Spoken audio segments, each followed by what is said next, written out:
el-Sayad and Avera Mengistu, who have actually been held for 10 years in Hamas captivity. So a bit longer than the October 7th massacre that we're looking at with the rest of the hostages now. Vivian, what do you expect to see based on what we've seen from the first 6 releases of hostages in this phase? I expect that we will see more grotesque theatrics.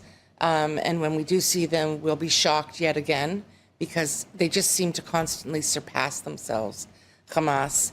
I hope we will see 6 men walking out, as we say in Hebrew, on their own 2 legs, in reasonable health and condition, physically. And aside from that, I don't have the nerve to predict.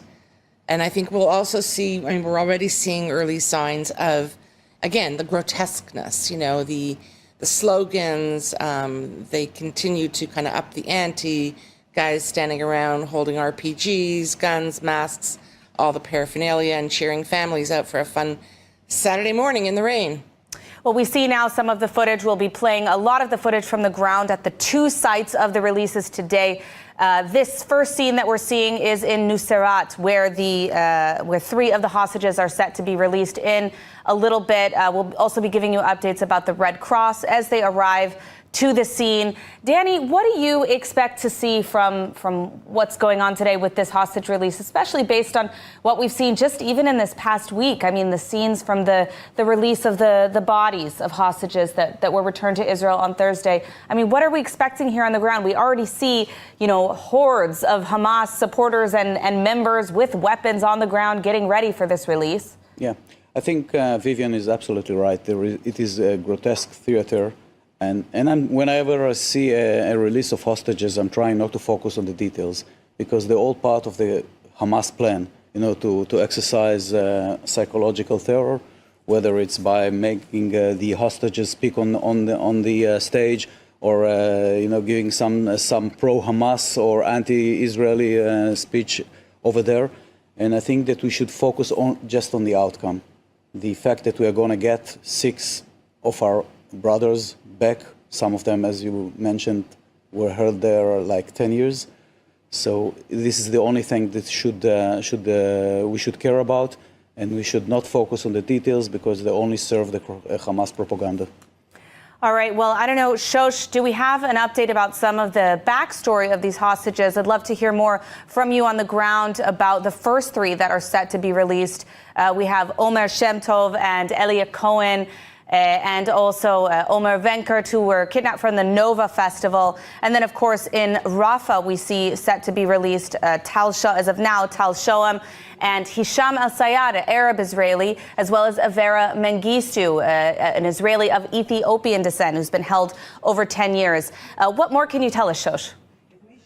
Yeah, let's start with Elia Cohen, and I want to start with him because there's been a recent sign of life from Elia Cohen.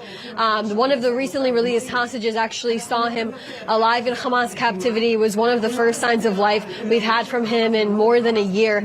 Elia Cohen was at the Nova Music Festival with his girlfriend, Ziv. She became very well known for her efforts to try to bring him home. The 2 of them laid underneath dead bodies at the Nova Music Festival. Specifically, Elia Cohen went into that shelter of death where Hersha Goldberg Poland was pulled from, or Levy was pulled from, and then kidnapped in the back of one of those pickup trucks. He is said to have a gunshot wound to the leg, and there's been a recent sign of life from him. His family has been really advocating to get him home. Talking about Omer Shem Tov, I know Ariella, both of us know a little bit about his story. He's from Herzliya. What else can you tell us about him? Right, so he is from Herzliya. He was kidnapped from the Nova Festival along with Itai and Maya Regev, who were released in November 2023.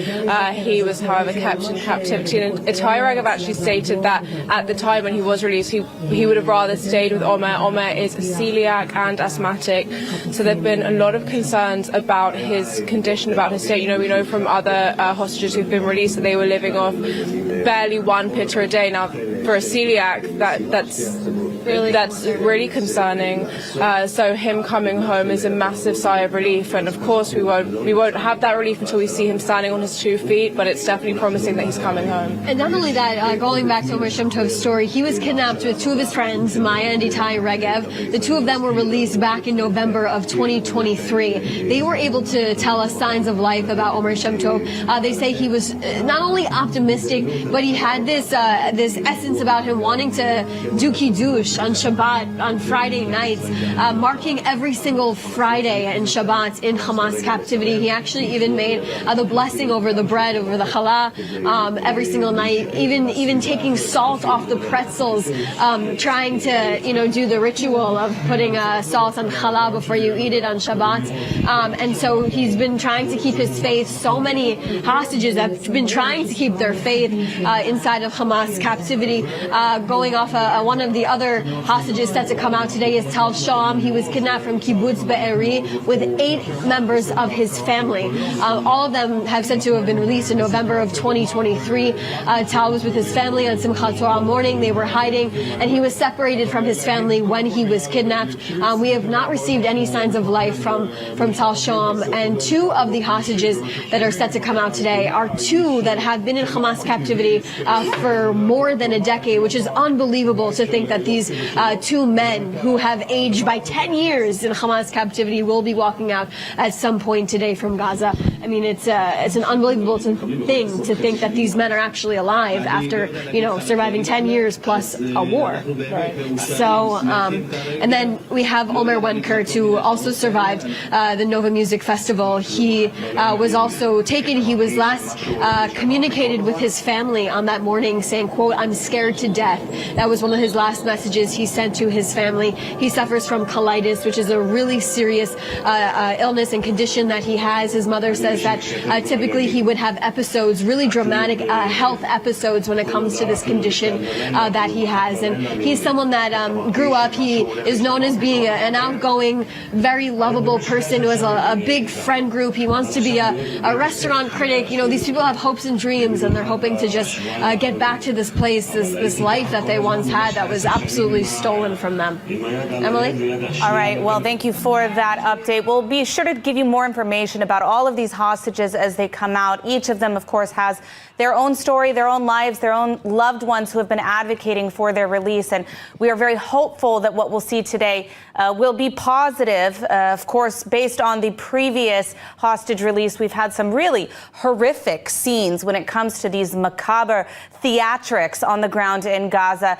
Just as a reminder for those of you who are tuning in only in the last few minutes, there will be 2 locations of the hostage release today. The first one will be in Rafah. The second one will be in Nuseirat. And in those hostage release, we will see 3 released in the first in Rafah in the southern Gaza Strip. And then we will see after that the remaining 3 to be released from Nuseirat. And now if you're tuning in, you will see the footage of the IDF helicopters arriving on the base in Re'im military base, where the hostages who are released are set to be returned initially. So what will happen is first, they will be transferred from Hamas hands or from the terrorist organization hands into the hands of the Red Cross on the ground in Gaza. After that, the Red Cross will transfer those hostages into IDF territory, into IDF hands at Re'im base, where they will undergo initial medical and health checks before being returned and reunited with their family on the ground in Israel. So several steps to be going through today. We'll be giving you updates on the ground as each of those steps comes forward. One of the things I wanted to bring back to our panel here in the studio is Shosh mentioned that a lot of these hostages being released today are in humanitarian situations. They have health issues. This isn't unusual. It's something we've seen for quite a few of the hostages who we know were not given proper medical treatment. Many of them injured with shrapnel injuries, had, surgeries. In the case of Mia Shem, for example, a former hostage, she was operated on by a vet. So we see a consistent trend of an absolute failure to take care of these hostages, while at the same time, we see major major propaganda efforts from Hamas across media and social media to imply the polar opposite, that in fact they're taking care of these hostages.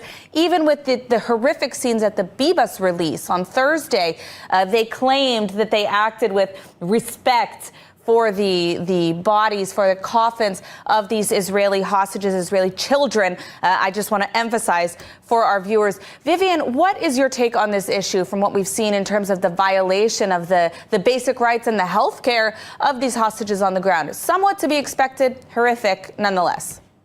Absolutely. And I mean, you know, I think you were maybe even too kind, Emily, because they've not received medical care. They just have not. So you referred to Mia Shem and that a vet apparently operated on her. We know stories of other surgeries, Maya Regev, and the way in which her dangling foot was sort of like just kind of glued back on. I think it's also important to know, for those of our viewers who don't know, Maya Regev was a former hostage who was released, and one of the things that she's testified about since then, and by the way, she is a good friend of one of the hostages we see being released today, but Hamas actually intentionally tortured her in her already injured leg. They intentionally inflicted pain on that area rather than treating her. So this is a really savage. And we know that they've done that with other people. We know they've done that with Romy Gonen, and we can assume with every other hostage. But I mean, look, the bottom line is these people, and particularly the men who are coming out now, have probably been held in tunnels throughout their captivity. They may have had brief spells above ground. We know they've been starved. We know they've been denied proper water, medical care. I mean, it's just not even a thought. So they've been held in the most barbaric, inhumane conditions. And then on top of that, tortured and humiliated. And I mean, each time we see them come out and able to walk, even with assistance, I look at them and I think, well, isn't that a miracle? But these people have been through such horrors. And I think we also need to recognize that Hamas has been preparing these people by giving them a little extra food and water and allowing them to clean up before releasing them. So, you know, we know from the IDF female soldiers that were released about a month ago now, they had said to their parents, you know, had we been released 2 weeks ago, we would have looked like cadavers as well. So we know there's an intentional misrepresentation, perhaps, of how these hostages are perceived. I think the first time the Israeli public really got, I don't know if you can even say a good look at it, but they saw a good look at how these hostages were really treated was the shocking scenes with the return of Eli Sharabi and a few of the hostages who came out looking, quite honestly, like Holocaust survivors. I mean, what's your take on this intentional starvation, as we've heard about, of the hostages? I think what we're witnessing now is a modern version of Clash of Civilization, which is a book by Huntington written in '96. But now the real clash is between the Western world and this supposed to be called civilization that has no human values. You know, what we all share, you know, decency and you know, minimum treat of hostages and so on, they don't reply to these values.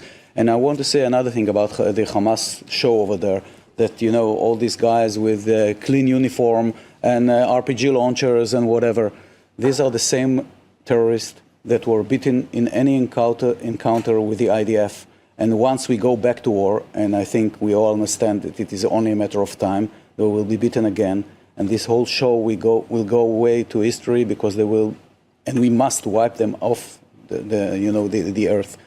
And this is what we need to remember whenever we see these, as you mentioned, people who look like Holocaust survivors. These are the monsters that we are dealing with. And there is no other solution other than wiping them out of the earth.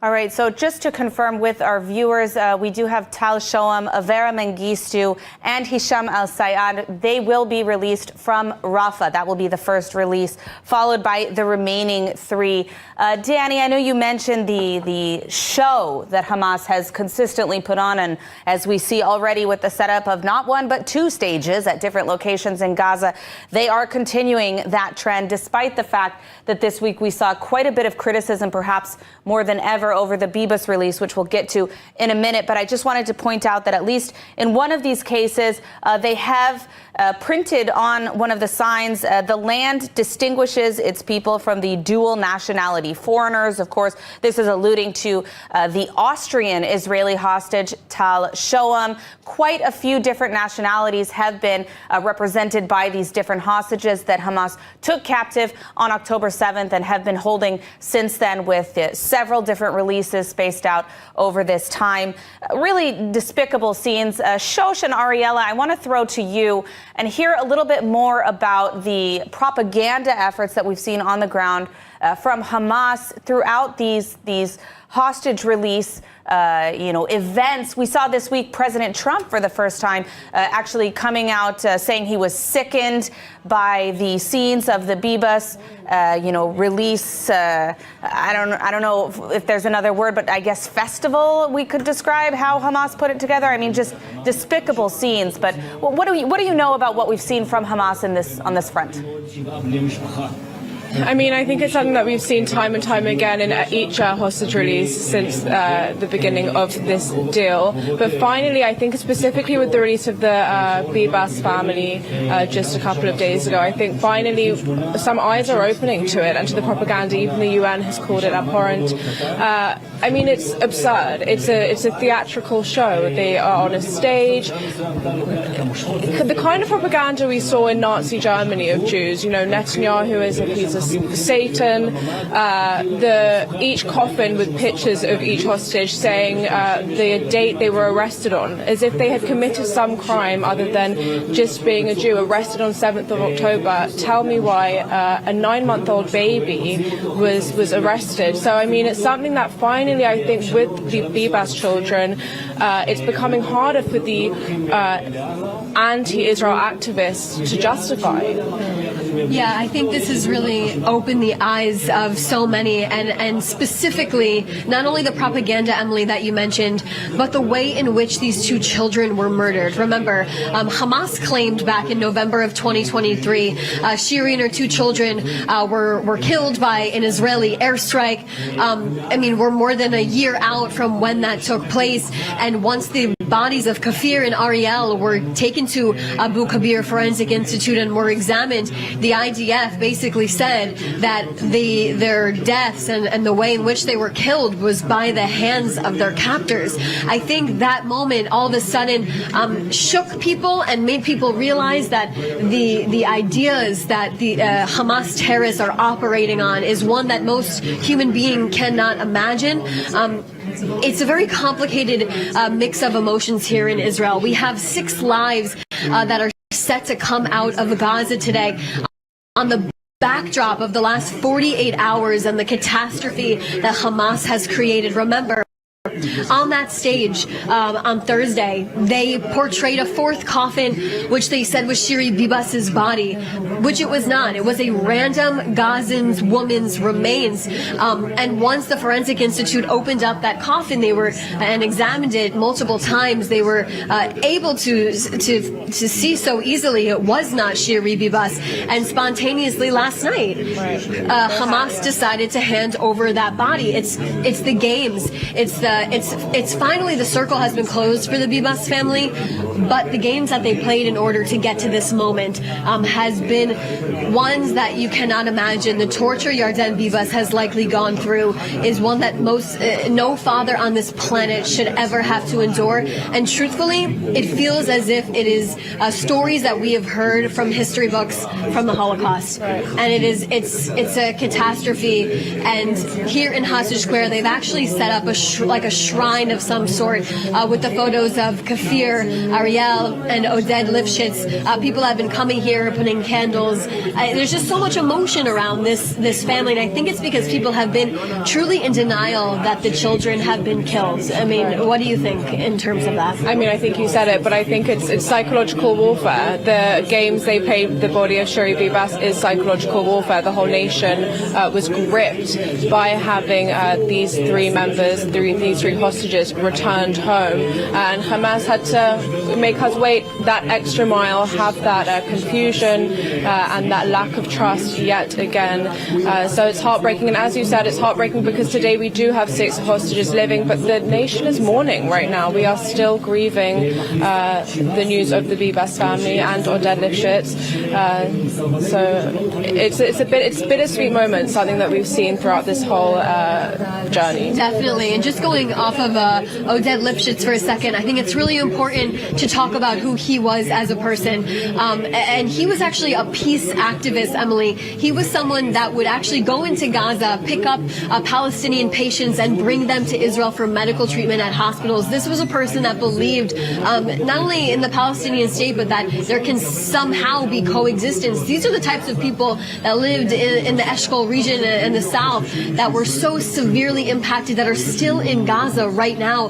But Oded Lifshitz was also brutally murdered in Palestinian Islamic Jihad captivity. He was also kidnapped from Kibbutz Nir Oz. And so he was someone that really believed in peace, and Hamas and PIJ and the ideas that they believed in.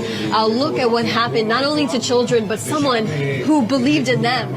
And so I think the reality in Israel and the mood has just been in a disheveled state. And hopefully with the release of these 6 hostages, it can bring that mood back up. And you know, Israel and Jews celebrate life. And I think this is an opportunity that we will hopefully see today. All right, thank you, Shosh, for that update.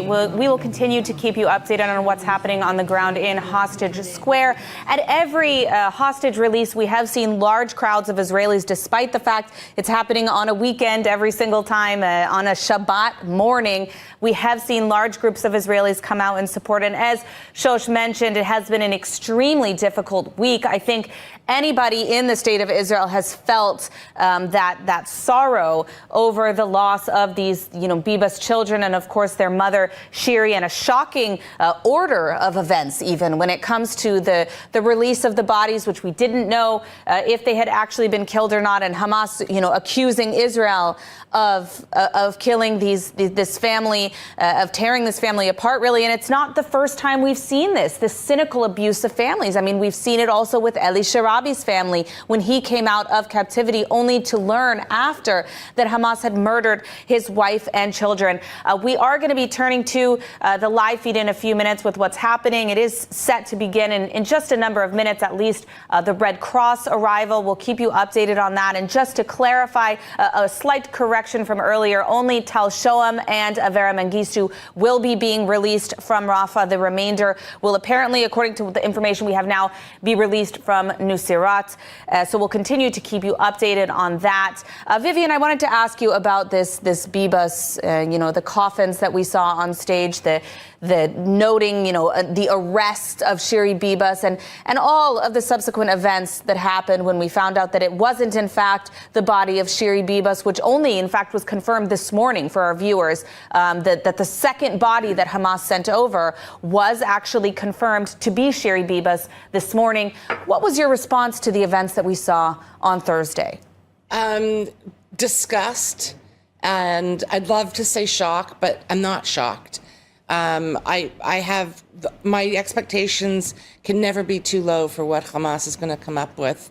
I expected, based on, you'll recall on Wednesday night on TV and radio, the government was already sort of getting us ready. They were saying, don't let your kids watch TV tomorrow morning.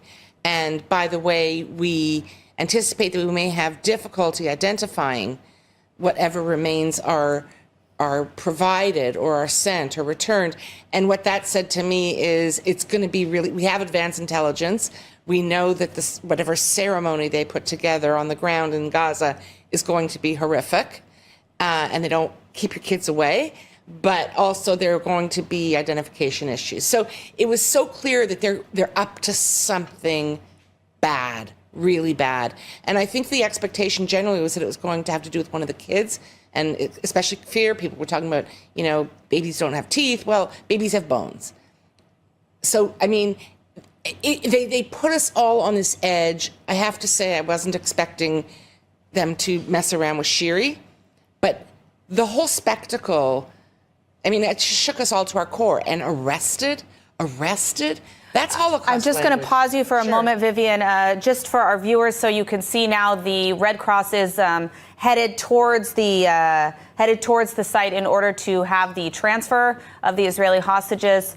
You can see now the vehicles arriving to at least one of the sites now, the Red Cross flags. Now, the Red Cross has actually received quite a bit of criticism throughout these hostage release fiascos because of their involvement in the, theatrics of the release. In each of the stages, we've seen Red Cross staff actually on the stage, signing documents for the release of these poor hostages before the actual transfer was taking place. Red Cross has also been criticized prior to that due to their inaction when it comes to the hostages. They have failed, or in some cases have refused to try to transfer medication to some of these hostages. Of course, something which falls within their responsibilities as the International Red Cross. And we saw only in the last hostage release, the coffins, when we see children being handed back in coffins, then the Red Cross says, oh, maybe we have a problem here.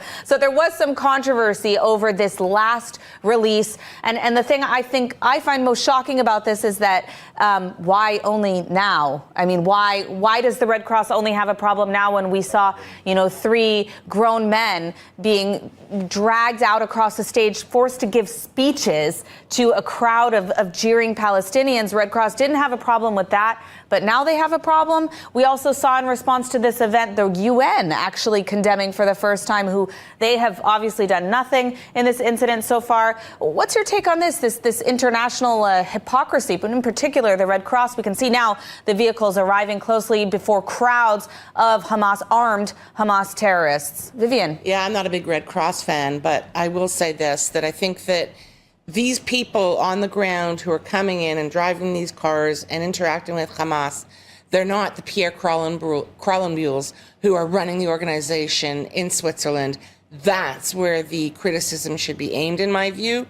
The first time that these Red Cross people showed up and were sort of asked or told to sign, I'm not sure that it would have been terribly smart for them to say, no, I'm not doing that. Because who knows what would have happened. What goes on the ground in these grotesque theater sets, that is something that should be dealt with by Egypt, Qatar, the United States, and the Israeli government. I don't think that we should be putting that on the Red Cross workers in their vans. These people don't make policy. Mm-hmm. They're doing a tough job, and they are in danger. So, Danny, what's your take on this issue, this Red Cross UN condemnation that we're only seeing now? Yeah, it's not just the Red Cross. I totally agree. It's not the people on the ground. It's the entire international community which exercise hypocrisy whenever they speak about Israel. It's the UN and the World Health Organizations and women rights organizations and so on. Nobody cared once women were raped or children were murdered. Nobody said a word. And this is something that the entire international community should take under consideration, whether they are playing double standards when it comes to Israel rather than other nations in the world. Now, when it comes to the military, I mean, what we've seen in all of these hostage release events, what we're seeing right now before us on the screen, as you can see, a lot of cameras, first off, but also a lot of armed Hamas terrorists. Now, militarily speaking, what is the meaning of this? What is the impact of this? What is Hamas trying to project, and is it accurate? Yeah, they're trying to project that they're still in power, that they have, they recruited new members. Some of the people that you see wearing masks, they could be 15-year-old boys, because we don't know who's hiding behind the masks. And they have all clean and shine uniforms and vehicles and so on. But you have to remember that outside this scene, this theater and show, you have the entire Gaza buildings are torn apart and destroyed and ruined. and the population is in desperate need for something else rather than being governed by Hamas. But what they are trying to make the entire Western civilization understand or think that they are still in power. They still have a power over the population in Gaza, but I think they're really aiming at the population in Judea and Samaria, because this is the place where they want to start the next war against Israel. This is the place they want to take the power of the Palestinian Authority, and this is why they are still fighting the same fight against Israel, to show that they are still in power and they are relevant. Now, I just want to point out for our viewers on the screen, I'm not sure if you were able to catch it now, but I'm sure in a few more minutes you will see more examples of this. A lot of children are being brought out to these release, I guess, celebrations is the word, on the ground in Gaza. I think right now you can see a young girl with a pink backpack, perhaps with her brother next to her, who are here in Nuseirat in Gaza, watching the events that are about to unfold, being side by side with armed terrorists on the scene. And of course, I think most disturbingly what we saw on Thursday. I mean, we saw large groups of Palestinian children, of parents with their babies in some cases, coming out to watch the transfer of four dead bodies, of four Israeli hostages, including an infant in coffins. I mean, really, really vile scenes. You can see here over the edge of the Red Cross, there are some children standing behind the Hamas terrorists. And we see the Red Cross now waiting to receive the first few of the transfers in Rafah. So we are showing you the footage right now from on the ground in Rafah. Again, the Red Cross has arrived at the site of the initial transfer. We do see some movement, but mostly right now we see Hamas waiting for the transfer to take place of the first few hostages. It'll be really interesting, I think, to see the conditions, especially of Avera Mengistu and Hisham al-Sayad. Both of these cases were people who, in some way or another, voluntarily entered, perhaps by mistake, into Gaza. In the case of Hisham and Avera, both they are struggling with mental illnesses, as has been reported by both of their families, and yet Hamas has taken them hostage and held them to be used as human bargaining chips for the purpose of releasing a lot of the terrorists. Now, I know we're going to circle back to this probably several times in this broadcast, but I do want to point out today just some quick statistics about what we expect to see in terms of prisoner releases on the Palestinian side. On Saturday, today, there will be 628 terrorists released in exchange for the lives of these 6 hostages, in addition to the 4 bodies that we saw being released on Thursday. Just to point out now, we do see a Red Cross vehicle being opened, the door being opened. I think we, in the next couple of minutes, probably will be seeing the transfer of at least the first few hostages on the ground there. But in regards to the prisoner release, we will see the release of at least 50 of those terrorists who are serving life sentences. 47 of the people being released today, the Palestinian prisoners being released in order for this exchange to take place, are repeat offenders. They are people who were released in the Gilad Shalit prisoner exchange when over 1,000 terrorists were released in exchange for the return of IDF soldier Gilad Shalit a few years ago. Incidentally, one of the people who was released in that exchange, of course, was Yahya Sinwar, who was the mastermind behind the October 7th massacre. Additionally, today we will see the release of 445 Gaza residents who have been arrested throughout this operation, but not on October 7th, for their involvement with terrorism during Israel's ground operation in Gaza. So that is who we can expect to see. I'll be giving you some more updates about who some of these individuals are on the ground, but certainly a very, very high price being paid by the state of Israel in order for the return of our hostages, or in the case of what's happening now, just some of our hostages so far. Danny, I want to ask you about this release of Palestinian prisoners. Is Israel equipped to deal with, releasing them back into society? I know some of them are being deported, in some cases, to Gaza.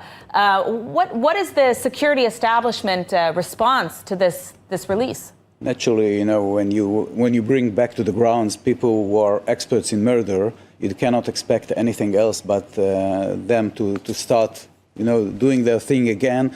And we've been witnessing, as you mentioned before, the fact that while we managed to get back Gilad Shalit, We released more than 1,000 prisoners. One of them was Yahya Sinwar, who was the mastermind behind the October 7th. And this is what we can expect. So Israel should be prepared for this. And I just want to comment on the fact that you mentioned that there is a young girl with a backpack on the ground. This is what they're educating the children. I remember once Hillary Clinton visited Israel. I think they took her to Ramallah to show her a daycare of Palestinians. And the kids were playing with AK-47s. This is the education. And once you have a young girl witnessing such events, and yet then you cannot expect otherwise than getting Yahya Sinwars and likes.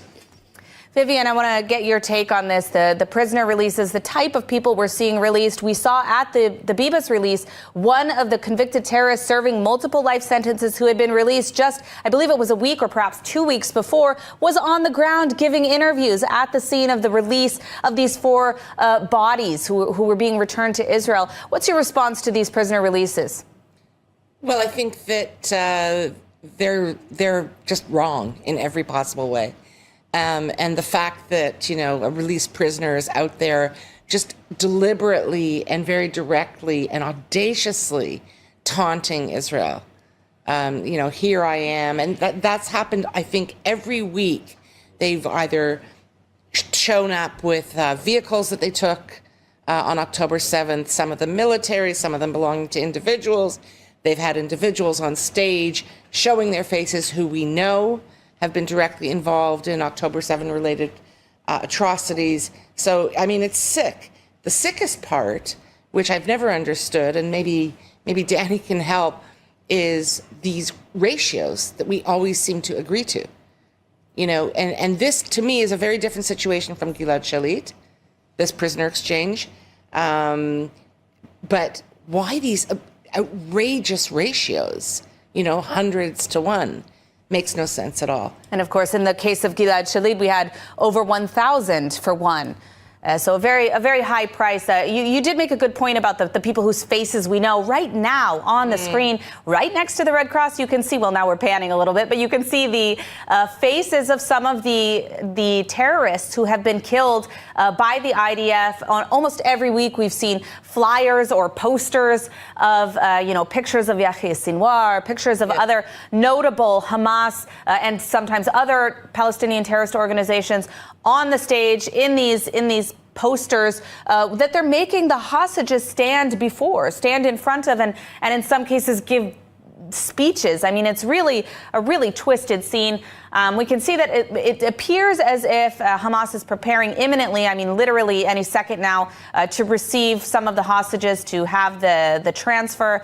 Unclear exactly what will happen if they're going to parade them across the stage again, as we have seen. I would assume yes, based on what we've seen so far, but we will find out very imminently. I want to turn to Shosh at Hostage Square to hear a little bit about the vibe on the ground there, the anticipation from Israelis. What are we seeing on the ground in Hostage Square?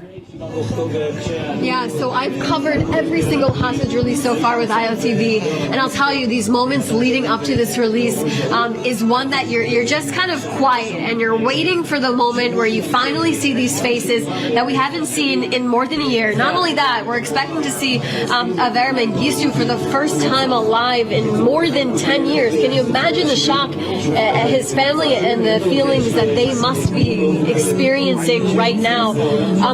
It's usually quiet in Hostage Square. You could probably just hear any noise take place because all people want to do, their eyes are glued to the screen, the live stream that takes place here in Hostage Square. And once you can see their faces revealed, it's like this big moment. And I'm assuming we're going to be seeing that as well. You've been here for these moments too. For sure. And I also think it's worth noting it's a Saturday morning. It's Shabbat here.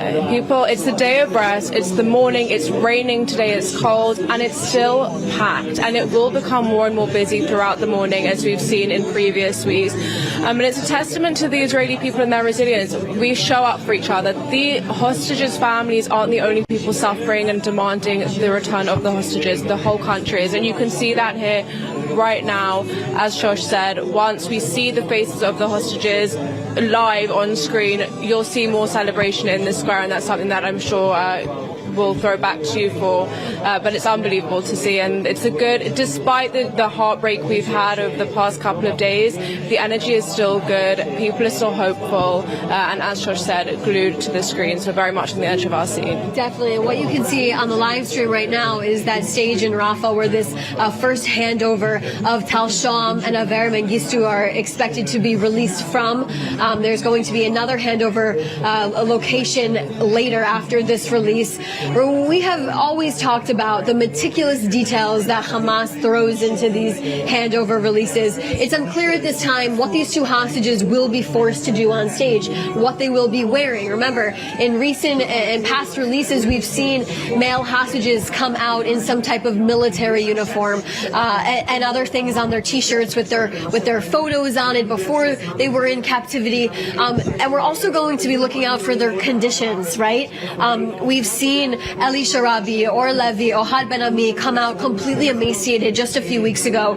And now the public here in Israel really takes note to the physical conditions and stability of these hostages will be coming out and appearing on stage. And these are the things that we look out for when we analyze and watch these hostage releases. I also want to circle back to, what you asked about being here at Hostage Square. I think it's something really worth pointing out that the contrast of what you see here compared to what we are seeing on the live stream of where in Gaza, where the hostages are being released, that contrast speaks for itself. We are here now. There is not one piece of anti-Palestinian, anti-Hamas propaganda, nothing like that. People are here wearing their yellow ribbons with Israeli flags, watching the screen, waiting to see the hostages come home, listening to music of hope and resilience. And I think that speaks for itself and is a true reflection of who we're dealing with and also who we are. And remember, Israelis and Jews around the world, one of the foundations is celebrating life. And despite the backdrop of the last 48 hours and the horrific, grotesque things that the public has seen when it comes to the Bibas family, they're hoping that they will be able to see 6 lives walk out of Gaza today, hopefully on their own 2 feet. Of course, unclear what their conditions are. We know some of these men have been shackled for nearly their entire Hamas captivity in tunnels without seeing any sunlight, without having any proper food. Remember, these are people that likely have wounds from October 7th. And we know that Elia Cohen definitely has a gunshot to his leg.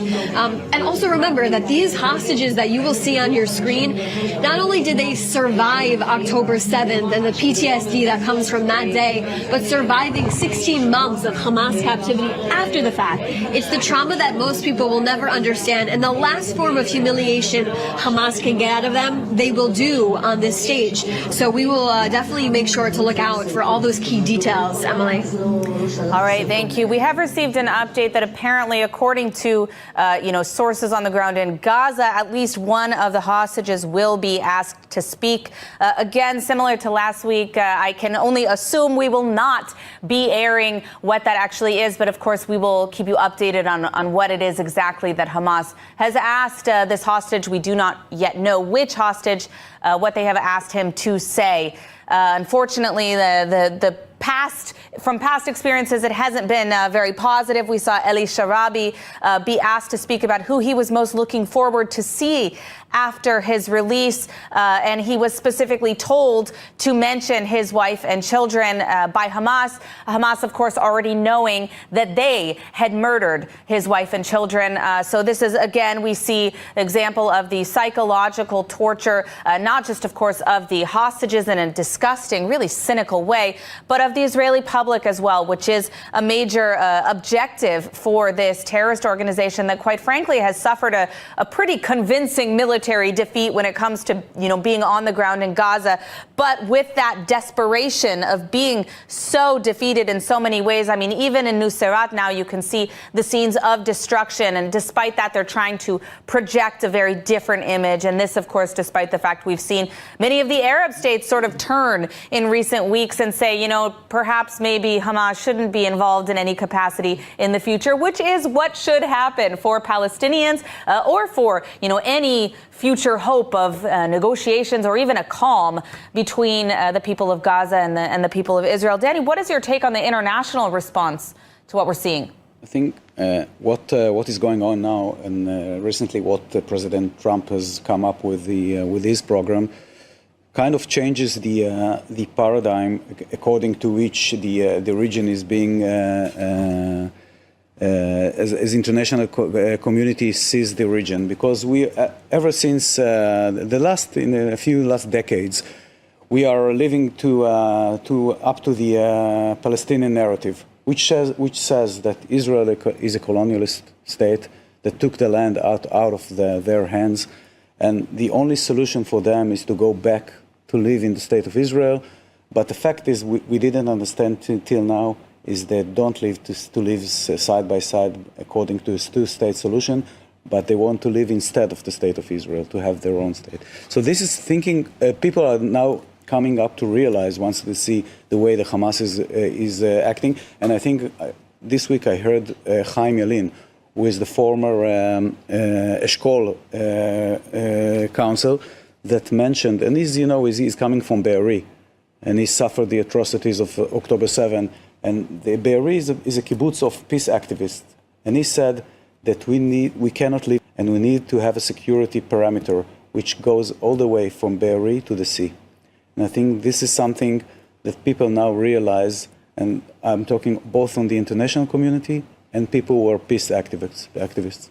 Vivian, what's your take on the international community's response? I mean, we've seen in all of these theatrics, we've seen them release the hostages with goodie bags, with mementos of their time in Gaza, really twisted behavior, and of course all the propaganda videos that have come out from every single hostage release. And what is the international community doing? Not much. There's a lot of talk. I think the international community is a big thing, and it's a little complicated. America's been doing an awful lot, and in stepping out the way that they have, as Danny says, and sort of blowing up the paradigm. We've always looked at this, or the West has wanted to look at the Middle East and the Israel-Palestine conflict as a kind of two-state issue, and President Trump is the first leader, and he's the leader of America, and he's come out and said, now that's just like that's a load of crap. And we're not even going to pretend that anymore. And that's sort of freed up other countries to to acknowledge that. I mean, two-state has been dead for an awfully long time. But now people are saying it publicly. But in terms of the international community and their kind of response to this sickness, this sick, twisted spectacle that we've been subjected to every week, it's been appalling. There's still the equivalence. There's still, like, on the one hand, on the other hand, well, but, this whole settler colonial thing has not dissipated. And, I look at these shows, these horrid things every week, and it's very reminiscent of ISIS and the Taliban and stonings, getting people into these former soccer stadiums and having them watch people's hands cut off for theft or whatever. This is what Hamas is. Hamas is ISIS. They are the Taliban. They are Al-Qaeda. And for some reason, the West resists accepting that only when it comes to us. Yeah, I mean, there really is a lot of hypocrisy going around the table when it comes to these terrorist organizations. And I do want to note specifically that even these scenes, according to international law, according to the Red Cross's own website, are a violation in and of themselves of international law. You are not permitted to parade prisoners of war or hostages in any circumstances across a stage like this. Of course, this is something we saw on October 7th itself. We saw hostages, including the bodies of hostages, being dragged through the streets of Gaza before thousands of cheering Palestinians. In some cases, they were also joining in on beating these hostages on the ground. Of course, there was a now very viral video of Yarden Bibas, the father of the Bibas children, the husband of Shiri Bibas, whose body was just returned to Israel. There was shocking footage of him being kidnapped by seemingly civilians, dressed in civilian clothes, brought into Gaza, at some point transferred into Hamas hands, as we know, and being physically beaten while being dragged on a motorcycle. And these scenes were very similar for many hostages on the ground, the experiences that they had, both in terms of being kidnapped and in terms of their release. We know from hostages who have been released now that they did experience that even upon their exit, with thousands of Palestinians banging on the vehicles, including the Red Cross vehicles. We saw on Thursday groups of children chasing after the Red Cross vehicles, shouting. And of course, after the procession took place on the stage with the coffins, we also saw several viral videos from Gaza, from the Gaza Strip, of children on that very stage cheering for Hamas, chanting about how much they celebrate. I'm not sure if we have that footage. We'll try to give you a look at it later of the scenes on Thursday. But as you can see now on the one side of the screen, we do have the scenes in Nuseirat. On the other side of the screen, we have scenes from Rafah, with Hamas still waiting alongside the Red Cross for the initial transfer of the Israeli hostages set to be released today. We did get some information about some of the terrorists who will be released today. As I mentioned, several hundred Palestinian convicted terrorists are being released today. We have a few of them that are notable. I just wanted to point out Omar al-Zaban, who is a senior leader in Hamas's military wing, who has is serving 27 life sentences and 25 years in prison. He was accused of killing 27 Israelis, or was involved in terror attacks that resulted in the death of 27 Israelis. We also have Abdel Nasser Isa, who replaced senior Hamas leader Yahya Ayash. He leads the Hamas activity in the northern West Bank. And we will speak about this, I think, a bit later in the broadcast. But it has been a really difficult week in Israel beyond just the hostage situation. We saw an attempted terror attack of bus bombings, a series of coordinated bus bombings in the central Israel area. And that was initially claimed by some members of Hamas in the West Bank before they denied it this morning. There's been some back and forth about that, but no question Israel's facing a really difficult time when it comes to terrorism and ongoing terrorist attacks. We also have Nael Barghouti, who has spent already 45 years in Israeli prison. This is the longest period served by a Palestinian prisoner, and he is of the famous Barghouti family. Marwan Barghouti, of course, one of the most known convicted Palestinian murderers, who is in prison.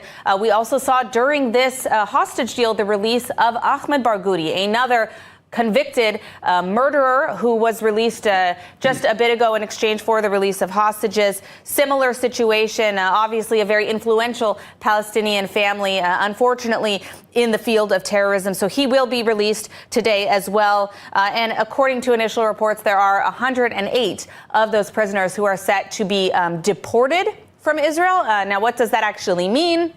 Some of them are being sent to Egypt. Some of them are being sent to Gaza. Some of them to other locations. The point is that they will not remain either in the West Bank or in East Jerusalem, as in the case of some of these terrorists where they are originally from. So this will be the first, the first time, or I'm sorry, not the first time that we see the release of convicted murderers with multiple life sentences under their belts already. I mean, Danny, I want to ask you, is there any other way? I mean, is there any way we can move forward in these releases and in some kind of peace deal, a hostage deal, a ceasefire deal, without the release of these convicted murderers? I mean, I know you have some friends, family who have been personally affected. It's hard to find an Israeli who hasn't been personally affected by this. I think each one of us knows someone who's been hit by terror. And in my case, my mother-in-law was murdered in Tel Aviv in a suicide bombing in 2004. And if I'm correct, the guy that organized the murder is going to be released today. So this is what we are paying. This is the price we are paying for getting back the hostages, and we should do anything within our power to get them back. But I think we are paying now the price of not being strong enough at the beginning of the war, and the inner pressure of releasing the hostages, which we all can understand, is a part of the weakness of the Israeli society. We are not willing to pay any price, and we are rightfully praising life. I'm sorry, I just want to point your attention to what's happening now on the ground. We do see some movement. Most likely, we're waiting for confirmation, but probably will see the transfer of the initial hostages into Red Cross hands, we anticipate. We do know that the first ones to be released will be Avera Mengistu, the Ethiopian Israeli who has been held for over 10 years now by Hamas terrorists in the Gaza Strip. And we will also see the release of Tal Shoam, who was kidnapped from his home in Kibbutz Be'eri. Unclear now exactly. We don't have a good shot of what's happening on the ground there, but there does seem to be some movement. As I pointed out earlier, you can see large groups of children running around the scenes now. Early morning in Gaza, and despite that, we do see a large turnout, as we have for all of these shows on the ground in Gaza. People come to spectate and to watch the release of the Israeli hostages. Vivian, what do you make of what we're seeing so far on the ground, especially in terms of the children that we're seeing? We've seen in every single release so far. Yeah, they're like out for, an exciting morning in the Gaza Strip to see the enemy, Israeli civilians, being tormented, humiliated, paraded. And I guess they draw some kind of sustenance or succor or power from being in this kind of situation. I think it's appalling. It's appalling to see civilians, but to see children, it's just so sick. And it tells you everything you need to know about the society. We see the first of the vehicles arriving now. Before large crowds of Hamas terrorists. You can see there, I'm not sure if you can see from the shot we have now, but the terrorists who are lining the front row there are all armed with RPGs, standing there before the crowds of onlookers. Second vehicle now arriving. And you can hear, I believe you can hear the crowd cheering already as the Hamas terrorists arrive. With what is believed to be the first two of the hostages, we will know probably in the next few minutes who exactly is in those vehicles. You can see as well, in addition to the hundreds of Palestinians who are on the ground there, Vivian, you mentioned a Saturday morning activity. It's also important to note it's freezing in Israel right now. It's very, very cold. It's a rainy day. You saw earlier our reporters on the ground, Shosh and Ariella, standing under an umbrella. So these are not ideal conditions. And despite that, we still see hundreds of people dragging out their families. Even the scenes you can see now of the vehicles, you see armed Hamas terrorists at every door of the vehicle. Again, you mentioned Hamas is ISIS. Nothing can remind us more of the similarities between these two terrorist organizations than what we're seeing now. It's amazing. You see the people up on the roof as well. In every hostage release, we have seen large crowds piled on top of buildings. In some cases, buildings that are, only half standing still. We'll try to give you a better look at the hostages as these doors open. Danny. But you do see the shiny SUVs. Yes. And you have to mention that they were bought by the money paid by foreign organizations. This is where the money was going to create tunnels, buying weapons, and shiny vehicles to the terrorists of Hamas. All right. Now, I just want to give you guys some updates, some more information about Avera Mengistu. I know, Shosh, you have a bit more information about the family and his current circumstances. What do we know about Avera Mengistu, who really any second is hopefully about to be released? I'm not sure if we have Shosh there. Hi, Emily. Can you hear us? Yes. Okay, great. Yes. So you mentioned Avera Mengistu from the Ashkelon area, from an Ethiopian family, said to have some sort of mental illness. This is what his family has been saying for years. Walked into Gaza on his own accord about more than a decade ago at this point. We did receive a sign of life from him earlier in 2023. So I cannot imagine what his family is going through right now. Imagine more than 10 years, your child, your your brother, your son, has been in the hands of Hamas captivity. It's really something that most people will never imagine in their entire lives. And the fact that he is said to be able to walk out on this stage today is a sight that all of us are really waiting to see. Remember, there's 2 hostages that will be released today that have been in Hamas captivity for more than a decade. So to watch them, these families have saying it's like watching their loved ones coming back from the dead, right? And these rebirth moments. So this is going to be a really big revelation once these car doors open. As you can see right now on your screen, Hamas terrorists, senior commanders preparing for this handover. What will happen next, and what we've seen in the past 6 or 7 handovers at this point, is Hamas terrorists will now go over to the white vehicles where these hostages are in. They will take them out. As you can see on your screen right now, a Red Cross employee standing right next to that vehicle. She will actually go up on stage right now and sign documents that are not required as part of this ceasefire deal. And they have been complicit in terms of the organization of this. Hostage. Go ahead, Emily. We see the doors opening now of the vehicle.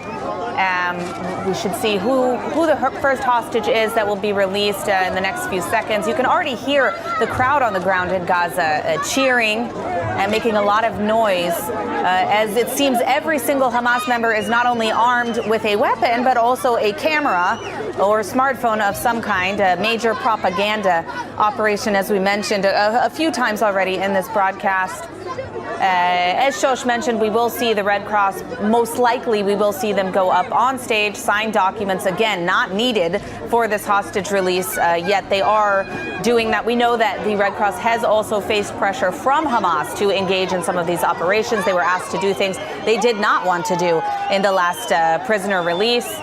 But yeah, now we see the Red Cross, I believe, either heading to the stage or heading back over to await the hostages. Most likely they will be, we see now Red Cross representatives going on stage to sign documents along with senior Hamas commanders, similar to what we have seen in the first set of hostage release events. And you can note on the stage the red triangles there. This is something that we have seen actually on the displays of almost all of these hostage releases. The red triangle is something Hamas has used in order to denote what their next target is in terms of terrorism. And what we saw last week, and also in what we're seeing today on the ground, is those red arrows pointing to is various Israeli communities, in some cases Israeli army bases. So this is really a message to the state of Israel intended to intimidate, again, a major propaganda effort. Hear a lot of cheers now coming from Gaza as the initial documents are being signed. Vivian, what do you make of what we see so far? That's interesting. What they do when they go, the Red Cross officials go to the vans where the hostages are waiting to verify, of course, that they're actually in there. And what I noticed this morning is it took a little longer. Usually it's a very quick thing. They go over, they open the door, and they probably say, who are you? Okay. Then they're taken up to the stage to sign these so-called release documents, certificate of release, which is, as you say, a crock. But it took longer today. So that suggests that there may have been communication issues, difficulty establishing identity. I'm not sure, but I noticed that. And then the rest of, I'm braced for what's coming. We also have to remember that in the case of Avera Mengistu, he was taken in by Hamas at age 27, and today he's being released at 37. Or I believe 38, I think it is. So obviously there's been a significant change in him. We see now the Hamas commanders, the documents are signed. It's got nice, it's peppy. And the hostages should be out in just about any second.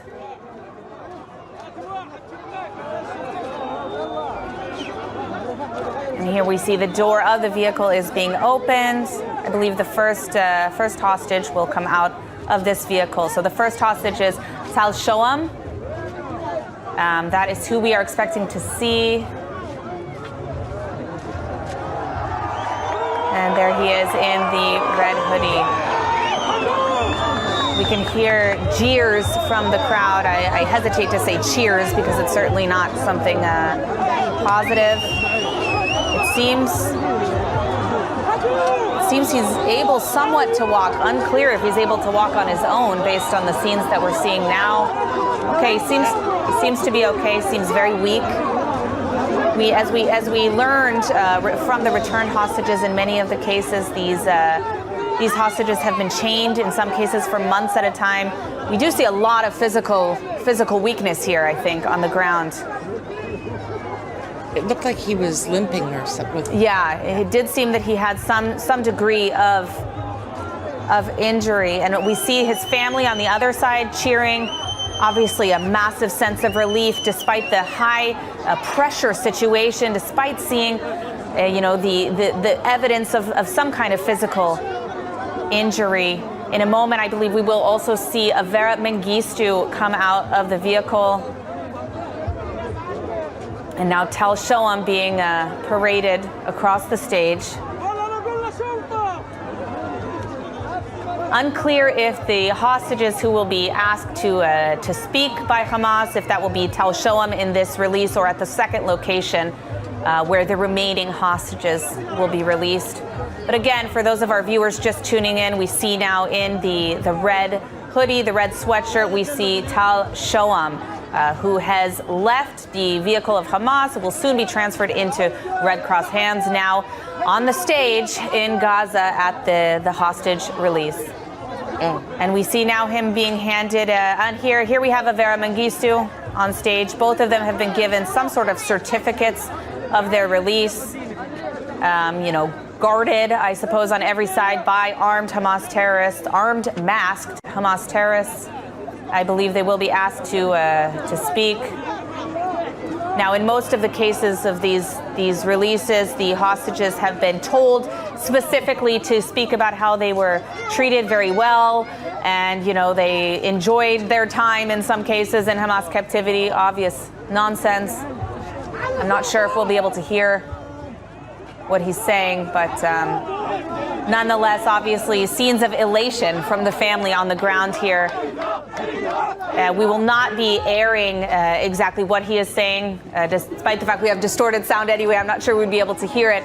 But again, for those of our viewers tuning in, Tal Shoam on the stage now together with Israeli-Ethiopian Avera Mengistu.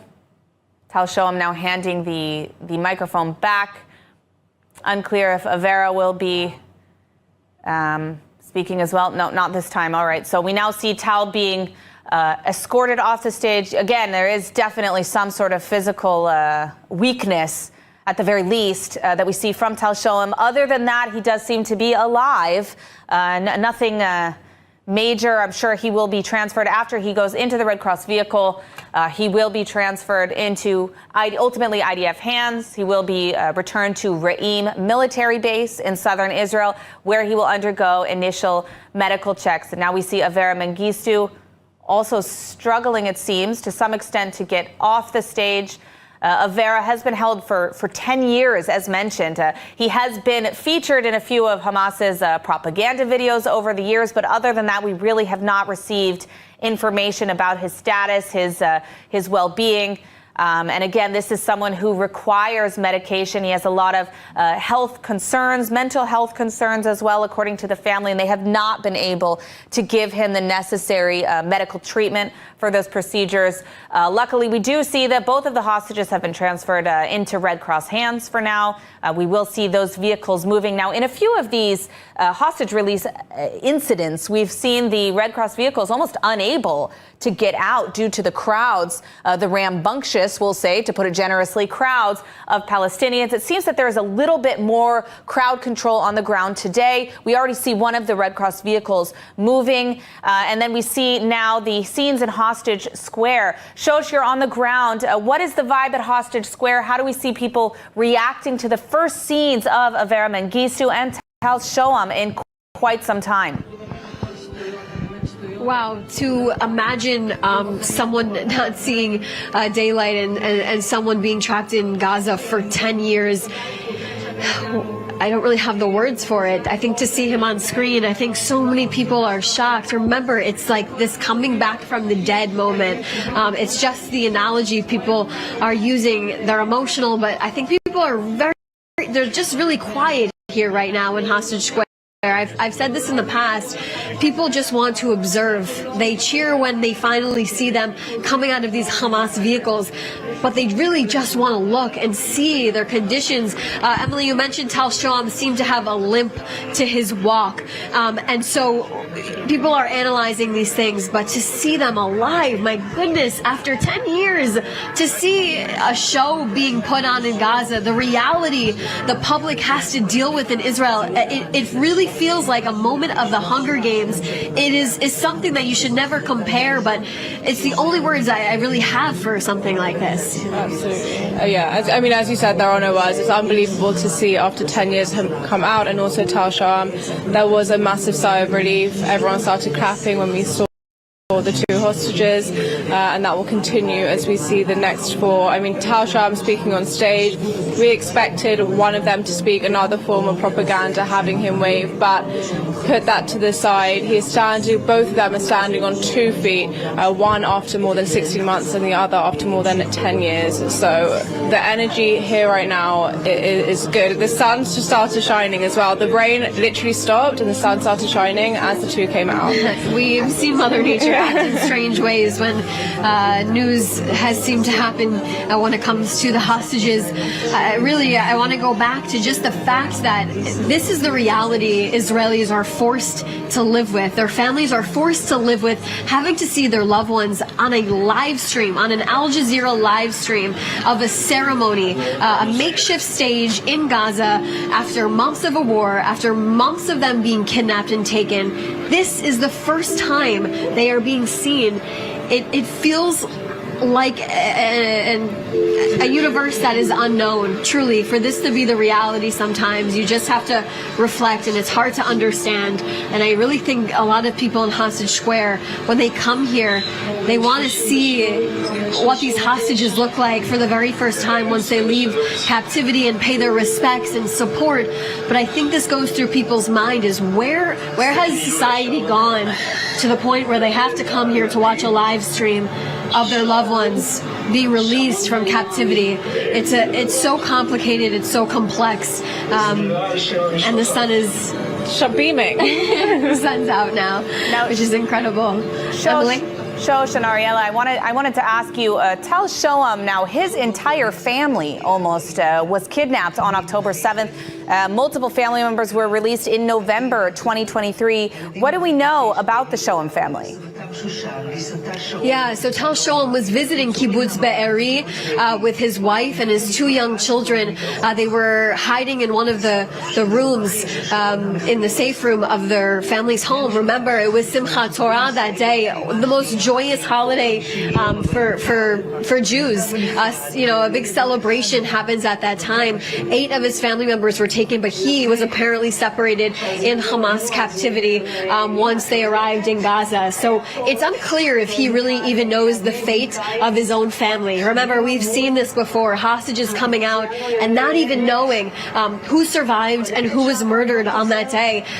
Later today, we're expecting Elia Cohen to be released. He was kidnapped from Nova. He was there with his fiance, his girlfriend Ziv. Apparently, from released hostages that have come out, Elia does not know that his girlfriend Ziv survived Nova, October 7th, that day. So thinking about those reunions and what's ahead for someone like Tal Shoam, who you see being released right now, he will be reunited with his wife and his 2 children that survived Hamas captivity and his other family members as well. So these reunifications that we've seen, my goodness, these are the moments that the Israeli public really, really waits for.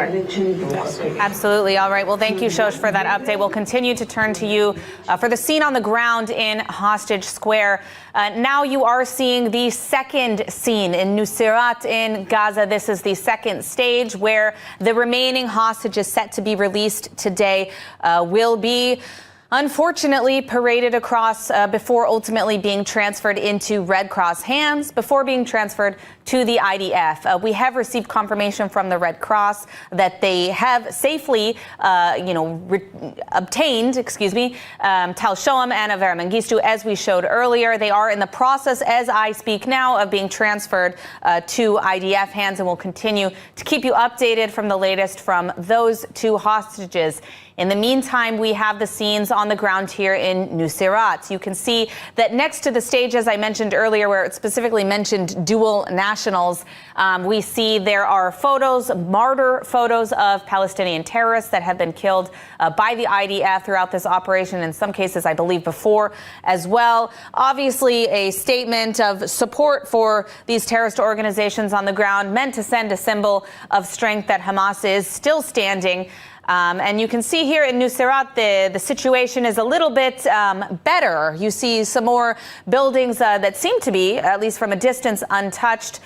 Despite that, Gaza has really suffered a huge blow, literally, for many of these buildings. A lot of scenes of destruction, but we see that Hamas is trying its best to project strength. What can you tell us about the positioning of these hostage releases, what they're trying to project on the ground? They wanted to project that they are in control, that they are still running the show. And, I'm looking at the split screen over there. And from one side, on the other one side, you can see the Shoam family, and you can see the hostage square. And on the other side, you see the show that the Hamas is putting on over there, and the population and everything that's going on over there. And I think that you cannot get a more vivid example of the difference between light and darkness. Absolutely. I mean, it's a stark contrast you see there.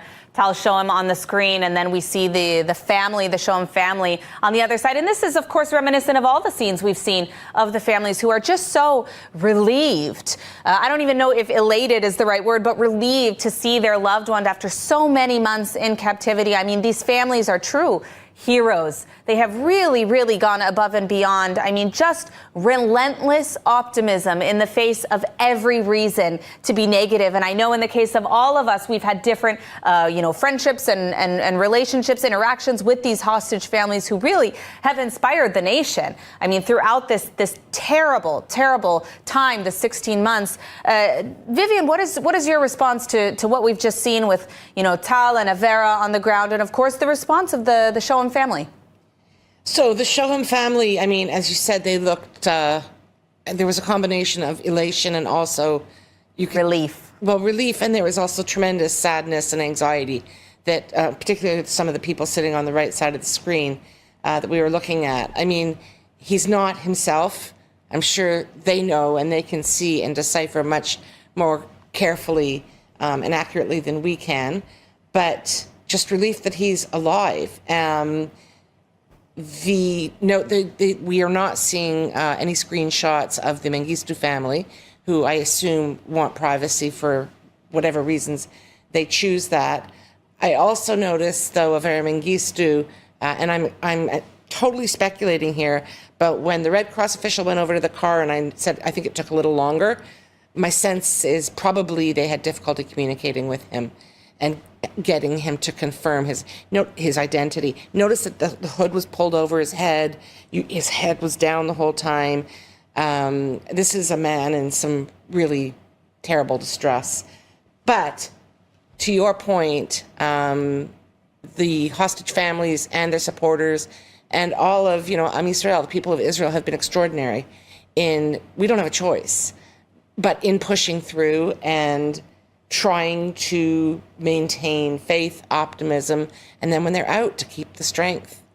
I think one of the things that I noticed about this and also the previous hostage releases is that at every second, there's a camera in these hostages' face, at every single second, from almost every direction. And I think this is one of the things that was so disturbing about the release of Arb el-Yehud, which was organized or coordinated by Islamic Jihad, not Hamas, and the mobs of people surrounding her. I mean, it was like she was the only woman in a giant mass of thousands of armed, masked terrorist men. Tiny. and yeah, a very, very small, petite young woman. I mean, just shocking scenes. I mean, it's really, really egregious what's happening, and the fact that it's really just been allowed to continue, despite the fact, as I mentioned earlier on our broadcast for our viewers, that this is a violation in and of itself of international law, of the rights of these hostages, which really isn't something I would argue that should be related to the war at all. I mean, we're talking about civilians who have been kidnapped from their homes, not about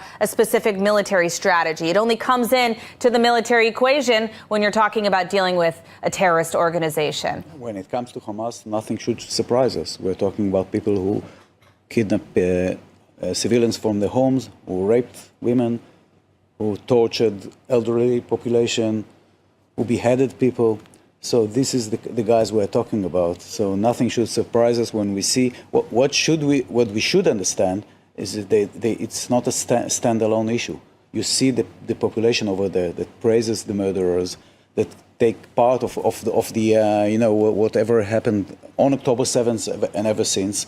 So we need to realize who are we dealing with, and this is not just Hamas.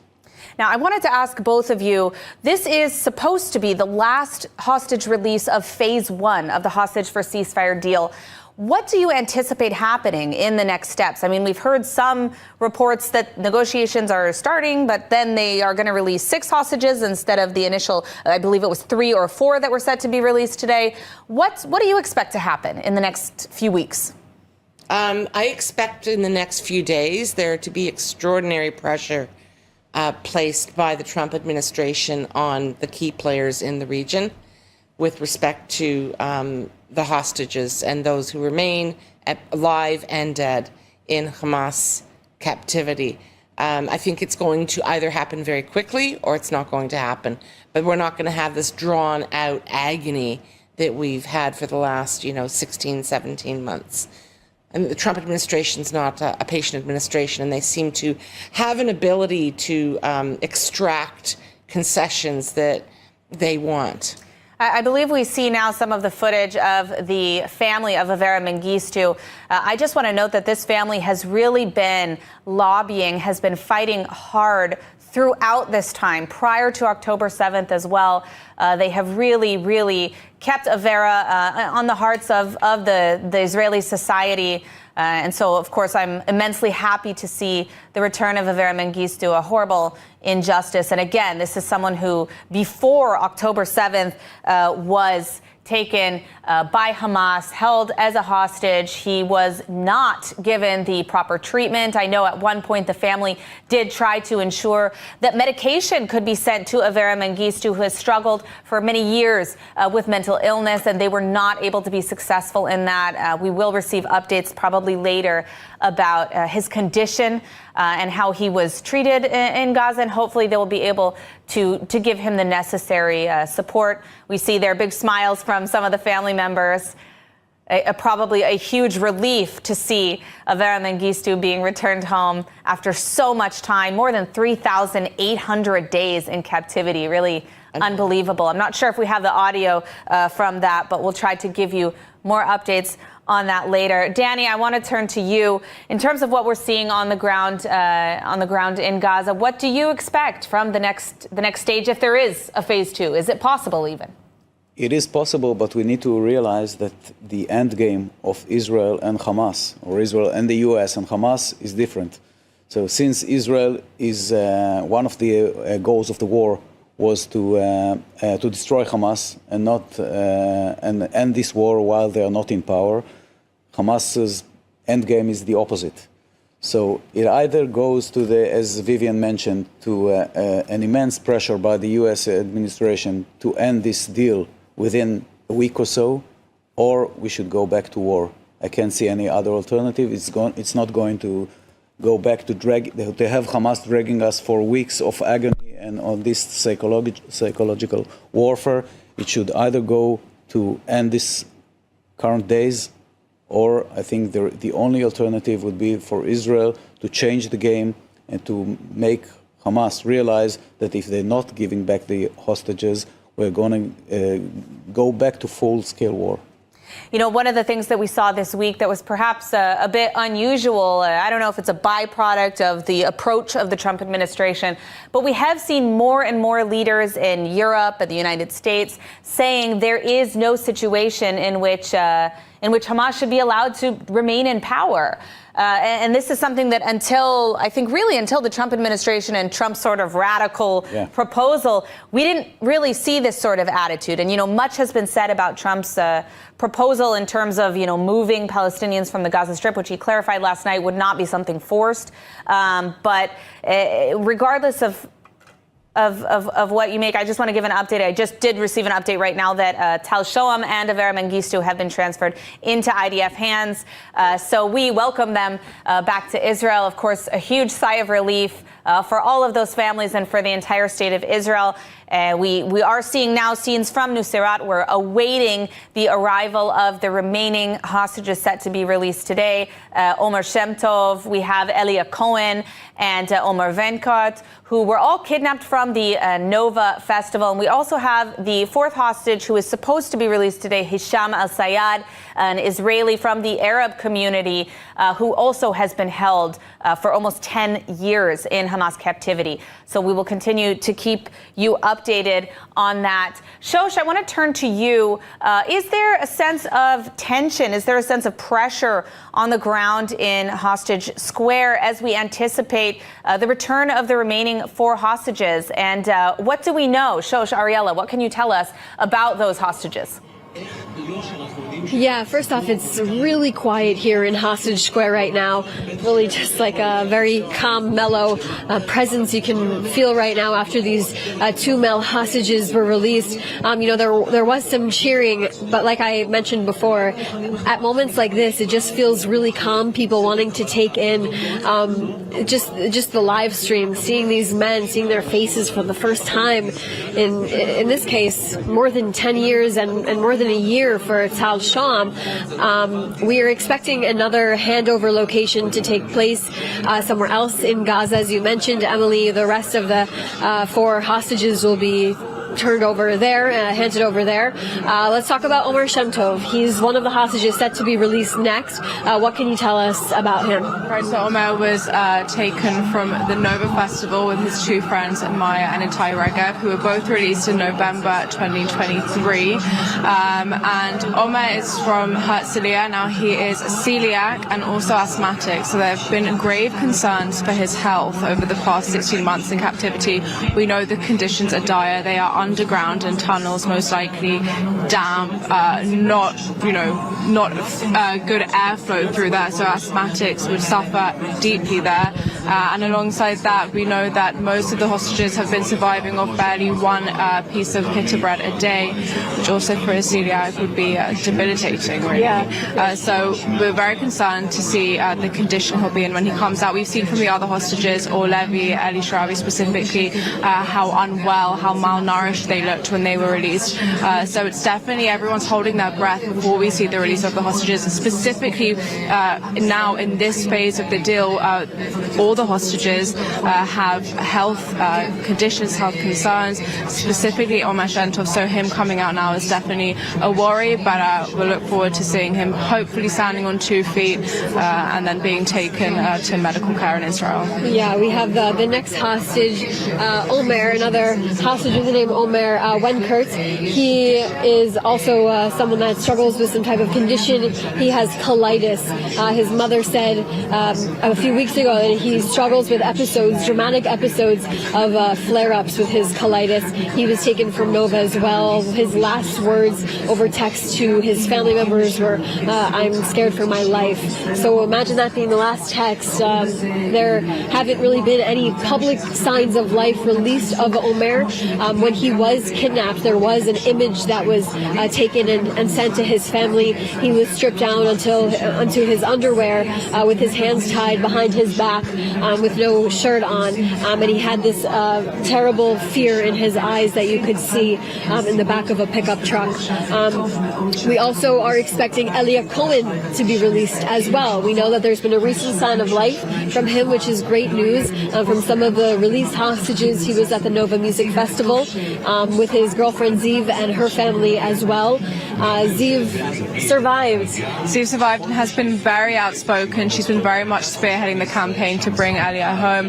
Now, something we do know, however, is that Elia, along with many other hostages, doesn't know the fate of their loved ones. So alongside the physical condition that we're expecting now, it's also the psychological. 16 months of, we can imagine, torture, being malnourished, but also not knowing the fate of their loved ones, if they are also hostage, if they survived. They do not know what has been going on here for the past 16 months.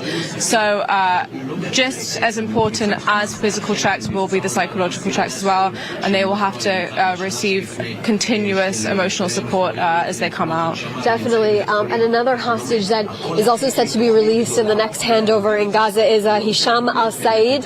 He is a Bedouin man who also walked into Gaza on his own accord. I believe it was back in 2015 or 2014. So he has also been in Gaza in the hands of Hamas for more than 10 years. He also is said to suffer from mental illness, according to his family.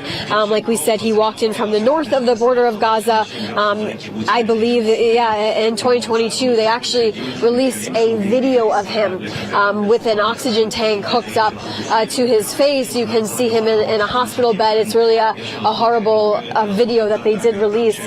So that was the last time his family saw him any sign of life back in 2022. So, these are really emotional moments for these families as we're waiting for the next release to take place. Can you imagine what these families are going through, just waiting for that moment where they see their son's face for the first time alive since they were taken? It is moments we will never truly understand because we're not in their shoes, but you can at least just try to imagine what these people are dealing with. Right. And you can absolutely feel it here. I mean, since we started this broadcast, the number of people here, I think, has tripled at least. People are gathering, people are watching, waiting to see the hostages on screen. People have come with their children. Again, contrast to what we've seen in Gaza, children being brought to watch coffins handed over in the last couple of days, and malnourished, innocent hostages being handed over. And here, children have come with their families to see our people brought home finally after over 16 months. Yeah, and we mentioned before just the reality of people coming here on Shabbat morning, the holiest day of the week for Jews and Israelis, the Sabbath, having to watch a Hamas propaganda live stream nearly every Saturday for the last 7 weeks. It feels as really we're in an alternate universe at times, and it feels it's confusing, and I mentioned how complex it is. Remember, this day of 6 lives coming out is sitting on the backdrop of the last 48 hours of true anger and emotion from the Israeli public over the fate of the Bibas family, the 2 children, Kafir and Ariel, and Shiri's, whose body was actually released just hours before this first handover took place. Her body was confirmed to be her after Hamas decided to spontaneously hand it over in the late hours last night, and her body was identified this morning. So I think we're also seeing a lot of people wanting to come out extra to support and just be together for good moments. Well, we also now need something to lift us up. As you said, after the past 48 hours, this is what we need now, to come together, to be united, and to see life coming out of Gaza. Ariella, I wanted to ask you, I know that you have covered a lot of the medical conditions, the setup that the State of Israel has put together for these returning hostages and multiple hostage releases. What are we expecting to see today? What is the type of process that these hostages are going through upon their return? Right, so all hostages, once they have been transferred back into Israel, will go to a military base near Ra'im, where they'll undergo their initial medical checks and reunite with parents. And then from there, they will be taken by helicopter doctor to various hospitals, and from there they'll undergo thorough physical exams, mental evaluations, blood tests, scans for injury, and be given any medical treatment they need. We can imagine that for the past 16 months and decade, these hostages have not received any of the treatment they have required. And we also know that many of them, as we said before, suffer illness condition, also suffered wounds on October 7th, and we can only imagine since. So they will be in hospital receiving all the care they need. But it's also a really important time for them to receive privacy and time to be surrounded with their loved ones. As I said before, physical checks is crucial, but as is emotional and psychological. And so this is really a time to not only receive the physical treatment they need, but also the emotional support from doctors, psychologists, and their loved ones. All right. Well, thank you for that update from Hostage Square. Ariella and Shosh, I'm sure we'll be back with you shortly as we await the return of 4 more Israeli hostages. In the meantime, I did want to cut to a discussion about what we've seen this week in terms of terrorism on the ground. I mentioned at the beginning of the broadcast that we saw the Thursday night, the night that we received the 4 coffins from Gaza, we saw that there was some sort of coordinated terror attack, a potentially major terror attack that was somewhat thwarted, perhaps on accident. We're not sure. There were at least 4 confirmed explosive devices that were identified on buses in a inside of central Israel, Tel Aviv, Bat Yam, Holon areas, and it's believed that these were planted in coordination, that were supposed to go off at 9 in the morning in the rush hour when all those buses would be packed. Perhaps by mistake, at least one of them or 2 of them went off at night at 9 p.m. instead of 9 a.m. What do we know about the situation on the ground in terms of terrorism? We know that there's been a number of threats, many thwarted attacks from the West Bank. What's happening with this? Sure, and the West Bank is supposed to be the next front, major front, because we do realize that a lot of terrorists that are being released now in this hostage deal are being released to Judea and Samaria. And Hamas there is, we realize Hamas over there is in, the population there is very supportive of Hamas. And we have terror organizations that are being organized in Tulkarem, in Jenin, in most of Samaria, mainly in Samaria, in the north of Samaria. And unless we do something significant, which is not just more of the same, but we know we need to put up a really military operation similar to what we had in 2002, which was called Chomat Magen, the defense shield. That was a major operation that took apart most of the terror organizations in Judea and Samaria. We should do the same now, because otherwise we are really expecting a new in October 7th over there. Vivian, what's your take on the current threat we're facing throughout the state of Israel from these terror threats in recent weeks, and in particular in recent days with this attempted attack, somewhat halfway thwarted, I guess, on Thursday? I think it's really serious, and I agree with everything Danny says. We've known for a long time that the West Bank is boiling over. The releases of these murderers and terrorists, many of whom, as he said, are going to be in the West Bank, only exacerbates the situation. So I think we're in a real spot. There was one of the bombs that was planted on a bus that detonated on Thursday night. I was just reading earlier that there's a woman it was actually still in use. One of the buses, 2 of them were in a garage, one was actually being used. That would have been just a massive attack if it had happened. And there was also a bomb planted in a children's water park.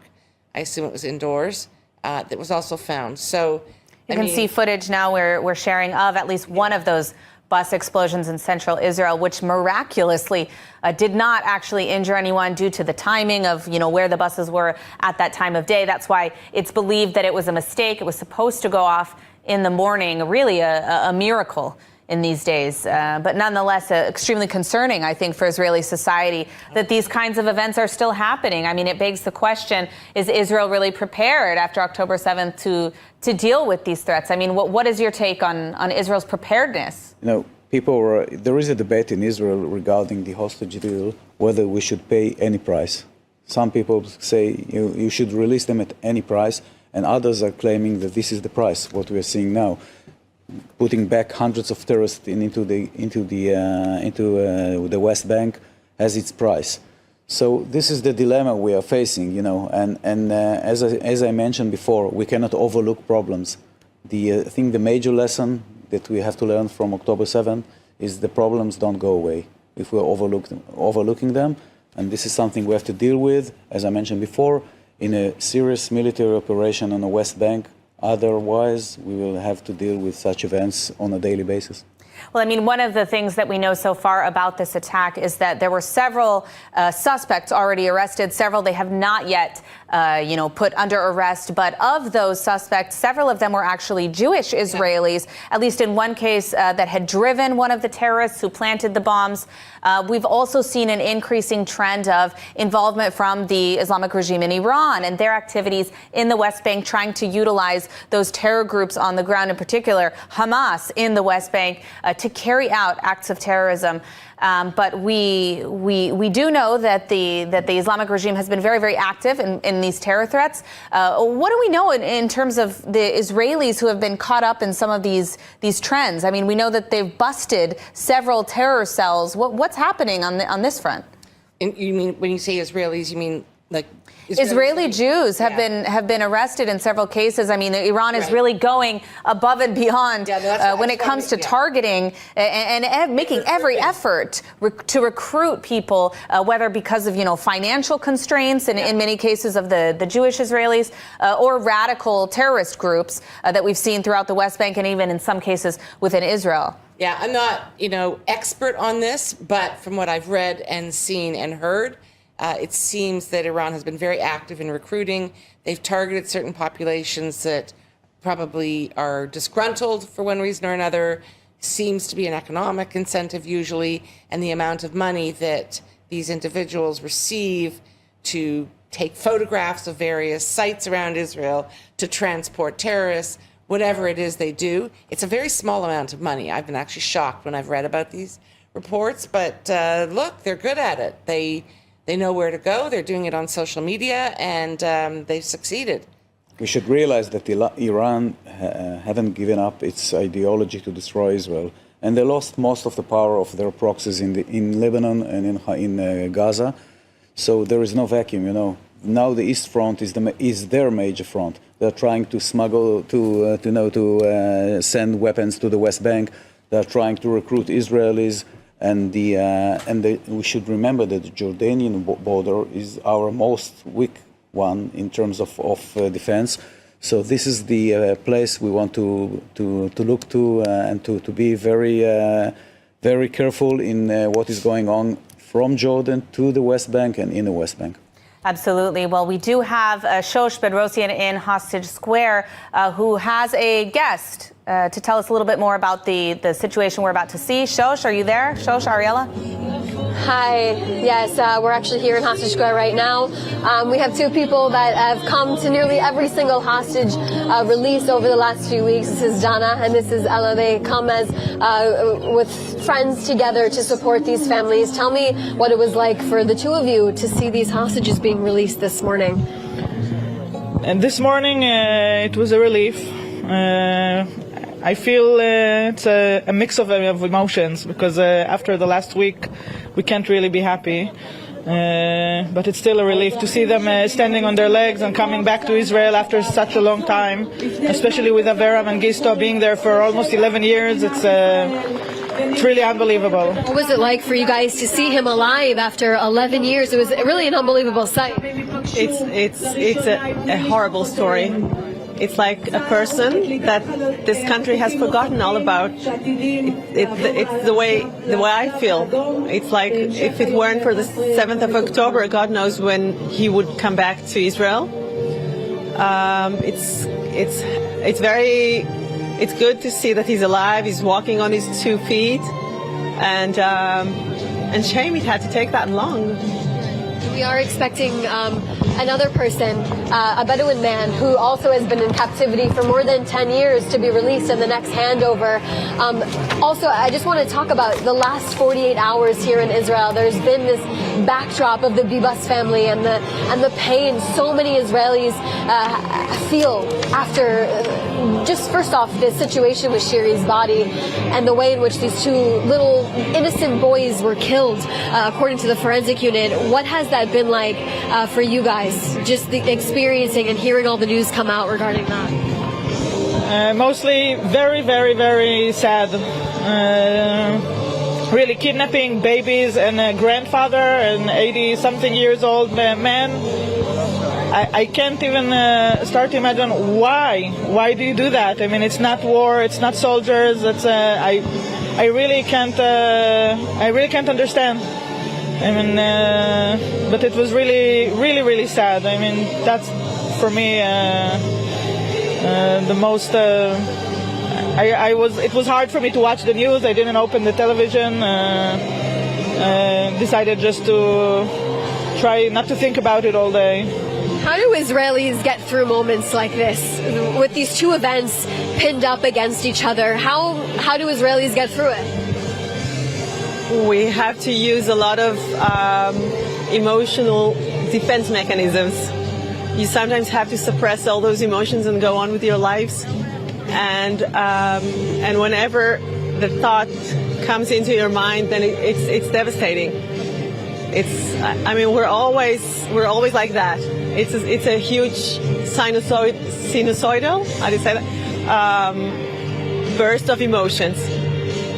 Thinking about the Bibas families, looking at the memorial point that was here, it's like it's so it fills you up with sad emotions and horrifying thoughts, and it actually brings me back to October 7th all the time, remembering the horrifying moments where we realized what was going on. And unfortunately, it appeared that the rumors about the Bibas families were true, and they were all three of them were murdered brutally in captivity by a group of terrorists who are not human. And those are our neighbors down south. That's horrifying. Both of you are holding posters today. I just want to show the camera what the posters are holding. This is Omer Shem Tov, who is supposed to be coming out very soon in the next handover release. And this is the poster of Omer Wenkers. Obviously, you guys are holding them today. Hopefully, with excitement. Something's in the air. How do you feel the atmosphere is in Hostage Square after everything that's happened? Do you feel as if there's excitement on the horizon with the next handover, with these 4 lives supposed to come out? Yes, of course. We are waiting. We're looking forward to see them coming back. This is why we chose those signs. Actually, it was for us just to feel a little bit of hope and relief that they're going back to Israel and coming back to life. Hopefully, it's going to be a hard rehabilitation for them, but I hope in the future they will be able to have a normal life or some kind of normal living. I feel it's like a roller coaster of emotions. One moment we're very happy and everybody's cheering, and then the moment after we remember all those who are still there and need to be released, and we have a lot of uncertainty about what's going to happen next, what's the next stage, what's going to happen with those young men who are still there.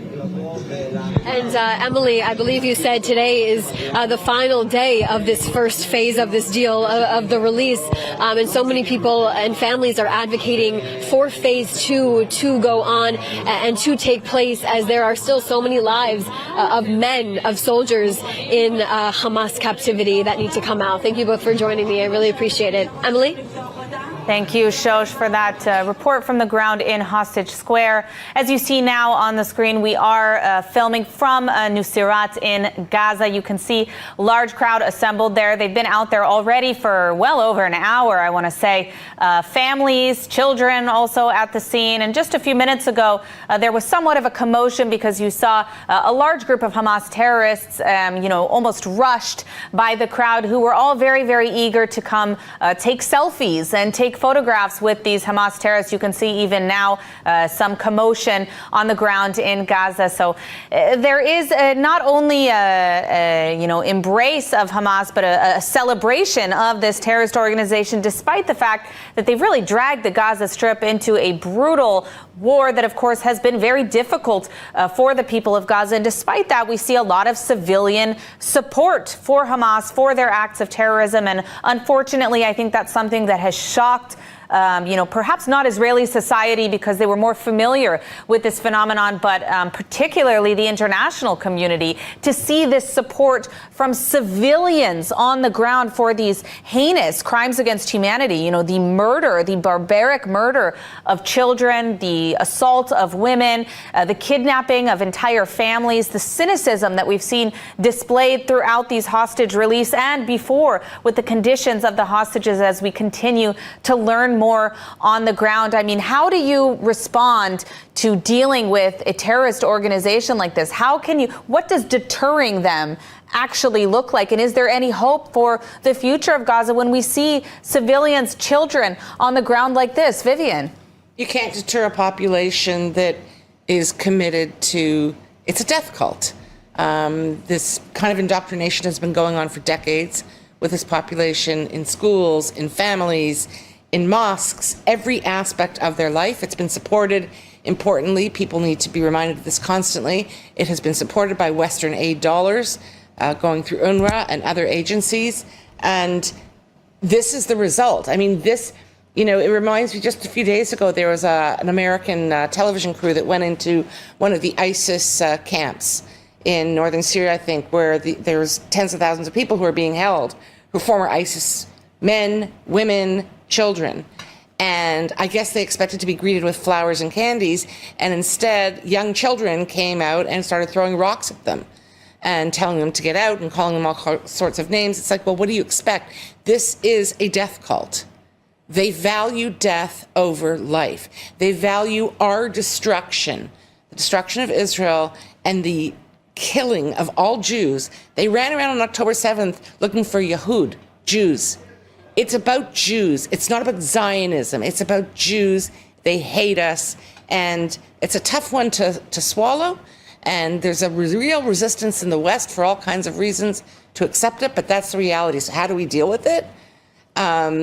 I have a number of ideas, but maybe not for. We'll turn to Danny for now. Yeah. I would love to get your take on this as well. I mean, how, even from a military perspective, how do you deter, not just a terrorist organization, but we're talking about a society that is so radicalized that they're bringing their children to these scenes? The charter of Hamas, as well as the charter of the PLO, both states the same.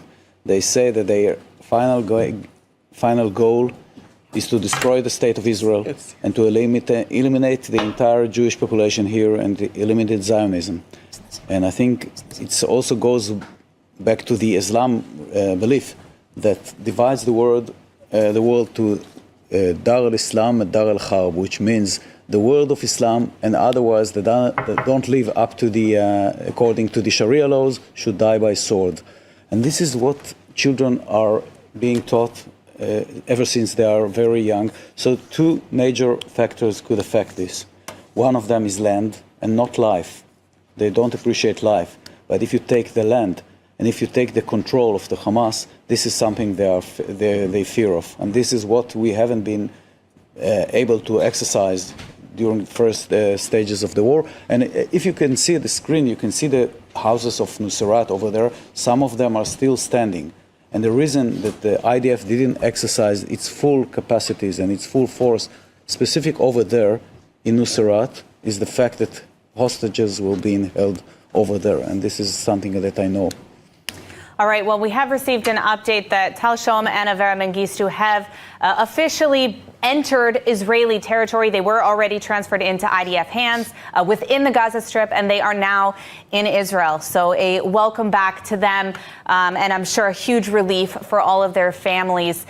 We also want to welcome to our panel Arab-Israeli journalist Yosef Haddad to speak a little bit about what we've seen today, what we expect to see as the show, for lack of a better term, is set to begin in Nuseirat now. You can see some activity on the ground as we anticipate the arrival of the remaining 4 hostages set to be released today. Yosef, thank you for joining us. What do you think of the scenes we've seen so far? Well, first of all, I've been following Al Jazeera broadcast as well, just to understand a little bit more of the narrative they're trying to push, and it's unbelievable to see how they spoke about the body of Shira Bibi as if it was just a simple mistake, and Hamas corrected it, and then they sent the right body. This is how they are typically trying to broadcast this small issue, as if I can call it like so this. Sorry to interrupt you. I just want to point out now, this is the family of Hisham al-Sayed. You see them handing out coffee to the crowds in Israel who are waiting for the arrival of the hostages. Of course, Hisham is one of the hostages. We will speak more about him later. Do you know, can you tell us more about this family, about Hisham's situation? Yeah, well, you know, for about 9-10 years, Hisham Said was a captive of the terrorist organization Hamas. Unfortunately, Hisham Said is not well mentally, and that is one of the reasons why he actually crossed the border. But here's something really interesting about the Hisham Said family. Hisham Said family came to the Israeli government and said, I don't want you guys to release any terrorist to bring back our son, our kid.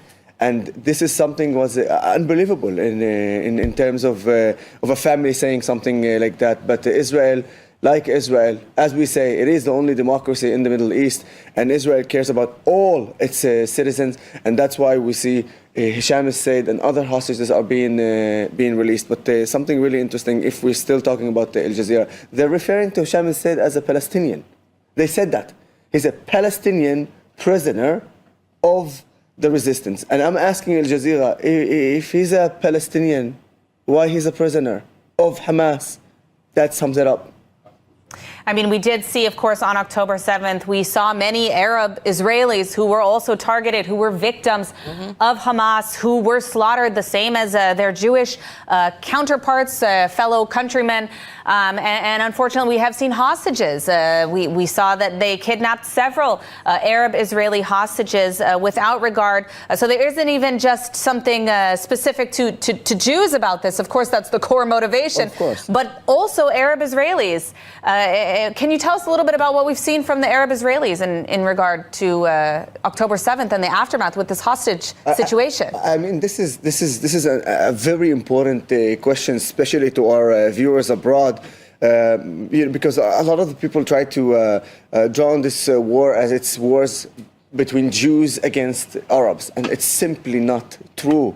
Not only the majority of the Arab Israelis did not join and did not celebrate, but the majority, absolute majority of the Arab Israelis condemned the 7th of October, condemned Hamas, and in fact, some of the anti-Israel people from within my society called me and said, listen, we understand now better. We do not want to live under Hamas ruling. We know that they are savages. We've seen what they've done on the 7th of October, and we don't want this. We don't want that from Hezbollah. We don't want that from Hamas. And certainly we don't want that from the Palestinian Authority. We understand that we want to live under the Israeli Authority. This is something that happened literally at the same day of the 7th of October. And after that, we've seen that Hamas killed Jews and Arabs, kidnapped Jews and Arabs. Not only that, when it comes to fighting, even today, as we speak, you have Arab soldiers, Christians, Muslims, and of course from the Druze community and from the Jewish society, all of us together fighting against that enemy. Some of the top officers in the IDF wanted actually to send a message, a clear message to the Jewish society, but also to our enemies, to Hamas, when they presented videos of them literally 5-10 minutes before they enter Gaza, speaking in Arabic and saying, it is not our culture, it is not our religion, we are going to enter Gaza to bring back the hostages and to destroy Hamas. This is from Arab Muslims officers in the IDF. And then add to that the shared and the partnership between Jews and Arabs, where you see Arab Israelis and Jewish Israelis save each other on the 7th of October, and the stories are countless stories. And that's why it is very important to understand that this war is not Arabs against Jews, but it's Israel, the right side of the history, to the terrorist organization Hamas, the wrong side of the history. Now you need to check yourself. If you are on the side of the terrorist organization, then it says everything about you. Yeah, well, unfortunately, we are dealing with a very radicalized society, as we have spoken about already. You know, just initially, Danny, I've gotten reports that the crowd has actually tripled in Nuseirat. And apparently we're also getting an update just now that the Red Cross is on the way. On the screen now, I just want to point out the Mengistu family, who are now singing in celebration with the news that Avera Mengistu has been returned. So we have almost this sort of bipolar feeling of elation and relief at seeing the return of our hostages. At the same time, really macabre scenes on the ground in Gaza with this display. And as I mentioned, already the crowd has tripled in Nuseirat. This is a big deal, a big celebration for them in order to, I guess, display that, Hamas is alive and kicking, although hopefully not for long after these scenes. Danny, what is your take on this sort of dual emotional roller coaster where we've been going through for now 6 releases? Yeah, we are living in a roller coaster. This week was one of the saddest days since October 7th, with the entire of the Bibas story, which is tragic. You cannot say it in other words. And then we have now the joy and the happiness of having our hostages back. It's some kind of the feeling that we have during the Memorial Day, and then within a few hours the joy of Independence Day. But I want to comment on something that Yosef said, which I think is very important. I think you cannot overestimate the thing that Yosef mentioned, the fact that there is a clash of civilizations here between us and Hamas. And whenever people abroad, to our viewers abroad, hear false accusation about Israel being an apartheid state, this statement by Yosef, who is a proud Arab Israeli citizen, emphasized the fact that I think the only place in the Middle East where Arabs can live in a democracy is within the state of Israel, not in any other place. And I can totally agree with what you said when it comes especially to the myth of Israel being an apartheid state. This is an absurd claim against the state of Israel. And further than that, I'll tell you, they claim it because when you do not want to solve a conflict, then you create problems that does not exist, because when you create problems that does not exist, you can't solve them. And that's how you maintain those problems, and that's how you maintain those conflicts. This is exactly what the anti-Israel people are trying to do. They want to maintain that conflict. So the Red Cross, as I mentioned, is currently on the way to the scenes we're seeing right now in Nuseirat. As you can see, the crowd, even from the shot that we're looking at, has really increased in size. It is expected to continue to grow, unfortunately. Yosef, before you joined our panel, we were discussing the problem of radicalism in Palestinian society. The fact we've seen children being paraded around, these hostage release shows that have been put on. Of course, now we've already seen on the ground there children. I think there are some of them even in this shot. What is your take on this? I mean, how can we deal with a society that is so radicalized? Is there even a solution? Let's talk about the uninvolved people. There's a lot of Israelis said everybody is involved. Everybody is involved. But then the people that counter that, they come and say, what, are you talking about a kid that is 6 years old is involved? Let me explain once and for all why when you say everybody is involved, it actually means something. Because if you take the Palestinian education, and especially the education under the terrorist organization Hamas, you poison them on disliking any Israeli, on Jew hatred, and on terrorism from age 0 up until you become a teenager and then a man. This is the situation. So if you take a look at, for instance, a baby that was born, it was born to a family that was already educated by Hamas. And then you arrive to the kindergarten by the age of 4. And in kindergarten, they start teaching you about Hamas, and they start teaching you about the fact from the river to the sea, there's no such thing as Israel, and it will be free. Free from who? Free from Israelis, free from Jews. And then you go after that to the teenage age, and you see that there is Hamas terror camps for kids at the age of 12, 13, 14. They're involved. And then literally at the age of 14, they become members even of Hamas. This is child abuse. And then you are after the age of 18 where you become a man, and then you are literally part of the terrorist organization Hamas. Even those in who are many cases, 15, 16-year-olds are of also course, recruited to I Hamas. said that. Of course, I said that. But even more, let's say you're not part of the military unit, but you are part of the ideology. And when you are part of the ideology, there is no way that you will ever try to swift or to do some sort of a revolution against Hamas or the ideology of Hamas. That's why everybody is involved. In every house, you will see symbols of Hamas. In every house, you will see the full map of Palestine, as they call it, which include Beersheba, Tel Aviv, Haifa, all those cities which are Israeli cities. And that's why when you arrive even to Gaza, you will see that everybody is trying to help Hamas. And if they don't want to help Hamas, the only reason is because right now they're in a really bad condition. But if the conditions and the situation in Gaza was okay, nobody would have talked against them. Nobody would have said something. What does this give you? This gives us one simple fact. If Hamas is weak, we will allow the Gazan people to maybe shift somehow, only if they're weak. Because if they're not weak, they will never shift their ideology. And if they're not weak, they will never change the education. And if you don't change the Palestinian education in Gaza, it will never change. They will hate Israel. They will be educated of hating Israel and killing Jews and killing Israelis. And I'll tell you even more than that. They will be educated of killing Arabs like me even more than anybody else. Because for them, for me, to be a proud Israeli is even way worse of being just a Jew.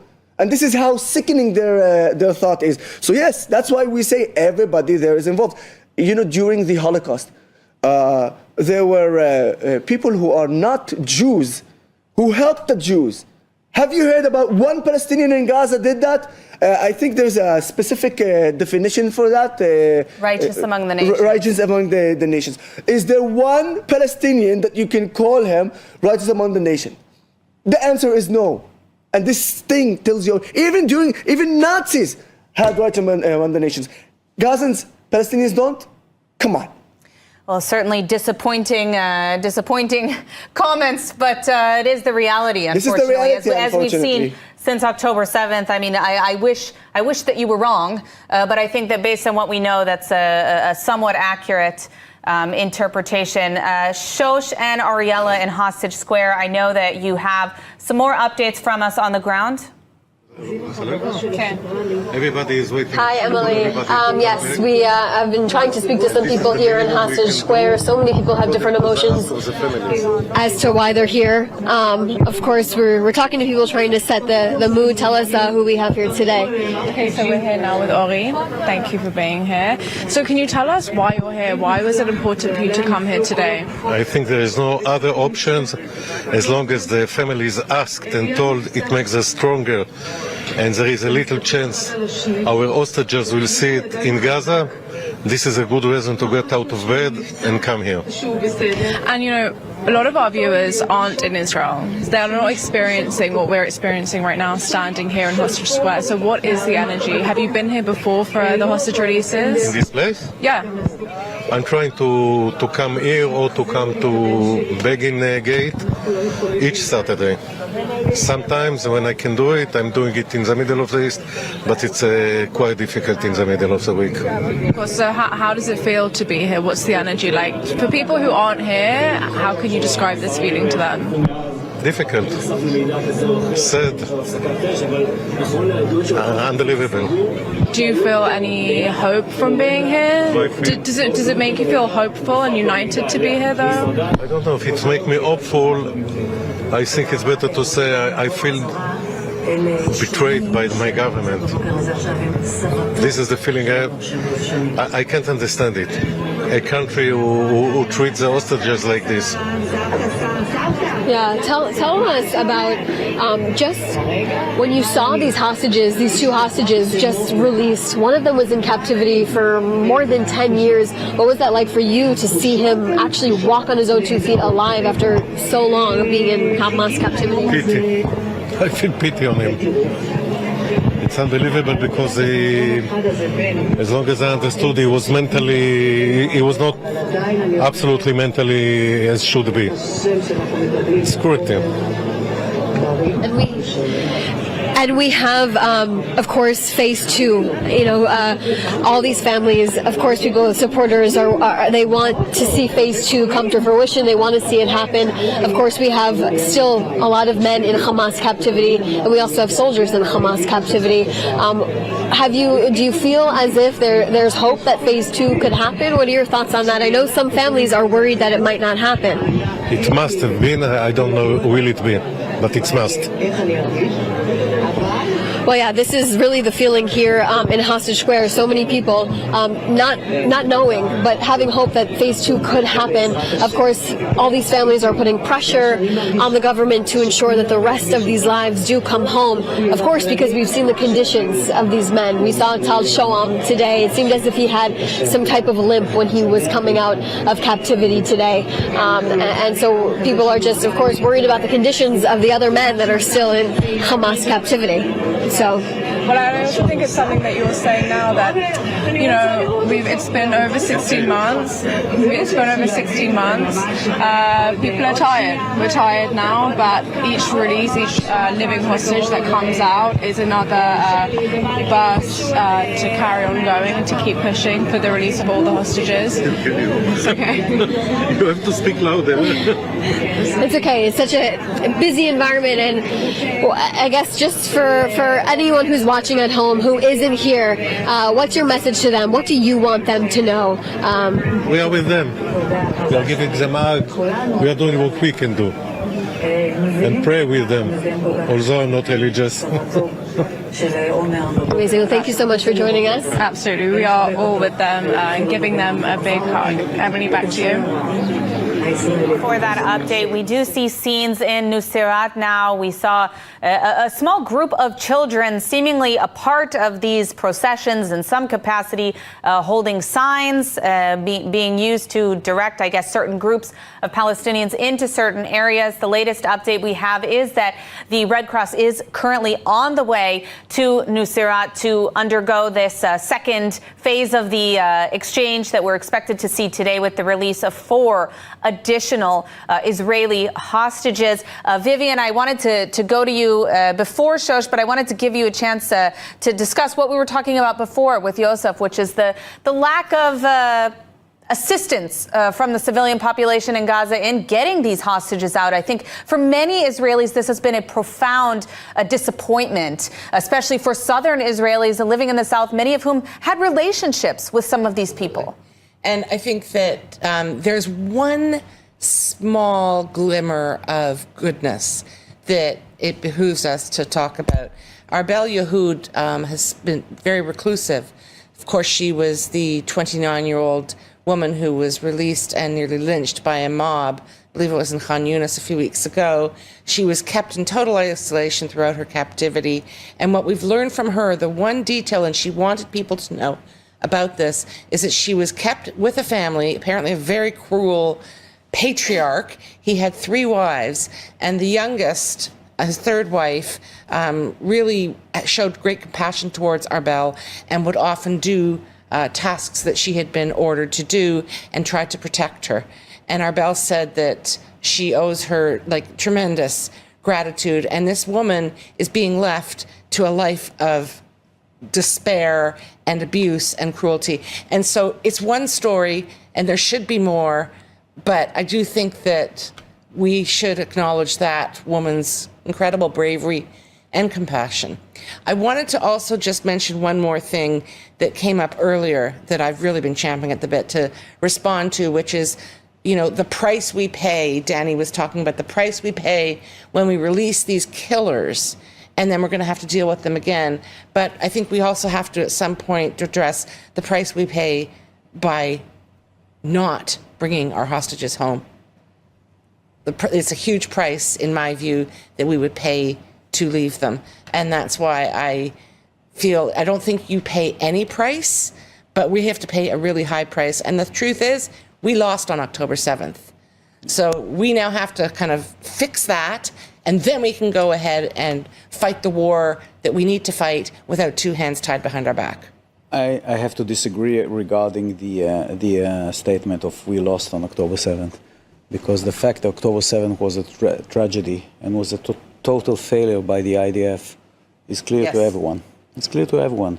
But we also lost in this respect in the Yom Kippur War, and we even lost on the Lebanon First War.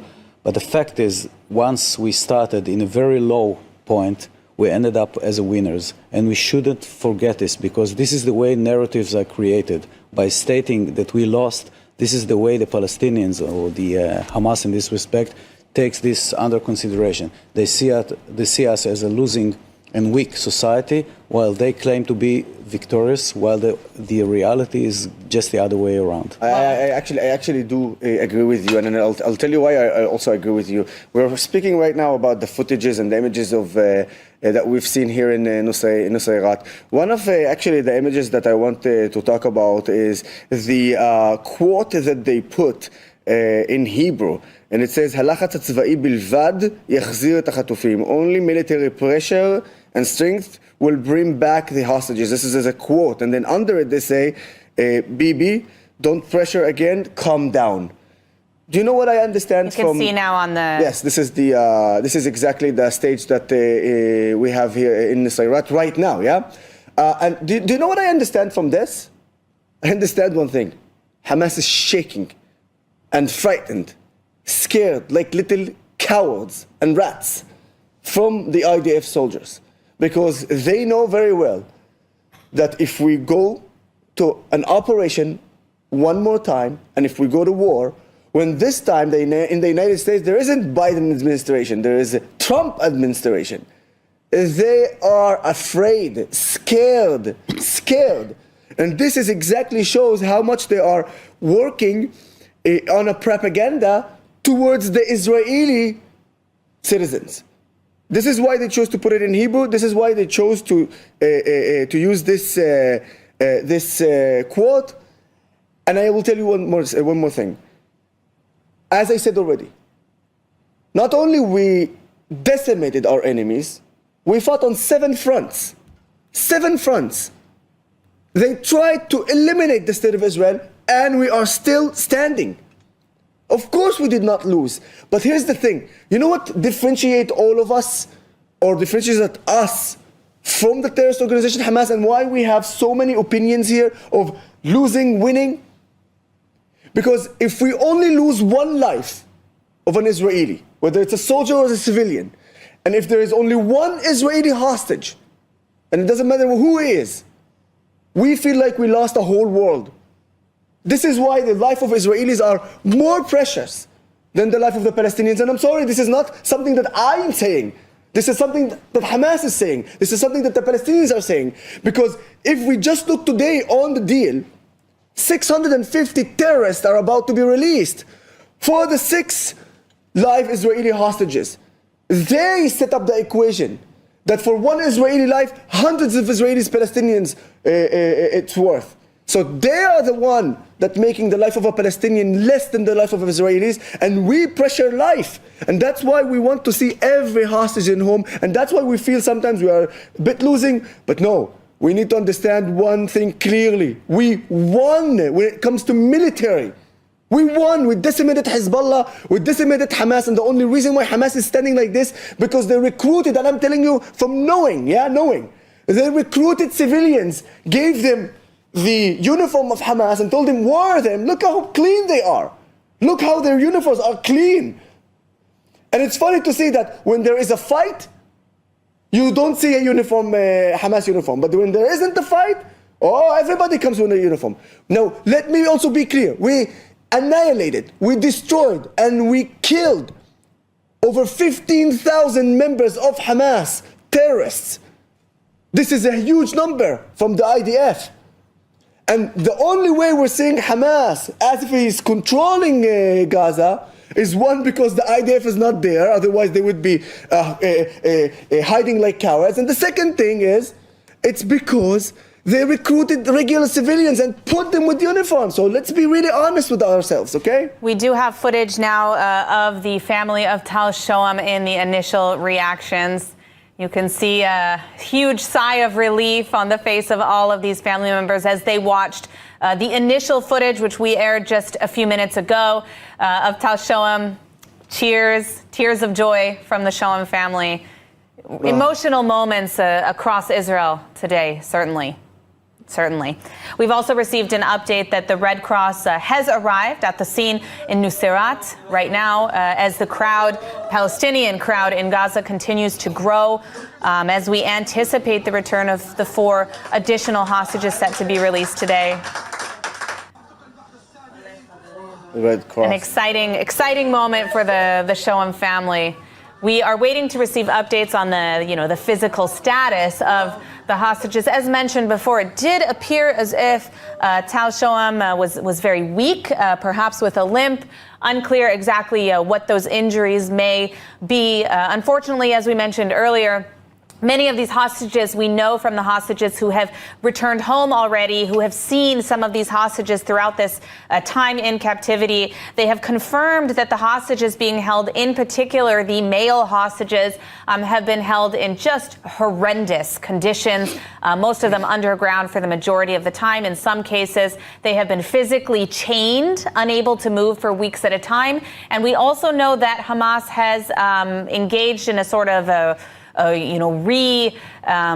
revitalization campaign the week or two before some of these hostages are released, because they did receive so much criticism about how these hostages came out looking, especially in the case of the incident with Arbel Yehud and Eli Sharabi just a few weeks ago. We did see that, from the looks of it, Tal Shoam is able to move. He is able to walk to some extent, although it did look like he was being held up. So it's likely that is also the case now, that Hamas has been trying for at least a week or so to bring these hostages somewhat back to life, for lack of a better term. Certainly in Israel, they will be receiving full medical checks and the treatment that they need, whether physically or psychologically, in order to make a recovery. It will be a long rehabilitation process for all of these hostages returning now, but we support them and are happy to see them home nonetheless. As I mentioned, the Red Cross is on the ground there in Nuseirat. We are waiting to receive updates for the transfer of the remaining 4 hostages. But Vivian, I want to ask you about the scenes that we expect to see. We've spoken a lot about the medical conditions of these hostages. We really have no idea what's going to happen in the case of Hisham al-Sayad. The last photo we had of him in captivity was him, on some sort of respirator.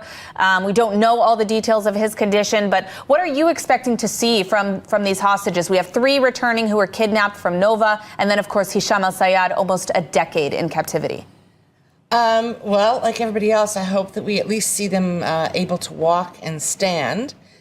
Don't know much more than that. We were talking earlier about the Red Cross, and Malki Shem Tov, the father of Omer Shem Tov, it was 2-3 months after October 7th. It was a short time, and he went to a meeting in Jerusalem with Marina Spolyaruk, who at the time was one of the most senior people in the Red Cross. Red Cross had done nothing to try to get medicine. Of course, he's celiac and suffers from asthma. We had information from Maya Nitai Regev, who had been held with him, about how he was suffering and how the Hamas guards would just mock him whenever he coughed and threatened him from eating pita. Malki Shem Tov went up to the Red Cross and he just said, I don't know where my son is, but you can find him, find his address and get the medicine to him. And she said, I'm not touching that. So, it's just, what condition? I think it's a miracle that he's alive. As someone with celiac disease, who's been underground, who's been mistreated, and we know, I believe, that Omer Enkert is injured. To me, it's a miracle that they're alive, that they've managed to fight off infection. They have shrapnel in their bodies, many of them. And let's just hope that they can rehabilitate. Other than that, I don't know any more than anyone else about their condition and what to expect.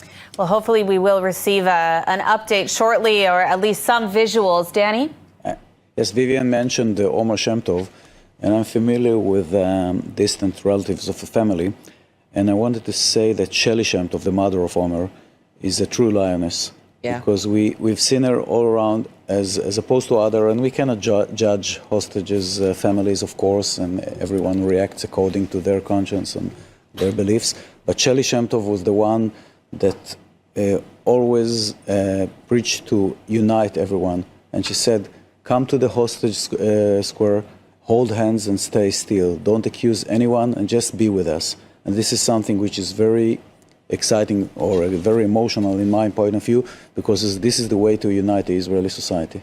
Of course, I would be remiss not to mention the fact that in almost every single propaganda hostage video that we have seen Hamas put out, that is exactly what they have called for, is distrust and disunity in the Israeli society. This is something that they view as a major agenda item for them. They want to see that division in the state of Israel. Emily, I want to talk more about the cruelty of the terrorist organization Hamas and the terrorist psychological against Israel and Israeli citizens. On the stage where Tal Shoham and Evra Mengistu were released, we will see in just a bit the footage of the banner that they put up behind, and we will see there the face of Hadar Goldin. This is exactly what they did. I'm sure that we will see it. We have here the footage of Tal Shoham. So we'll see once he goes on the stage. You will see the footage of Hadar Goldin with the red triangle, which means this is how they target IDF and civilians, by the way, when they put that red triangle above the head and the face of Hadar Goldin. This is an absolute disgusting act by the terrorist organization. Anyway, this is exactly the picture that I was talking about. And look, and they deliberately also chose a photo like this where he's smiling. I know the mentality, and I know how they are thinking, and I know exactly what message they want to send. And 4 days ago, there was a talk about Hamas releasing the bodies of Hadar Goldin and bringing it back to Israel. It was a fake news, by the way. Yeah. For our viewers, I wanted to clarify, Hadar Goldin is one of the bodies that is being held captive by Hamas for many years from Tzuk Eitan operation. And this cruelty here, we know the family of Hadar Goldin, who fought bravely to bring back the body of their own kid. And the fact that Hamas is doing something like this is just, again, shows you how they are just a sadistic monsters. There is no other definition for them. And it's about time that we as Israel, as a country in the Middle East, to understand that we need to arrive to that arena, the arena of the, what we call it, the propaganda.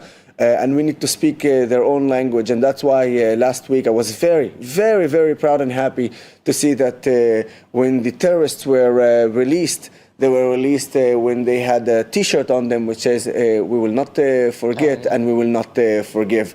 And I hope that this message will be very clear to all the rest of the terrorists. We will not forget and we will not forgive. And you will stay a target for the Israeli security people, and they will finish the job one day or another. That was the first time they'd done that, isn't it, with those sweatshirts? Yeah, well, before that, it was a bracelet that they put, but wasn't significant as it is. And I can tell you, Vivian, that made a huge impact in the Arab world. Huge impact in the Arab world. And in fact, I've seen many comments saying, what? Israel start to speak Arabic now? And you know what? This is itself an evidence that shows that, yes, Israel is a Western country. Of course, we have Western values, and that's what differentiates us between the rest of the Middle Eastern countries here. But I don't want to be like them. All I'm saying is, in order for us to survive in the Middle East, we have to balance between the fact that we're a Western country to a country that actually physically in the Middle East. And unfortunately, our enemies or the neighboring states that are bordering us are not Western countries. They are Middle Eastern countries with a Middle Eastern mentality and thought. And if we don't think like them, and if we do not balance between the fact that we're a Western country, we do not have the right to exist here. I'm sorry. And I think what Yosef said now is goes back to the picture or the footage I remember from Jabalia at the beginning of the war. Well, Israel captivated like 200 terrorists and they stripped them down. They were sitting in underwear. And there were voices in the Israeli society said, look, it's not humane to keep them in the cold or whatever with their underwear. And this is the language they understand. Terrorists should be humiliated. All right, well, we do have Ariella and Shosh in Hostage Square now. Can you guys give us a little bit more information about these 4 hostages, who they are, what their stories are, what we expect to see in the exchange in a matter of minutes, hopefully? Sure. So let's talk about Omer Wenker, who is expected to be handed over hopefully very, very soon. He is someone who survived Nova. He was at Nova with a few of his friends. One of his friends who was there was actually murdered. He was able to contact his family earlier that day before he was kidnapped, saying that he was scared for his life before they then saw an image of Omer stripped down to just his underwear in the back of a pickup truck with his arms tied behind his back. That is the last image that they saw of him. There were no propaganda videos released of Omer while he was in Hamas captivity. Omer is being released today because he suffers from colitis. When he has certain attacks, it's because, according to his family, he has ulcers that develop and cause serious pain for him. And so there's a lot of concern what could happen if he's not getting the right and proper medication while he's in Hamas captivity. Also, Omer's grandmother survived the Holocaust. She was actually, according to the family, was liberated before she got to Auschwitz by the Soviet Union's army at that time. So they've been trying to get the Russian government to help secure his release as well. The family has been trying to get anyone to help them get him out because of how dire his condition might be. And that's just one of them. Omer Shem Tov is another hostage that has conditions. Ariella, of course, knows more about him. So like Omer Wenker, Omer Shem Tov also suffers from health conditions. He is celiac and also has asthma. He's 22 from Herzliya. He was taken hostage along with his friends Itai and Maya Regev, who were both released in November 2023. Now, as we've said earlier in this broadcast, those with health conditions are a massive concern for obvious reasons. We know that the conditions that have been kept in will have been dire. In tunnels, no hygiene. For one with asthma, that could be extremely problematic. Celiac, also living on what we can imagine being at least 1 pitta a day. I mean, only 1 pitta a day. At most, extremely concerning for one with celiac. We've already seen hostages come out extremely malnourished, so someone who will have had issues eating the little food that was provided for them would be worrying. We can expect to see them coming out possibly very thin, looking very malnourished and weak, so he's also a big concern for the hostages coming out. Yeah, and for our viewers watching right now, as you can see, this is the scene. This is where the handover will take place. We're watching any moment. It's unclear if the Red Cross has actually arrived yet. We're waiting for those vans to show up, for the hostages to then be handed over. Another hostage that's set to be released, part of this handover, is Hisham al-Sayed. He is a Bedouin man who walked into Gaza on his own accord back in 2015. He is coming out nearly 10 years later at the age of 37, just like Avera Mengistu. He walked in when he was about 27 years old, and more than 1 decade later, he is returning. He apparently, and according to a Human Rights Watch group, he suffers from mental illness, and his family says that as well. Potentially very severe mental illness conditions that he has been dealing with. There was a propaganda video released of him that really scarred and shook the Israeli public in 2022. There was a video Hamas released of him in appeared to be a hospital bed with an oxygen tank hooked up to him breathing through it. Really a very scary and horrifying video for the family who saw that, and that's their last sign of life from him since. And then the final hostage coming out today is Elia Cohen, 27, who was taken from the Nova Festival. He was with his partner Ziv, his fiance, and her nephew and her nephew's fiance, who were both killed on October 7th. They were all in a bomb shelter, which then became a death trap, essentially. And Elia was taken alongside Hirsch and also Or Levy. Now, we know from the hostages recently released that he has been held in extremely inhumane conditions, chained in a tunnel without food, suffered a gunshot wound to his leg, and has undergone extreme abuse. So again, another great point of concern for Israel, for his family members. We know that he most likely will not have been treated. So another one, is, along with all three hostages, the rest of the hostages being released today, all have points of concern for their health and well-being. Definitely. And going back to Omer Wenkert, just for one moment, there was actually a sign of life from him reported in November of 2023. One of the hostages released at that ceasefire deal, Liam Orr, was actually held with Wenkert, and 5 Thai hostages, I believe. They were all held together in really dire conditions. They said that Omer Wenkert brought so much optimism to that group, trying to help them get through these really critical conditions. We know that a lot of the men that were in Hamas captivity faced really rigorous physical forms of torture at the beginning of their captivity. They say it was actually some of the worst abuse that they had while being hostages. So we're hoping to see, these 4 men walk across the stage today.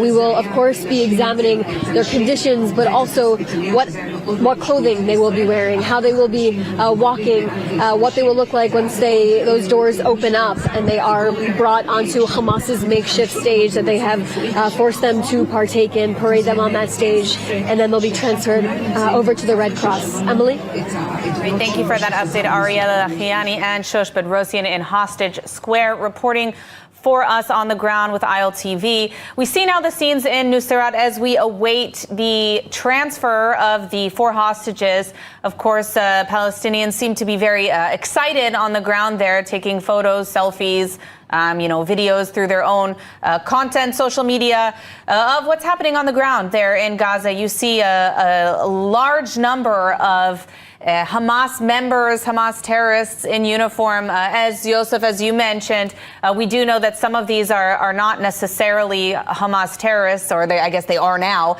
but people who have very recently been recruited. In some cases, we've even seen children, in some cases small children, dressed in full Hamas uniform at these scenes. And we've also seen children as part of the procession even today so far. I do want to update that we have received confirmation that Tal Shoam and Avera Mengistu are at Re'im base now.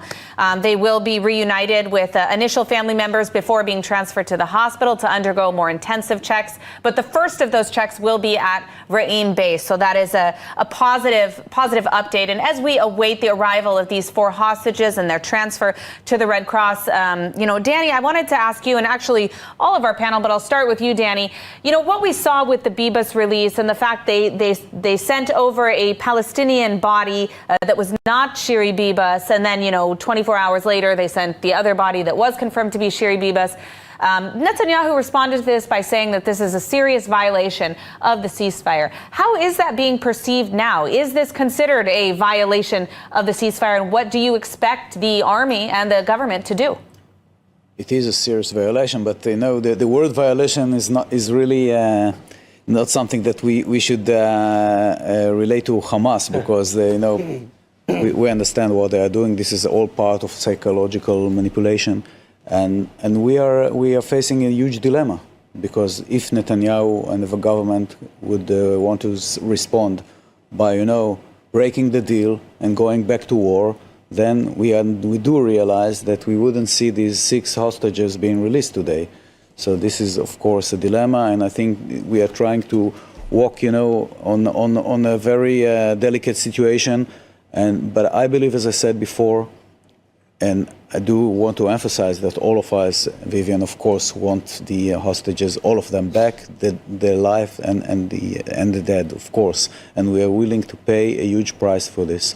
But there should be a red line, because Hamas wants to drag us, for an endless discussion and endless negotiations, and going to stretch this exercising this manipulation for ages. And we, at some point, would like to change the equation. For example, if they keep, breaking the deal and making such horrible manipulations, such as they did with the late Shiri Bibas, we could emphasize that if they do so again, we would conquer, one of the Palestinian villages again, or camps. And if they don't bring back all of the hostages, we go furthermore. And this is the way to address a terror organization that doesn't speak our values and language. So we do want our hostages back as soon as possible, and we need to do it now.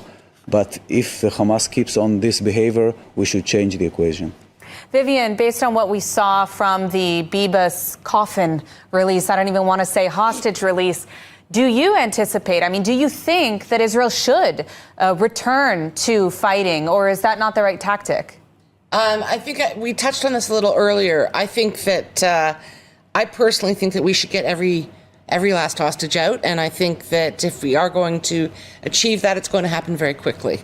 So, I would prefer to hold and wait and see what Witkoff, Special Envoy Witkoff, and President Trump have in mind, because if they're going to manage to pull this off, it's going to happen, in my view, very, very quickly, like within a week, maybe 10 days.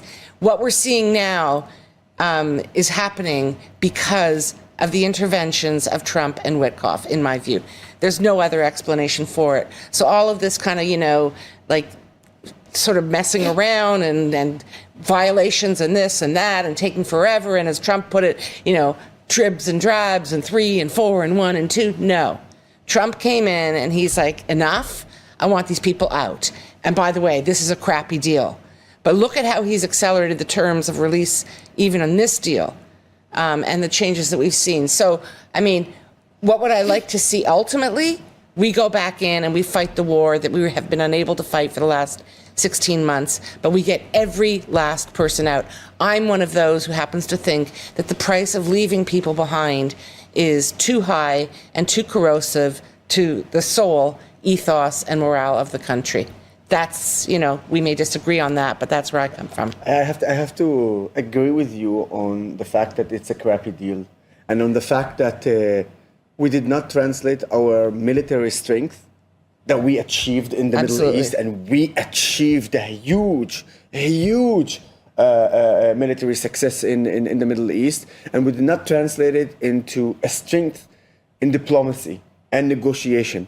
And to be honest with you, one of the things why we did not achieve this, and I am not joking, the fact that in the negotiation team on the Israeli side, there isn't an Arab Israeli that understand the mentality of our opponents, of the terrorists in the Middle East, and the fact that we literally gave Qatar, who is the official friend of Hamas, and of course we have Al Jazeera, who is the official spokesperson of Hamas.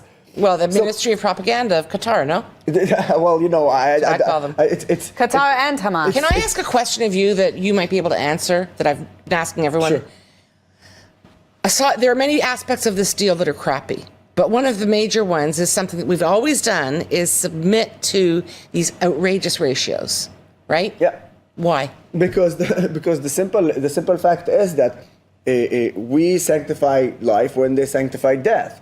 And we want every soldier and every civilian to come back. We created the equation that they can demand hundreds of bodies for one Israeli body. And the biggest mistake was during Gilad Shalit deal. But the bottom line is, if we look at it how it is, right, the life of an Israeli worth more than the life of a Palestinian. And Israel wants to bring back every Israeli there, and we are willing to pay the price. And that is why this deal is crappy, because we are willing to pay the price. But the problem here is not about this. There are numbers of things that Israel could have done to make it even a better deal.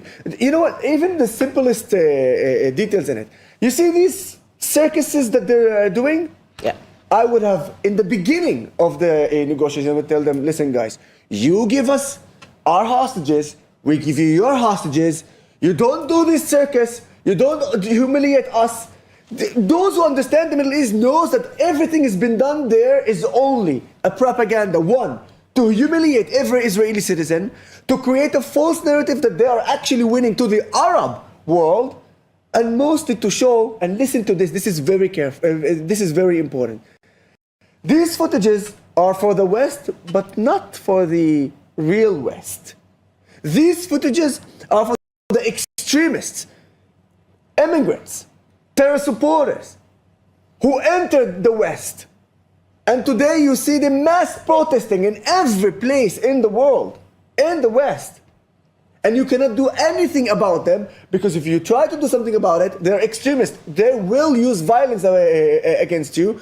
I am a victim of that violence when they punched me in the face outside of Columbia University in New York, and the only one thing that I did is exposing their hypocrisy and the fact that they support terrorism by filming. And that's why when we see circus like this and we allow a circus like this, we get a circus like this. And that's why we feel that in those negotiations we've definitely did a crappy deal, and unfortunately it just shows that we do not understand again the mentality of the Middle East, and we need to work on that because Israel is part of the Middle East. What's interesting is that we also saw President Trump's reaction to some of these events, and he was very angered after the release of Eli Sharabi. So also referenced how it seemed like they came out of Auschwitz. I hate making that comparison, but there really is nothing else that applies based on what we saw. And then after the Bibas event, he also issued a statement saying that this is appalling. And I think that that certainly has motivated even him as the president of the United States to crack down on this terror organization and to have a heavier hand when it comes to dealing with them. And of course, we can't forget the fact that not only did they kill many dozens of Americans on October 7th, but they still have American citizens in Hamas captivity, Idan Alexander being one of them.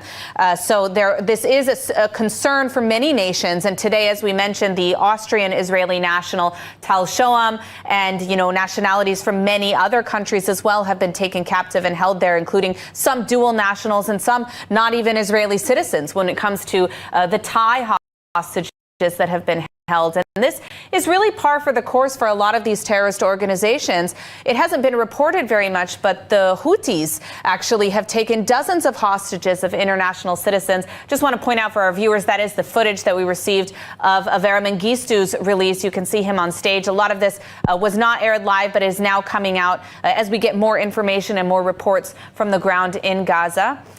In the pouring rain there, you can see visible through this shot where they were standing and in what conditions.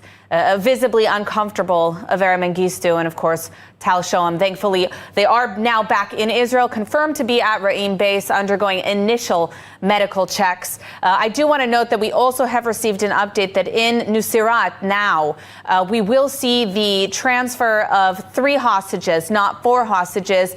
Hisham al-Said, the one who has been held for more than 10 years now, he will be released from a 3rd location believed to be in Gaza City.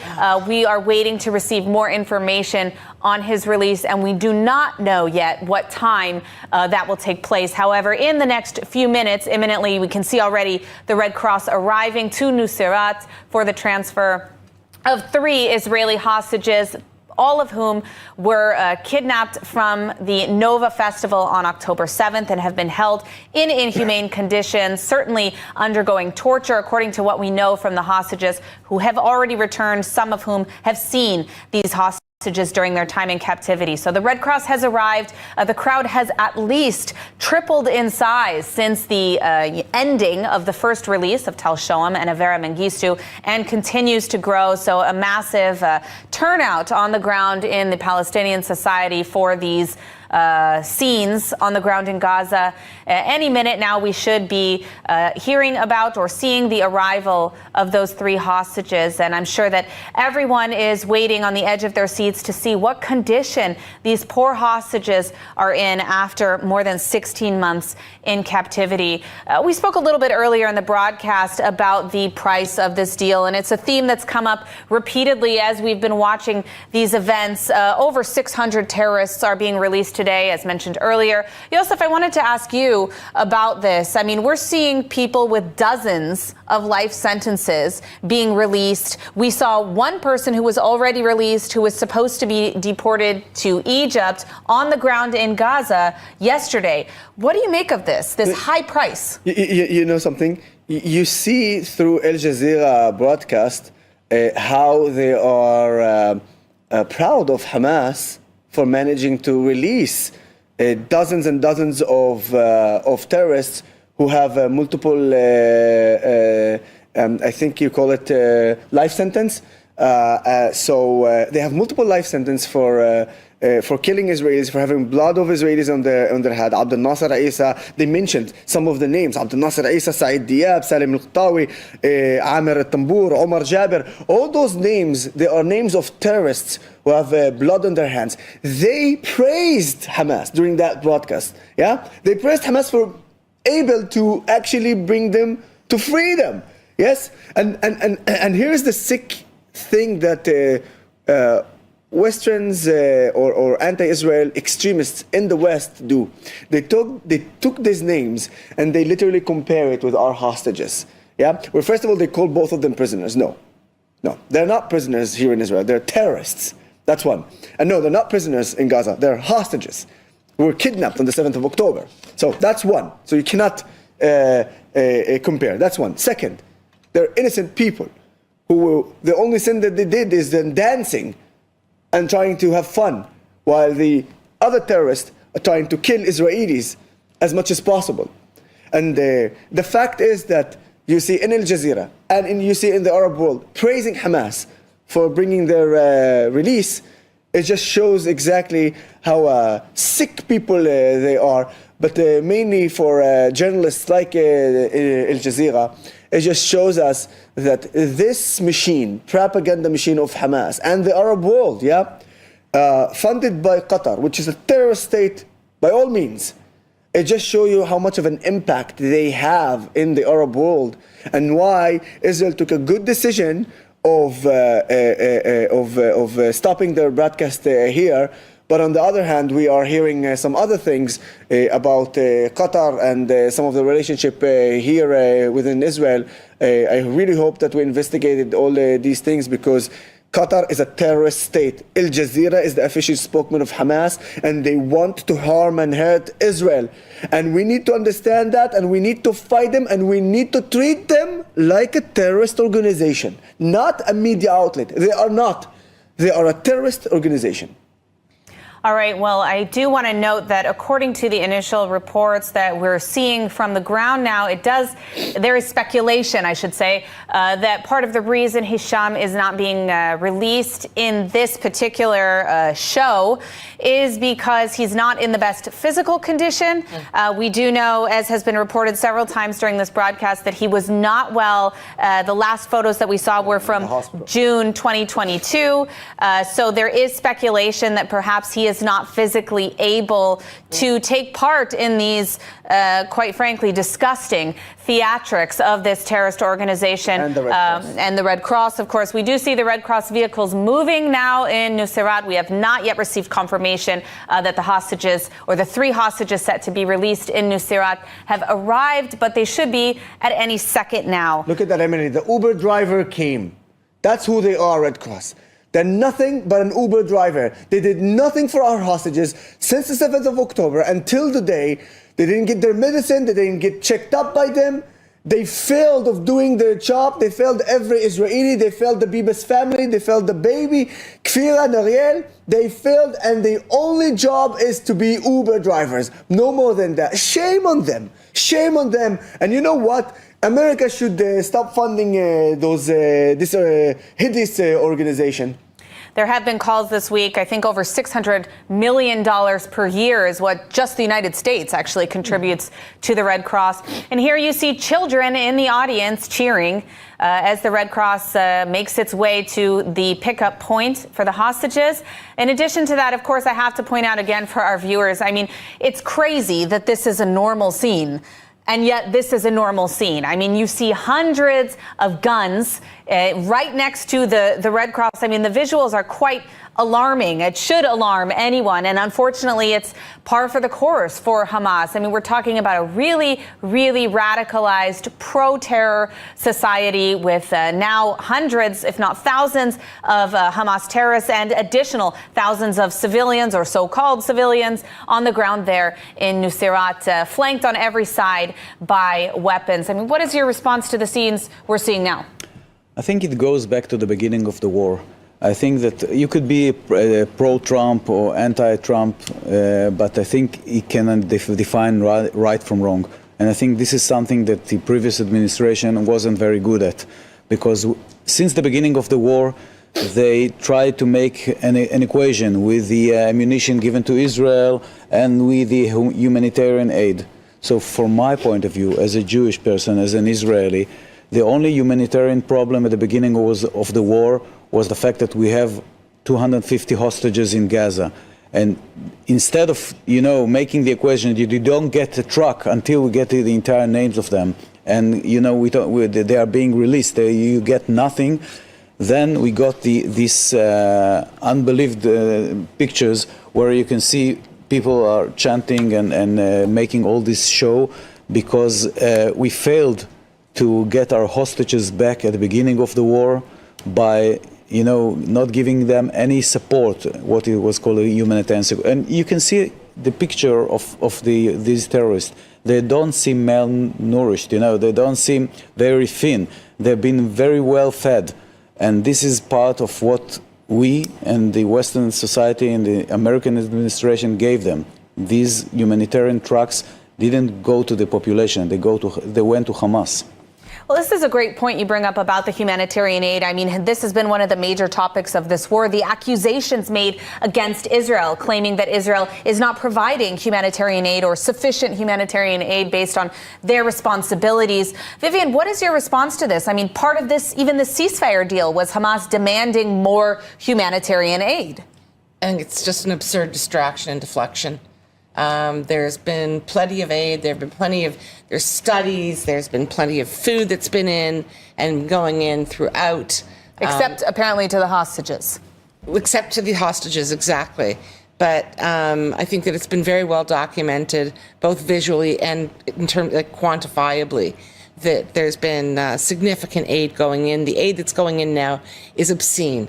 It's so beyond over the top, and it isn't just food. It's also things like the dual-use materials that Hamas, we know, uses to build its military infrastructure. Why we're sending cement in there is beyond me. But I want to just make one quick point about the equivalency, the Ministry of Propaganda, as I call them, Al Jazeera, Qatar, and you mentioned the extremists in the West who equate our hostages, our civilian hostages, maybe there are 2 soldiers left, but our civilian hostages with murderers. And this equivalency it's a disease to see things in this way, and it has crept into and saturates many governments. It is not just the people with green hair or the Islamists on the street in the West. I'm a Canadian. It's our government. They do this constantly in their statements. Many European countries in the EU constantly, on the one hand, on the other hand, this very twisted equivalency kind of paradigm that they apply. And that is really, really concerning when that becomes normalized. Because it's just like we've just completely obliterated morality, right? You know something. We're all talking about the humanitarian aid, and we're talking about the situation in Gaza. One of the things that we did not manage to get a better deal is the fact that we allowed humanitarian aid in numbers that exceeded the minimum that we need to give. And I'll tell you even further than that. I don't think we need to give the minimum. We need to give the minimum of the minimum. This is the Middle East, ladies and gentlemen. This is the reality of it. But just to explain to our viewers what happened, here is this, stage by stage, okay? Israel allows to enter humanitarian aid to the Gaza Strip. Hamas immediately sees it. They fill up their warehouses. They make sure that they have enough food for themselves to continue fighting the IDF soldier. So basically, what we did, we are the one who gave them strength and power to fight us. After they fill all the warehouses and it's full and there's still enough food, what they do, they don't give that as an aid. They put it in the market to sell it double, triple price. And with the money, what they do, they make more weapons. So basically... Well, they also put a few shekels in their multi-billion-dollar accounts. And for propaganda, by the way, because, you know, those banners and all this stages, Yes. and to build them, they cost money. And I've seen how many banners they're already prepared. Each one of them is thousands of shekels. But just to again put it on the table, we are the ones who give power to Hamas, and the West in a way forced Israel to do that and forced Israel to strengthen Hamas.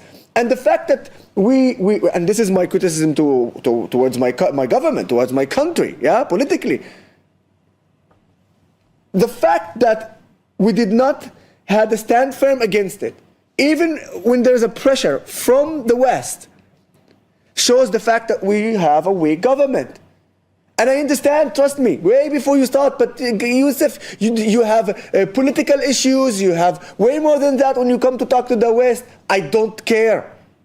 When it comes to the security of the Israelis, both Arabs and Jews here in Israel, I don't care. If the step that we're doing is harming our security, is harming our IDF, I do not care, I'm sorry. Because any other country, US, Canada, any other European country, if they would have faced the same situation that we faced, no one would have allowed what Israel did. Canada would. But Canada would have. With the current administration. Because we're talking for the next elections, and you'd see how even one of the top candidates of actually becoming the Prime Minister, the new Prime Minister of Canada, you know what he said? He said if Israel attacks the nuclear factories in Iran, it would be a gift from the Jewish state to all humanity. Hopefully he will be in power, and then Canada will do. Well, thank you for promoting my candidate, because I'm working hard for him. So that was great. But I think that it's important that we remember that the containment strategy, and we're not going to get into it now, but I agree with you. We got to keep everyone safe and secure and strong. But we also have to be honest with ourselves, and we have to look at the containment strategy, as it's called, that has been in place and has been strengthened and adhered to for many years. And it's a problem. And that's why we need a state commission of inquiry. But over to you, Emily. Well, we do have now the Red Cross. We see them speaking once again with the Hamas terrorists ahead of the transfer. So really any minute now we do expect that to happen. And the Red Cross vehicles are queuing up to exactly the point of transfer where the hostages will be moved into those vehicles. So we'll continue to report about that. Danny, I wanted to ask you you see the Hamas terrorists having to pose for a photo. It's really amazing, you know, they've talked for 16 months about how this, you know, impoverished community that has no funds, that has no resources, that has no food. Suddenly every single person in the entire Gaza Strip has a smartphone and top tier. Look at this guy, he's fat. Top tier equipment. I mean, he's eating better than Israelis here. We have seen a tremendous amount of hypocrisy. And Danny, I wanted to ask you as we're watching these scenes, I may have to interrupt you, but I wanted to ask you in terms of the international response to these scenes, has it affected Israel's ability to carry out this war? Of course it did, because Israel is fighting both the fight against seven fronts, as Yosef mentioned, and the fight against the international community, which exercise different standards when they talk about Israel than other parts of the world. And as we said before, the fact the facts are so different than what is being presented on Western media, because when you see the guys over there, you understand that there is no, hunger in Gaza, and they have the support of the Western community, which is all being put in buying weapons, tunnels, and nothing has been given to the population in Gaza, and it's all being a part of a large machine, a war machine that is all being aimed at Israel. And the West should understand, as we all do say for a long time now, that the West is next if they don't wake up. Mm-hmm. Absolutely. I mean, hopefully we won't see any scenes like this repeated anywhere else or ever again, in particular here as well. But nonetheless, this is the reality that we're dealing with today on the ground. We do see the Red Cross vehicles now queued up in the spot in order to undergo this transfer. We do see 4 vehicles, which is interesting because we do know, we have heard, according to the latest reports, that Hisham will not be transferred at this site. But there will not we also have received reports that there will also not be a ceremony for Hisham. As I mentioned before, there's speculation that it could be because of health concerns. We knew that he was not well even as far back as June 2022. Physically, he was connected to a respirator. So it's unlikely that there will be... It's not just the fact that it will be a part of the decision not to do that because of his medical condition, but there is even more than that. Hamas doesn't want to ignite the conversation about an Arab being held hostage by them, because, as I said, Al Jazeera already messed up when they said he's a Palestinian. Wait, so why are you holding hostage a Palestinian? It doesn't make any sense, and especially if he is in not a good shape mentally. So when Hamas are taking decisions like this, one, they're taking it because it's to their own favor, and they know that they have much to lose than to gain by showing this, especially to the Arab world, because the Arab world will say Hisham is Sayyid, or Hisham is Sayyid, an Arab, for 10 years, hold hostage. What? He's a Palestinian. Why? And of course, we saw with the previous releases of some of the Arab-Israeli hostages that were released, who are very, very grateful to be returned to Israel, who are happy and proud to be Israelis, came back, adorned with Israeli flags in the hospital, proudly speaking about how they are happy to be a part of this country, a citizen of the state of Israel. I know Shosh and Ariella in Hostage Square, where the crowds have been growing for this imminent release. We've also just now received reports that the hostages have arrived to the site, so the transfer could be happening any second now. But Shosh and Ariella, what can you tell us? Yeah, there is a lot of people here in Hostage Square, and it is continuing to grow. We know that we are waiting for the release of 3 hostages. I think actually the delay has benefited a lot of people here in Israel, the delay between those hostage handovers, because more and more people are starting to show up here now that it is a little bit later in the day.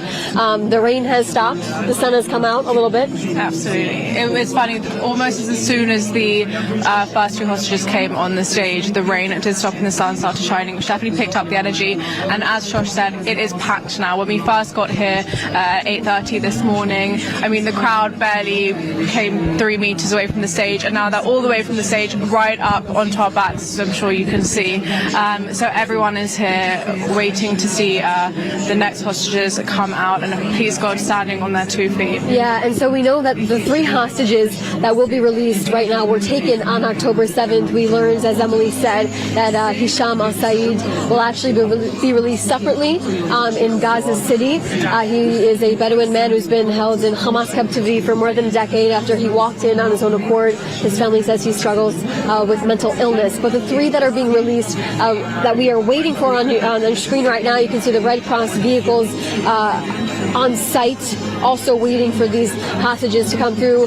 We have Omer Shemtov, we have Omer Wenkert. Those two for sure were taken actually from Nova. In addition to Elia Cohen, all three of them taken hostage at the Nova Music Festival site. We know we've been seeing videos of their families, so exciting, waiting for this moment. I actually just read a report that Omer Shemtov's grandmother prepared his favorite food and is waiting for him at the hospital with it.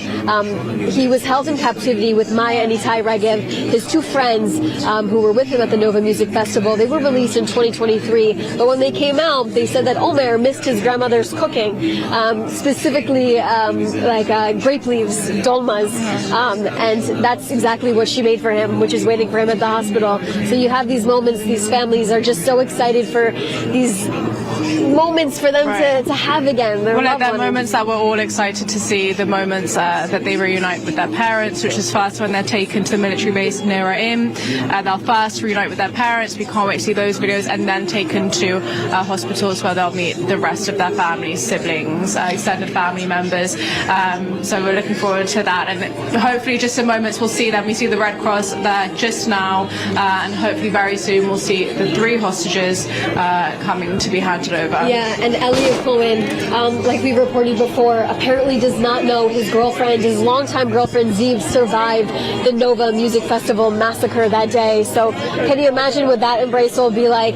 Really, those are the moments the Israeli public waits for. They're here to support, but it's after the fact when the IDF releases those initial reunification videos. That is really the moment everyone wants to see. Finally, these people back home in the arms of the people that care and love them the most. So, Emily?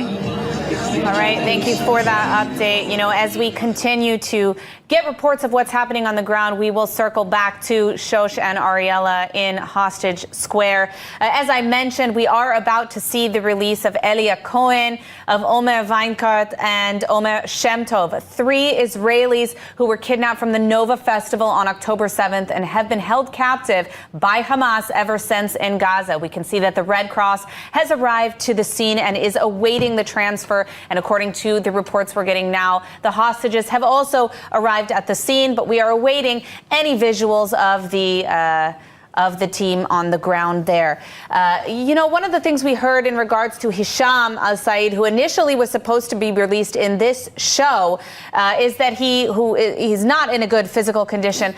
But Hamas has claimed, of course, that they are not having him be a part of this barbaric ceremony because he is an Arab Israeli, out of what they called respect for the family. Of course, already as speculation is mounting, as I mentioned, that he's unable to move physically. Hamas is already getting their gears in action to correct that and present an alternative claim. Wait, hold on. So you mean that they are now admitting that they're doing all this circus out of a disrespect to the Jewish hostages and the Jewish bodies of hostages who they murdered? That's exactly right. So they're literally admitting we are disrespecting them, but because Hisham al-Said is an Arab, we don't want to disrespect him. This is nonsense. Complete nonsense. And the only reason why they are not doing this is because they do not want to start the conversation about the fact that they held for 10 years an Arab hostage. Now I am asking them, if you want to respect his family so much, and you know that Hisham al-Said wasn't in a good mental health, you couldn't release him by yourself? You needed Israel to negotiate on Hisham? Why don't you release him, huh? I'll tell you why. Because they wanted more terrorists coming back to Gaza, and they continue their terror act, and they wanted to hold Hisham because Hisham is an Arab Israeli, not a Palestinian citizen of Israel.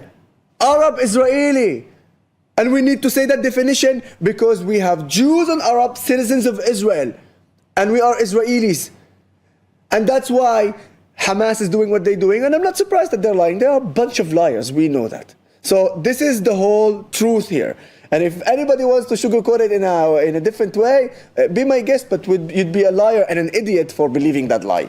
Of course, we've also seen Hamas throughout this war present completely false information. They falsified the death of another hostage, Daniela Gilboa, who we saw released before, even having her pose for a propaganda video that they then released in order to traumatize her family, first and foremost, but all of Israeli society. They also falsely claimed that the Bibas family was killed in an Israeli airstrike. This is not the case based on the forensic evidence that we've confirmed this week. The Bibas children were killed with the bare hands of Hamas terrorists shortly after their kidnapping on October 7th. And Shiri Bibas as well was murdered. Her body only transferred and confirmed this morning. But we do know, according to the reports, that that is what has happened. Danny, I want to ask you about what Yosef was saying. They could have released Hisham before, but they knew that the Israeli society, even the Israeli government, is willing to fight in terms of releasing terrorists even to bring back Hisham. And as Yosef mentioned before, Hisham's family actually said they don't want terrorists released. They specifically requested that. It's a matter of what Hamas can gain out of it. And what you see now, people might ask, why is it taking so long? Why weren't they released so far? And their main reason is Hamas thinks that now they gain hours of media coverage around the world. Millions of people are watching them, seeing the flag, seeing their supposedly strength and the fact that they are, the hundreds of terrorists and they get the impression that they are still in control. But the main issue is their miscalculation of understanding the Israeli mentality.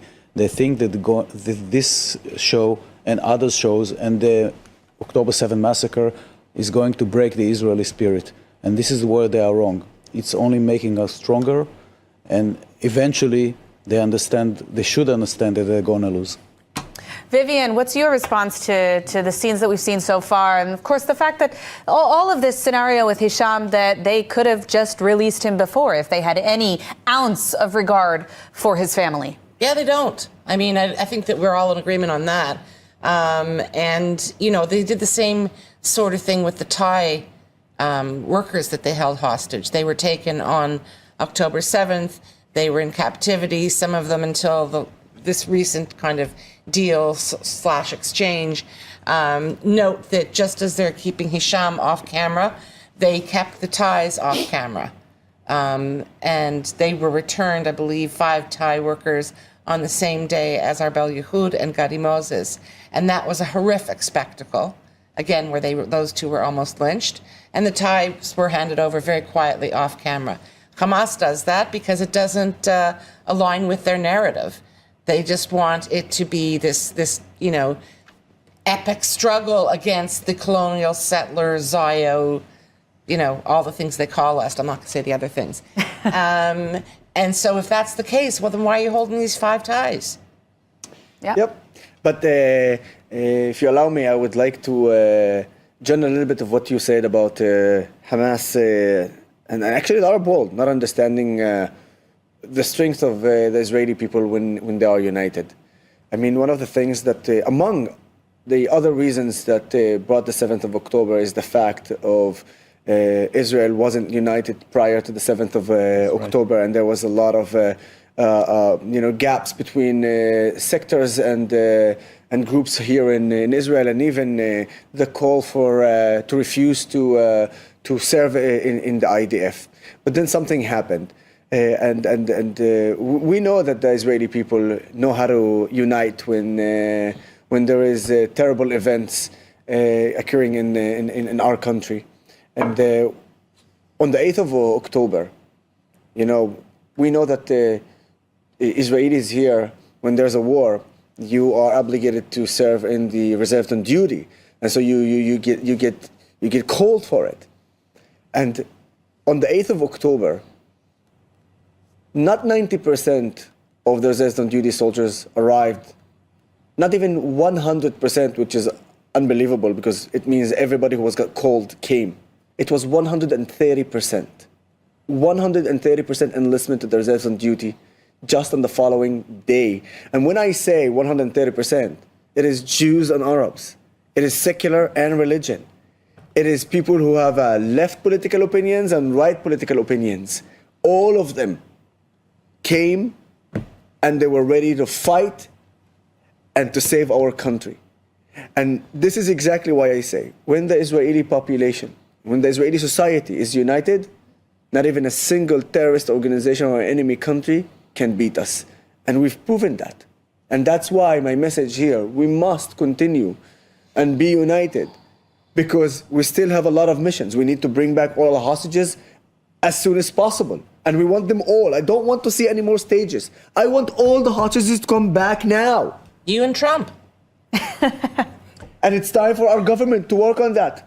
And it's time for our government to stop doing those stages, to start speaking Arabic just like we spoke Arabic in militarily. Let's speak Arabic in the negotiation, diplomacy, and tell them, you bring us back the hostages, we'll make a deal, we'll give you your ugly terrorists, we'll find a deal that will be okay from this side, but it has to be in one time.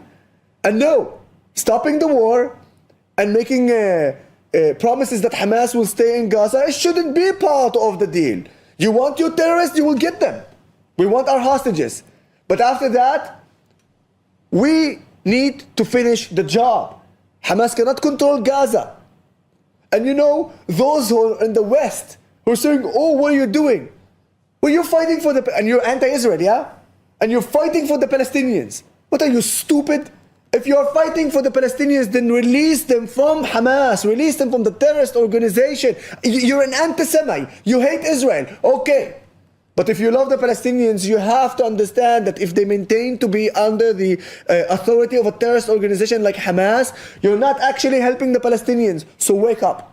Because one thing I assure you, we will not give up. We will fight until Hamas is destroyed, whether you like it or not.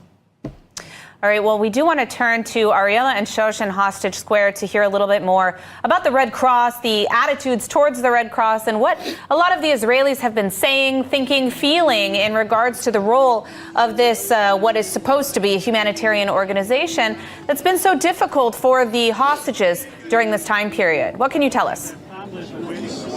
Right, well, Emily, I think you said it yourself just now. You know, we see the Red Cross there right now, 4 vehicles waiting to pick up the hostages. But for 16 months, there was nothing. They made no effort to check on any of the hostages. That's including women and children. And now they're here, and we'll see in a few moments, once the hostages arrive, we'll see the Red Cross representatives of the Red Cross go onto a stage and sign paperwork, which is not required as part of the ceasefire deal. That is, you know, some weird agreement between Hamas and the Red Cross, nearly a ritual that they've developed, which is not necessary. They will go onto the stage, shake hands with terrorists who have kept innocent people hostage for over 16 months and some over a decade.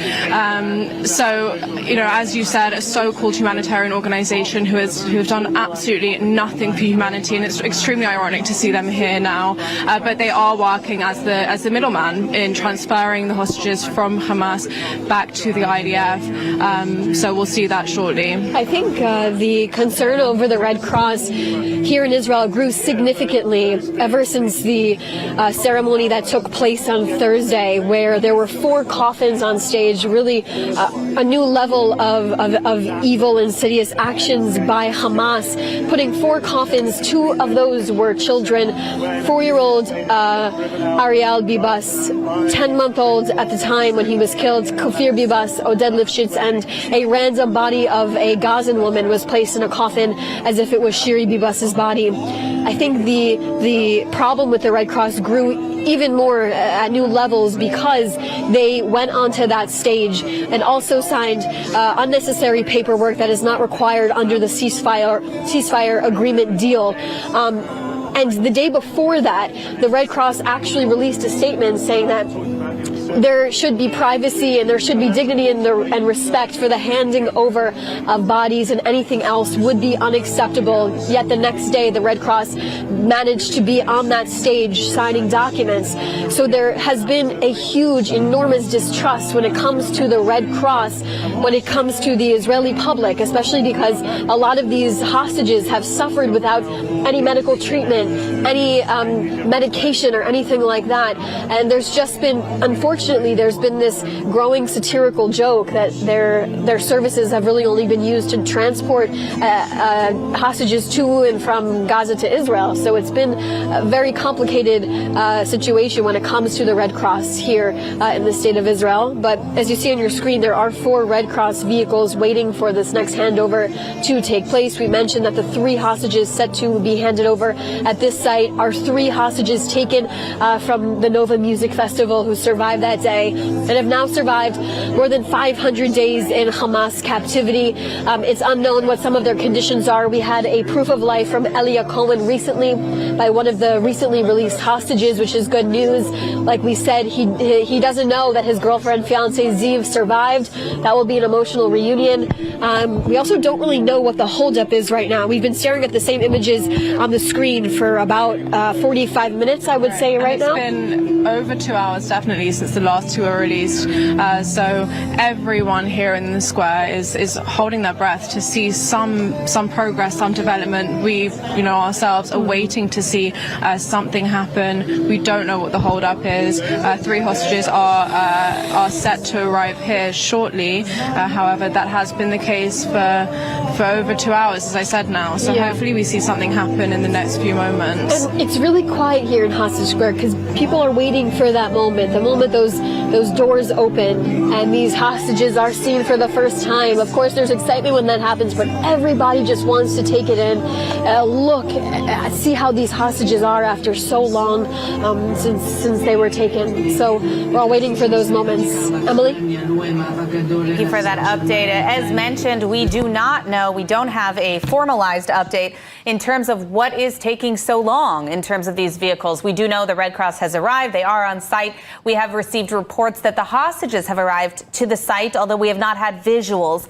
of that. And we do not know what the holdup is yet in terms of the transfer of these hostages. Hopefully, it's just a delay and it's not something more serious, but we will continue to keep you updated as soon as we have the latest information on this report.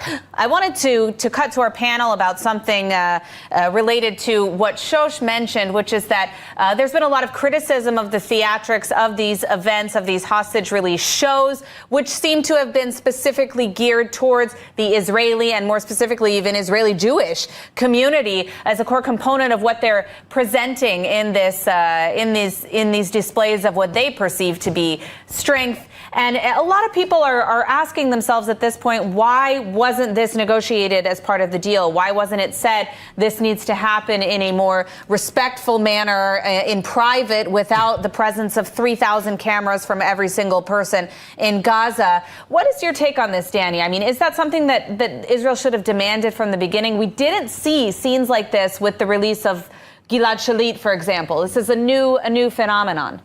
As we said before, this is a crappy deal in all respects. Also in the respect that you were mentioning, the fact that we didn't set terms to the way that the hostages are being released, and the fact that the Hamas keep playing with our emotions. And what we see now, as I said before, is just another manipulation, just a way to play with our emotions. So yes, this is a major mistake by us, by allowing these shows to go on and not putting terms and ultimatum to the way they transfer their hostages. And we need to understand that they are addressing now 2 major audiences. One is the Israeli society and the psychological terror that they keep exercising. And the second is the Palestinian society. They want to show the Palestinians all over the West Bank that they are in control. And this is, and they don't care about the way the points that they are losing in the Western media or so. This is not something they don't really care about. Now, Yosef, how has the Arab world been responding to these shows that they've put on? So before I answer this, I also have just to add on top of that. During Gilad Shalit, Hamas was well in power, and there was nothing the severity of what we're seeing after the 7th of October. And also the talks about removing Hamas from Gaza, well, back then those talks weren't in this intensity as we understand. So we do see, sorry, I just want to point out for our viewers, we do see a large group of Hamas terrorists marching. It appears to be marching ahead of a vehicle. Unclear at this point if those vehicles Are the vehicles with the It seems hostages like this. inside of It them? seems But like most it, yeah. likely they are. Yeah. So we will hopefully see those hostages for the first, and some of them for the first time in 16 months, very shortly. Yeah. So basically, what we're seeing right here, like I can give you an example of our allies in the Arab world. For instance, Emiratis. And we have several journalists who speak I don't think journalists from the Jewish and Israeli society speaks like them and defend Israel like they defend. And of course they are, they are sickened from this images and from this circus. Also, by the way, in Lebanon, some of the Arabs in Lebanon, specifically from Christian communities, they see these footages, and for them it is an absolute bad in terms of Hamas, especially when we saw the Israeli women when they were released, and the fact that as women they had to be surrounded with the terrorists who covered their faces, and they have guns like this. It was a very, very bad scene. But make no mistake, there is a lot of people in the Arab world who are enjoying these scenes, watching again Al Jazeera. And by the way, I know that in the last 90 minutes I've been speaking about Al Jazeera as if I'm obsessed, but the reason why I am like this is because I want our viewers to understand something. Al Jazeera has a major impact in the Arab world. They are the leading channel in the Arab world, and they created problems not just to Israel but to the Arab world. That's why Emirates has a problem with them. That's why Bahrain has a problem with Qatar. And the Palestinian Authority just banned them. And the Palestinian Authority themselves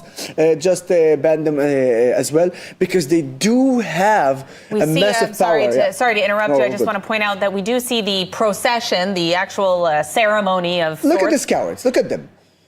Beginning. Seriously. No, They are beginning, yes. I mean, I'm telling you, look at their uniforms. They're so clean, they're cleaner than mine. And those are fighters. Those are supposed to be like the military side of Hamas. I bet you half of them did not even, they don't know how to hold a weapon beside the pose that they're doing right now. You know, we actually did see in some of the footage earlier a small child, dressed in a full Hamas uniform, who was running across the camera. We were in the middle of an interview, so unfortunately I couldn't point it out, but these are somewhat, unfortunately, common scenes of what we're seeing on the ground in Gaza. Children actively taking part in these ceremonies, working with Hamas, taking selfies and photos and videos in celebration of the, humiliation of our hostages. Now, footage like this, Emily, when you look at it as a Western, with Western values, you'd say it's not normal. You asked this, by the way. You asked us. I mean, these are not normal scenes. But you know what? In the Middle East, it is normal. It is normal. You see it in Syria. We saw it in the West Bank, in Gaza. We even see scenes like this in Egypt and Jordan. So these scenes in the Middle East are unfortunately normal. I, as an Arab, allowing myself to say it's not normal because I had the privilege of educated by a Western culture. But I am still an Arab, so I still have that mentality. And because I have this mentality, and because I had the education that I had, I can balance between them in order for one, to keep our strength here in the Middle East, but second, to understand who we are dealing with this. Right now, any average Arab who's watching from the Arab world these scenes, Okay, we are seeing the doors open now. He's proud. Proud. Look at this. It shows strength, power. Look how many terrorists in Hamas uniforms. That's what they're trying to present. But in fact, I know that they are weak and that they are cowards. Well, I think that the fact that we saw a stark contrast between what you mentioned about Gilad Shalit, at the time Hamas was strongly in power. There wasn't a question in the Gaza Strip. And yet we didn't see these scenes because they didn't feel they needed to prove it to the Palestinian society, to the world, to the Israeli society. So it was a little bit different circumstances. You can see here now the vehicle, which is believed to be holding at least 3 of the hostages who are set to be released at this stage, that they have pulled up to the other side of the stage. Most likely they will be coming out on the side we cannot see, on the other side, and going across the stage before being transferred to the Red Cross.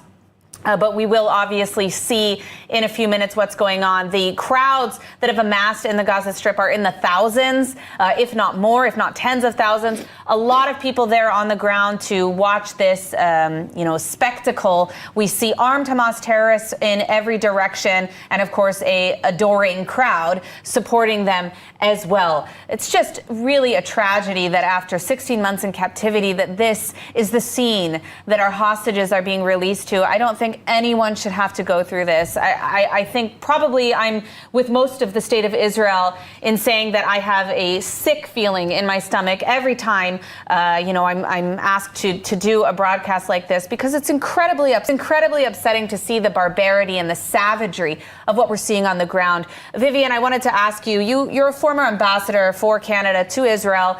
What do you make of these scenes? I mean, what is the international community? What do they see when they see this? Oh, I think the international community, again, is a mosaic of many different perspectives. But unfortunately, at this moment in time, there is a prevailing view of Israel that is very negative. We may be in the midst of a sort of slight shift now, and not in small part because of these horrific spectacles, and in particular the Bibas thing.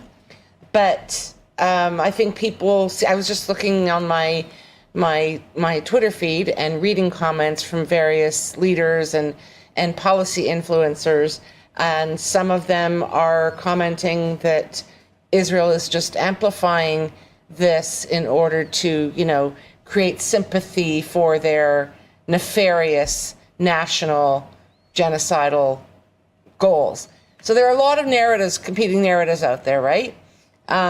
Some Western countries, again, Canada included, the UK, they don't see, they do the equivalency thing, and they will see the terrorists as kind of justified in their sadism, barbarism, and the way in which they conduct themselves. They're just resisting, right? This is resistance.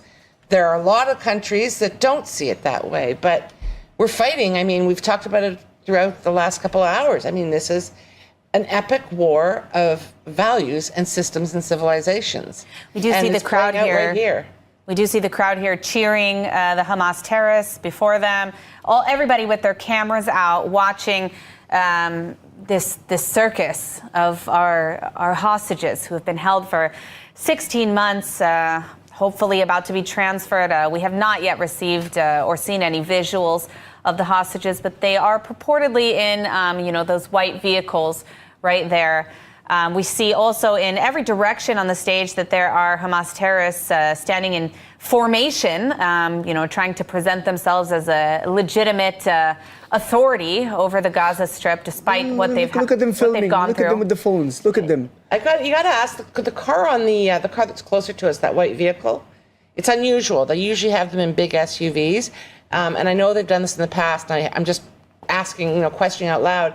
Wonder if one of the hostages was kidnapped in that vehicle. It looks like a regular civilian vehicle, and they've been doing that, using vehicles that they stole from Israel. Look at it. It looks like a really good car. That one? And I'm asking if for so long they presented Gaza as the largest open prison, and that the Palestinians in Gaza are suffering. They have better cars than some people have in Israel. They eat more than definitely our hostages and some people in Israel. And look at this, even when we talk about the electricity. During the entire war, from the 7th of October until today, I never saw a Palestinian complaining about the fact that they couldn't charge their phones so they can do a TikTok video and ask for donations and money and beg for it and beg for supplies and help. This is the reality. And this is why when we see these footages, we need to understand how they managed to succeed when it comes to the propaganda. And if you're talking about those sick people who came to watch this, back on Thursday when they came to watch the Israeli hostages who were murdered and back in coffins, and one of them is a baby. He celebrated his second birthday in Gaza, but Kfir Noel, they were there, people smoking shisha. As if it's a show. As if it's something that you sit back, relax, smoke shisha, and enjoy the show. Well, it is a show. What are you enjoying? Enjoying the fact that you murdered brutally a kid, a baby? The fact that they're back in coffins? That's what you're celebrating. Those are the sick people that we need to deal with here in Israel. So if there is anybody from the West, thousands and thousands miles away from us, and lecturing us on how to deal with those monsters, be quiet. Be quiet. So we do not yet know what the official reason was for the delay. Of course, there is speculation going around now that part of this was because Hamas just released their demands for phase 2 of the deal, as we discussed a little bit earlier. This is supposed to be the last hostage release of phase 1 of the hostage for ceasefire deal. Over 600 Palestinian terrorists are set to be released today, including 50 who are serving life sentences. Some of them, as an individual, in one example, has 45 life sentences just himself. So really terrible people being released today as part of this agreement. But nonetheless, Israel is committed to trying to bring home all of our hostages, is engaging in negotiations for phase 2, although we have not received any information about what exactly that would look like, despite the fact that Hamas has just released some of their conditions for phase 2. It seems that was, of course, an intentional move in order to, while they have the eyeballs of millions of people, to raise awareness for that. Really a desperate measure, but certainly calculated when it comes to Hamas's game that they're playing here. Now, we saw one of the Hamas commanders going up on stage just a few minutes ago. Unclear exactly what the next steps are, if and when this hostage transfer is going to happen into the hands of the Red Cross, but we do see some movement now with the vehicle. And the other side, we do have footage from Ra'im Air Base, the IDF air base, where the hostages will go after their initial transfer into IDF hands and undergo initial medical treatments. Any minute now, we are expecting to see the hostages be transferred into Red Cross hands. You can see no shortage of Hamas cameras filming the moment. Again, it's unfortunate, but this is really being used as a major propaganda operation, even internally, with the quite radicalized Palestinian society that we've seen throughout these hostage negotiations. Yosef, I wanted to ask you, in terms of the Palestinian society, I mean, how are they? We spoke a little bit about the Arab world, which has had somewhat mixed reactions, including some of absolute disgust, understandably so. What is the Palestinian reaction? I mean, from the people in Gaza that we've seen so far? You wouldn't see any different from the Arab world, who is enjoying this circus, and even in the West Bank, even in like Ramallah, which you have neighbors who are advanced more culturally. If you go now and you interview them without telling them that you are an Israeli journalist, they will tell you everything. They will tell you that they stand also next with Hamas, and that they are against Israel and the act of Israel. Now, of course, I'm not generalizing everybody, obviously not, but I am saying that the majority of them support, and don't be mistaken. If they don't support Hamas and they support the Palestinian Authority, there is no difference when it comes to the ideology. And the ideology is that Haifa and Tel Aviv and Beersheba are Palestine, and not Israel. So yes, maybe right now we have some sort of a security relationship with the Palestinian Authority here and there. But don't be mistaken, the same ideology of Hamas, which is the free Palestine from the river to the sea. The Palestinian Authority leader, Mahmoud Abbas, is a Holocaust denier, and he did a full work thesis on that.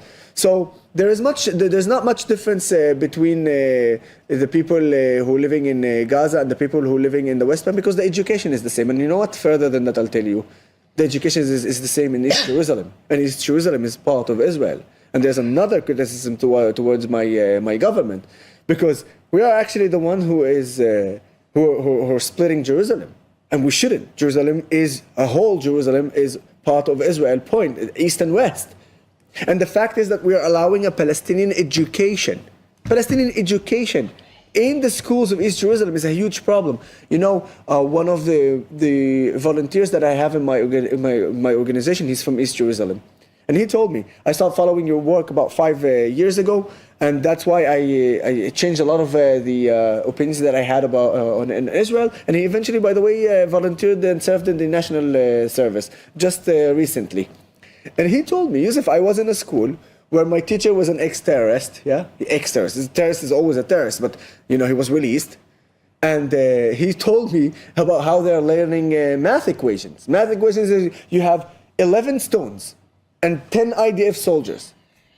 After you hit all the soldiers, how many stones you left with? That is the math equation that they're teaching in East Jerusalem in some of those schools who are under the Palestinian education. So when you have education like this, you understand one thing, that those people do not want to live with you. Those people do not want to live side by side. And this is another way of telling everybody, whoever is speaking about the fact whether Israel is interested in two-state solution, why you're asking the Israelis? Start by asking, first of all, the Palestinians. You would say that you would be revealed that the absolute majority of them don't want that. And if they're saying it, that they want, it's only to pause for a bit in order for them to reach their main goal, which is from the river to the sea, Palestine will be free. Vivian, I wanted to ask you in regards to the international community.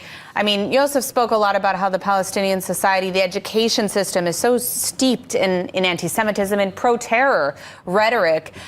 Is there a role for the international community in holding the Palestinian society accountable? I mean, a lot of aid is going to different organizations there. UNRWA has been a major center of discussion on this topic. Absolutely. Defund UNRWA.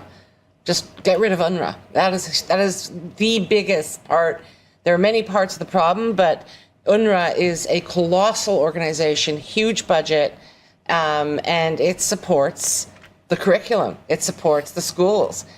UNRWA is, in many ways, the backbone of Hamas in the Gaza Strip. We know that. We've known that for years. But, you know, in the same way that the foreign policy community, the diplomatic community, still slavishly, you know, likes to adhere to this two-state idea, they are also really kind of clinging to this notion of UNRWA being, you know, good, right? Yeah. It's not a humanitarian organization. We know it's not. The U.S. is pulling the plug. They're the biggest funder.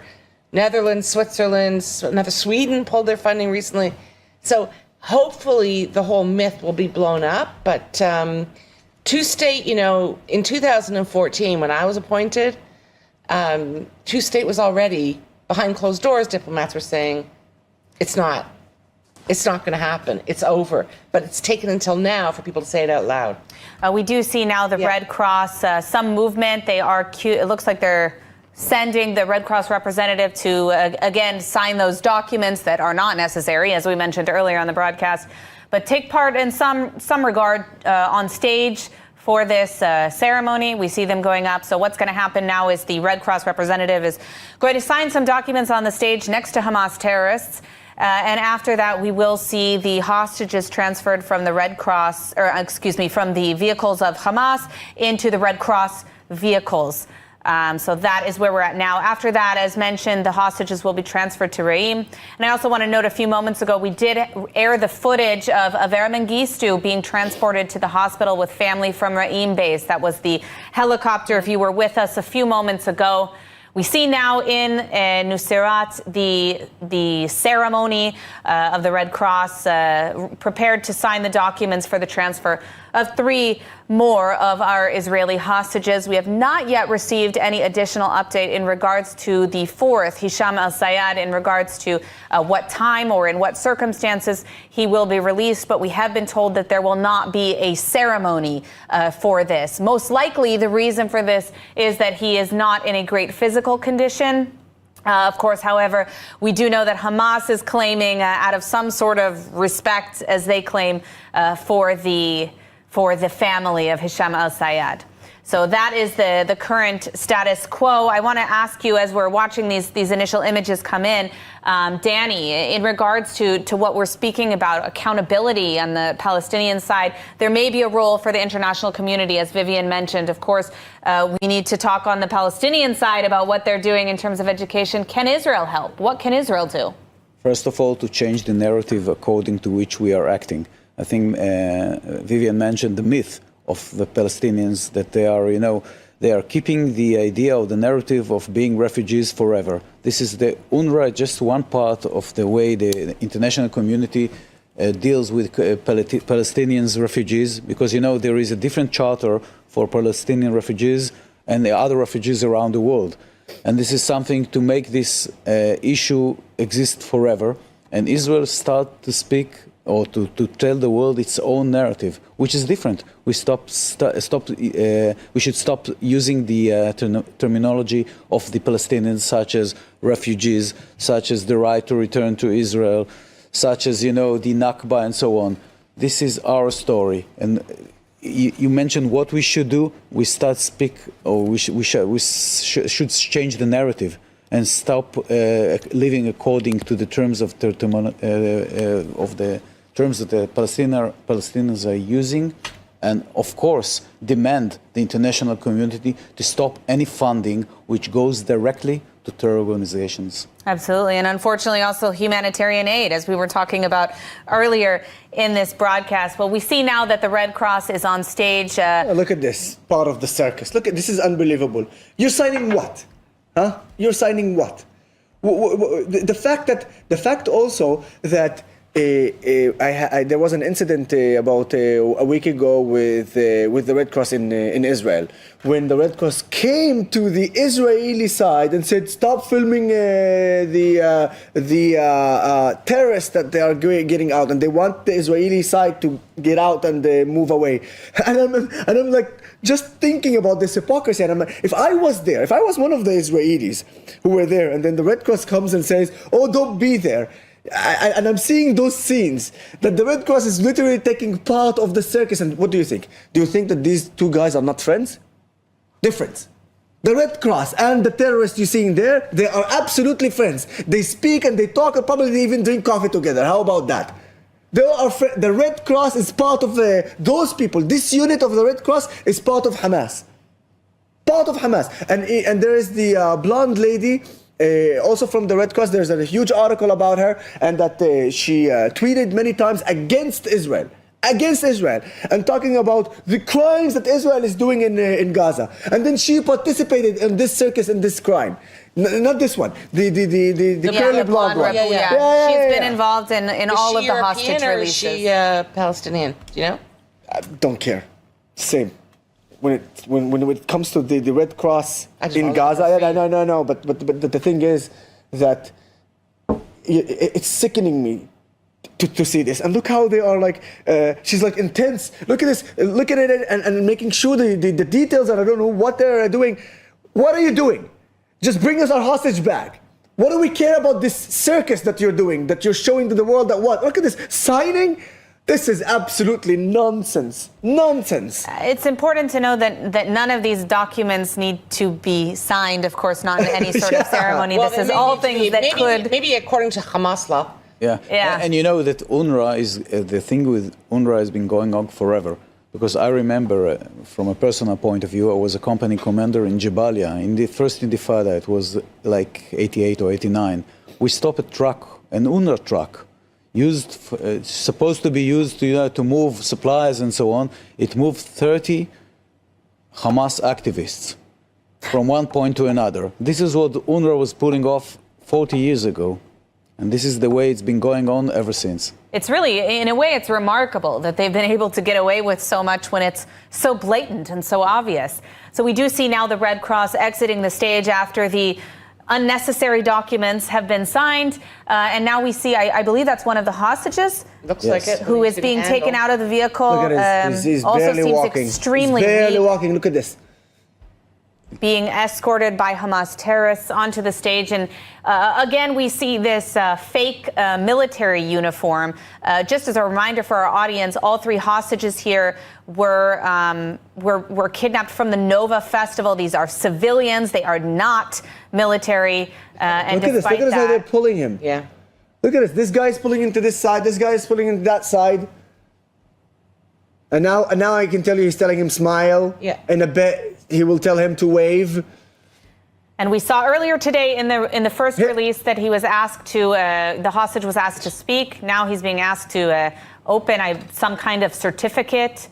You can see the reaction of the families, one of disgust, of course, at the scenes. Here is the second hostage coming onto the stage now, also being escorted by armed Hamas terrorists on every side.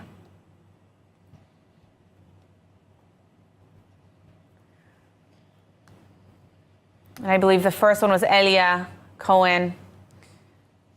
We will see Omer Weinkart and Omer Shem Tov, the other 2, giving a thumbs up on the stage despite the unbelievable circumstances he's standing in. The pulling and you of can this see side, now, that side. You can see now that they have given the hostages goodie bags.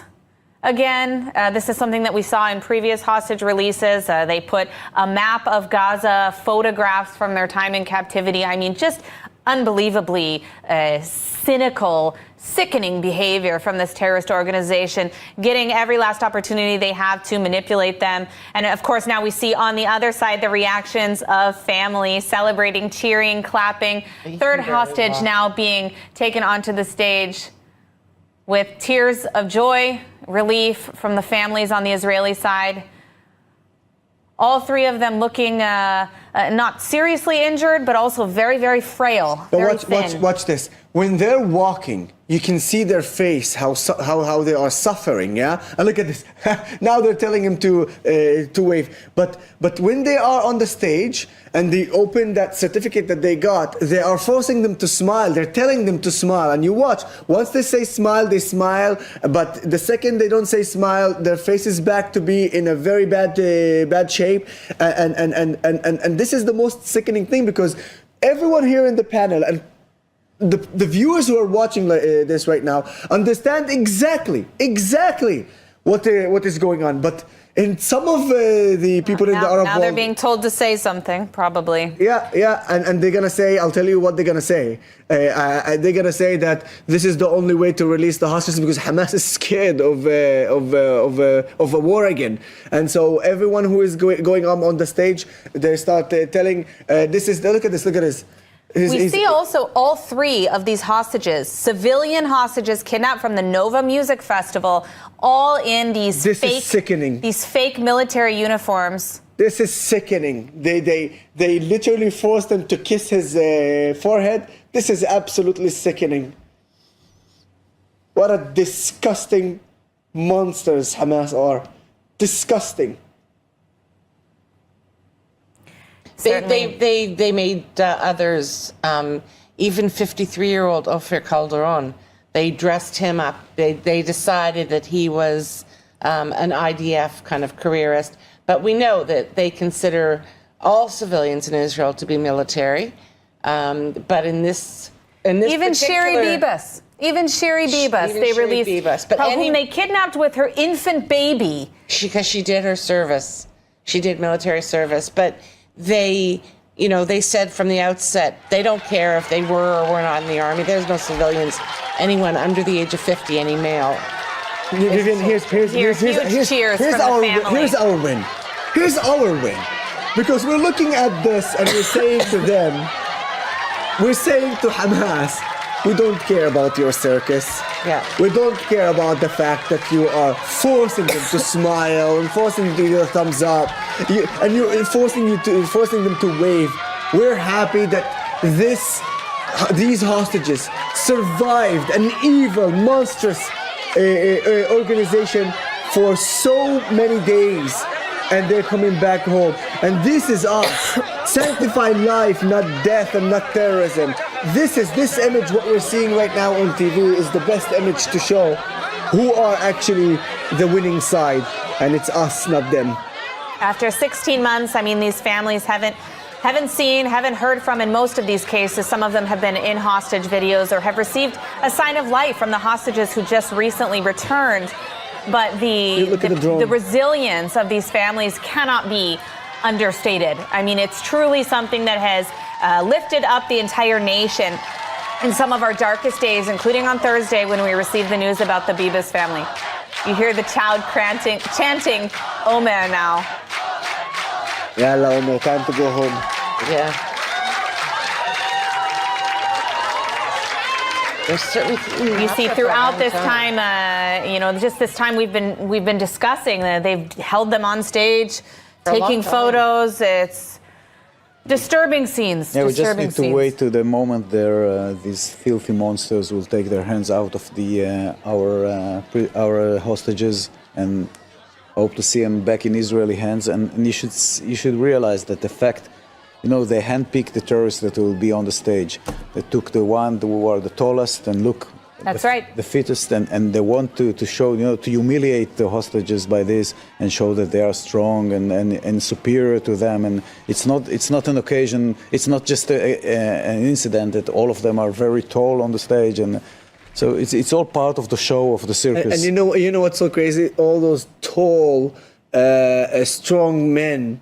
When they meet one IDF soldiers, they crawl back to the tunnels like rats. And the first thing they would do, you know what? They will take their uniforms and put a civilian uniform. Sure. And then when you eliminate him, you know what Hamas will say? Oh, we killed a civilian. And then you know who will adopt this narrative? The UN. And then the UN will tell you, oh, but the Ministry of Health in Gaza, they are the ones who gave us the number. And who control the Ministry of Health in Gaza? Hamas, a terrorist organization. So we're literally seeing organizations like the UN, failed organizations like the UN, another organization, human rights organization like Amnesty International, adopting a narrative of a terrorist organization that See makes the hostages circus. now being helped off the stage. It seems They barely at can least walk. in the case of the first, he's not able No, to he's walk. not able. Look, they're holding him in both arms because he cannot walk. And you will see the others as well. It does seem a fairly aggressive Aggressive grip. Yeah. Yeah. They've been like that with every release. Yeah. The way they hold them is... You see the family chanting for Omer as the transfer is about to happen into the Red Cross vehicle. There is no better winning picture than the one that we're seeing at the Israeli families chanting and smiling and happy. This is exactly what we want to see. I do have to say that in regards to this whole show, there seemed to be an unprecedented number of cameras. This entire release of these, 3 hostages that are supposed to be released today has taken significantly longer than the other hostage releases. I don't think that is unintentional.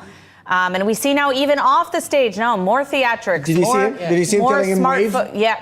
They're instructing them what to say, how to interact. Every second, these hostages are being filmed. I mean, you can see that just there. There's two smartphones. Yep, shoving him into the Red Cross vehicle. To the Uber drive. At least he's in Red Cross hands now and will be transferred over into the IDF. You see families already celebrating on the ground. Emily, until they are not in the hands of the Israelis, even if they are in the hands of the Uber drivers, I'm not relaxed. Only when they are in the hands of Israelis, I'll be more relaxed because I cannot rely on the Red Cross, on those Uber drivers. And we do see now the second hostage off the stage for more photo opportunities, more video opportunities from Hamas. I'm not sure if our audience noted, but while they were on the stage, they actually had, I'm not sure if you could see, but they actually had drones flying around on the stage as they were standing there for several minutes for these theatrics. No speeches from these hostages, as we have seen some of the other hostages be forced to speak on stage. So at least that, but certainly disturbing scenes. And we should be shortly seeing the third hostage escorted by Hamas off the stage, of course, to an onslaught of cameras. He must be so sorry to leave. Yeah. It reminds you, that video that was done of Sasha Trufanov, who was just released a week or two ago. And it was just... What, the one in Gaza? On the sea? Sasha by the sea, casting his fish. Well, you could see he didn't know how to fish. eating, skipping stones. Like not a care in the world on this extended spa holiday. And by the way, did you know what their message was? Their message was that one, where is the Israeli intel? I mean, look, we have one of your hostages literally outside. They didn't say that they got him for exactly 30 seconds for that shot and then bring him back to the tunnel and to that cage, small cage, where they even put a chain on him and barely give him food. And the second thing that they said, this is the only way you will get the hostages released is not by fighting, but by doing deals like this. But again, I'm saying it one more time. Well, and the third message is, look how well we treat them. Yes, of course. But here's the thing that we need to understand. Time after time, Hamas are doing all this propaganda because they have been beaten by the IDF. They have been beaten by our brave soldiers. They know the consequences of another wave of war. I just want to point out, sorry to interrupt. I just want to point out that all three of those hostages have been transferred into Red Cross hands. We see the vehicles are already on the move. The next steps is they will be transferred into IDF hands from the Red Cross. And after that, into Israeli territory, initially at Re'im military base, where they will undergo initial medical checks and be reunited with some members of their family before being transferred to the Israeli hospitals, where they will be for a more extended period of time and for reunification with other family members as well. So it does seem that things are on the move, perhaps a slight delay here. Right as I said, they're on the move. But we are expecting them to return home, and we'll learn more about their fate and their experiences in captivity, of course, in the coming weeks. But Ariella and Shosh are on the ground in Hostage Square. I want to turn to you and ask, what is the scene? How are people reacting? What has been the reaction for the first sights that we saw of Omer, and Elia? Right, well, the energy's definitely lifted. It's been a long morning since the time difference between the first two hostages being released and these three now has been pretty drastic. But the energy when we saw all three get out of the vehicles and onto the stage was electrifying. A massive sigh of relief, lots of tears from both of us, from everyone here, hugging, everyone's over the moon. They do, however, look extremely malnourished. They look thin, they look weak. It was good to see them all smiling, but yet again, we don't quite know the behind the scenes of that. We don't know why they look so happy, if that's something that Hamas coerced them into, or if it is just relief to be coming home. We hope it is the latter, of course. But as you said, from now they'll be taken by the Red Cross to the IDF and then to Re'im for medical checks and reunited with their loved ones. Yeah, you can tell by the color of their skin. They have not been exposed to the sun, probably maybe for the duration of their entire captivity, which is more than 500 days at this point. I want to note that all three men were wearing what appears to be military uniforms. Remember, we said that Hamas is very meticulous when it comes to these releases. Every detail matters.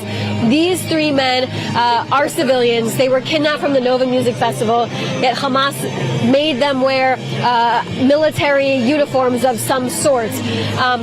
These are guys that went to a festival to have a good time with friends, family, whoever they were with, and ended up being taken in the most gruesome of ways possible. You know, we did see the crowd here gasp a little bit when we saw Omer Shem Tov kiss the heads of two senior Hamas commanders. It was a moment that a lot of people were shocked by because it was likely, of course, coerced for him to do something like that. But I think the most important thing is that all three men were standing on their feet. Omer Wenker definitely looked much thinner than what he was going into Hamas captivity. And I think the shock of their conditions and how they look, of course, makes the crowd have a little bit of a duller reaction. Of course, they're excited to see them, but when you really look at their bodies and what they're wearing, it's a shock. And seeing them have to wave and make kissing faces to the crowd, it's hard for people to see because they know that that is not, of course, what these hostages want to do. But ultimately, you know, these are three young men who we have not seen for over 16 months. To see all three of them standing on their 2 feet, walking to the vehicles of the Red Cross, across is a massive sigh of relief. Hamas has quite literally had us waiting for many hours this morning. So to see them above all has been a relief, and we are waiting to hear the news that they are in the hands of the IDF and they will then be cared for as necessary. Absolutely. Yeah, that's exactly what Ariella said. These three men will be on their way to Israeli hands very soon. We can't imagine the conditions that they have been held under and things that they've been forced to go through. But seeing their families' reactions on these screens, wow. The joy, the happiness. Absolutely. It's absolutely incredible. And you can hear here in Hostage Square, wow. I think there's a helicopter flying above us right now. Everyone's waving. Wow. You can see the helicopter just above us. There is a huge helicopter above army helicopter. Unclear of who is in that. That's Avera on his way to the hospital from Reim. He was released in Rafah, so you can see the crowd behind us. Everybody's looking up right now. So there you go, you see for yourselves, the energy here is unbelievable. That was something beautiful to see. We haven't yet experienced that, I don't think. No, it must be the direction of they decided to go today. On their way to hospital. Yeah, but wow, the crowd is so excited here. So many people still pointing to the sky, trying to get their last sight of that helicopter come through. An experience like that makes these supporters feel like they're part of it. They're part of the hostages coming back home. So this is exciting moments. Of course, there are still more hostages that need to come back that were taken on October 7th. That would be part of phase 2 of this deal, which includes the rest of the male hostages and soldiers. One of them is Zidan Alexander, who's an American Israeli who is being held there right now. And of course, someone like Omri Miran, who was taken from Nahal Oz. There are so many stories and so many lives that still need to be released from Hamas captivity. And these families are going to continue to push government officials to ensure that this phase 2 comes to fruition. Emily?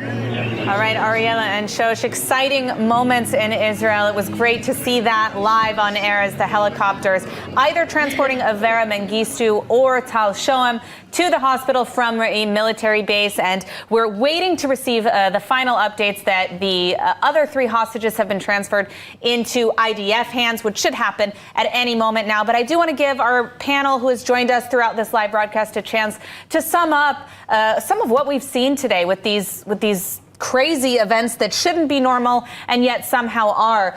Yosef.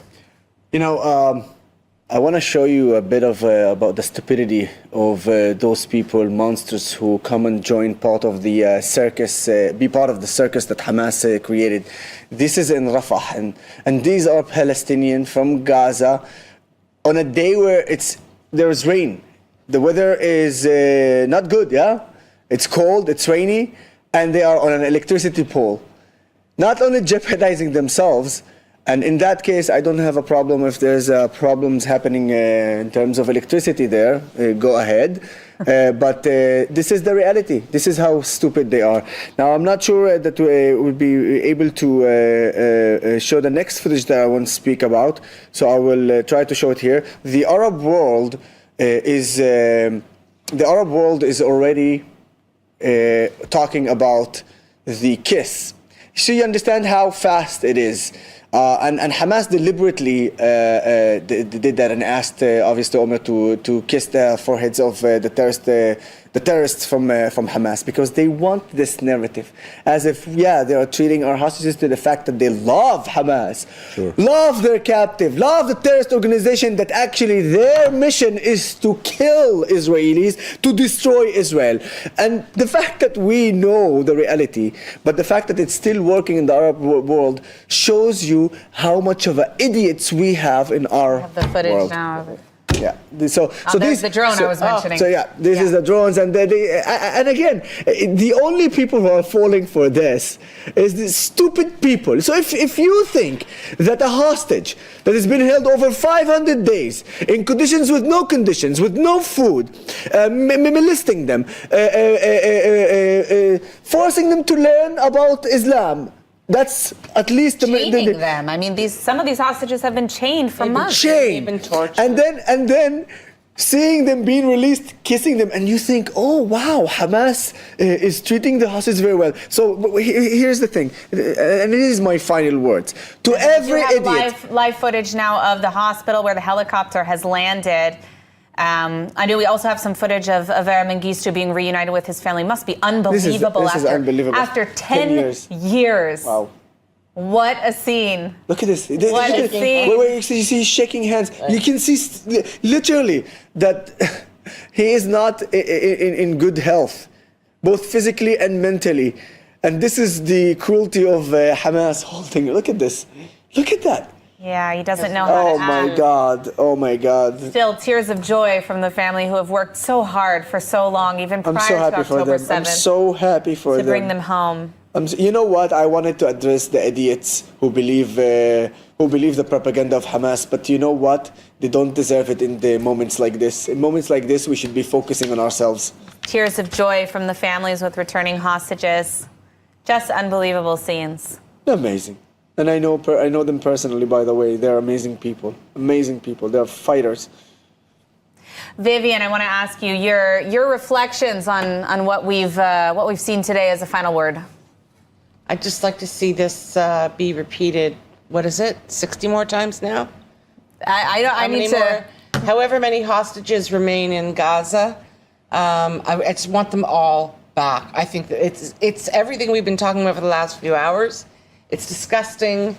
It's also a huge relief to see these people home and repatriated and able to be with their loved ones. All of that goes without saying, but it's just so disgusting. It's so grotesque, and I feel so strongly that we need to bring the rest home, and then we can take care of business. So let's hope that President Trump and Steve Witkoff do what I think they might be able to do, and that we see repeats of this over the next week or two.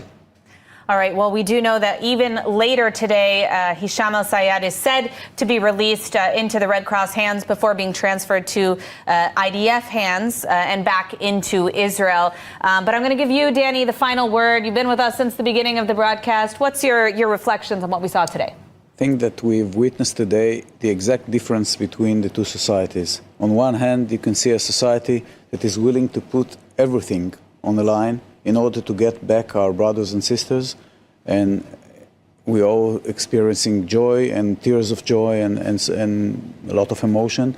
On the other end, a society that glorifies death, that does uses any means of terror, whether it's psychological or physical, and this where the Western viewers should understand that it's not only the problem of Israel. Israel stands on the forefront of the fight against radical Islam, but it's a fight of the entire Western world. And we should realize this, that if the West doesn't wake up, they are the ones who are going to be next. Unfortunate, but true. I want to thank all of our viewers for joining in to watch this special live broadcast at ILTV. I'm Emily Schrader. I want to thank our panel, former Canadian Ambassador Vivian Berkovich, Arab-Israeli journalist Yosef Haddad, and Brigadier General in the Reserves, Danny Van Buren. Thank you so much for joining us today, and thank you to all our viewers. We will continue to keep you updated with all the latest on the hostage negotiations and the hostage release in the coming days. Thank you for tuning in.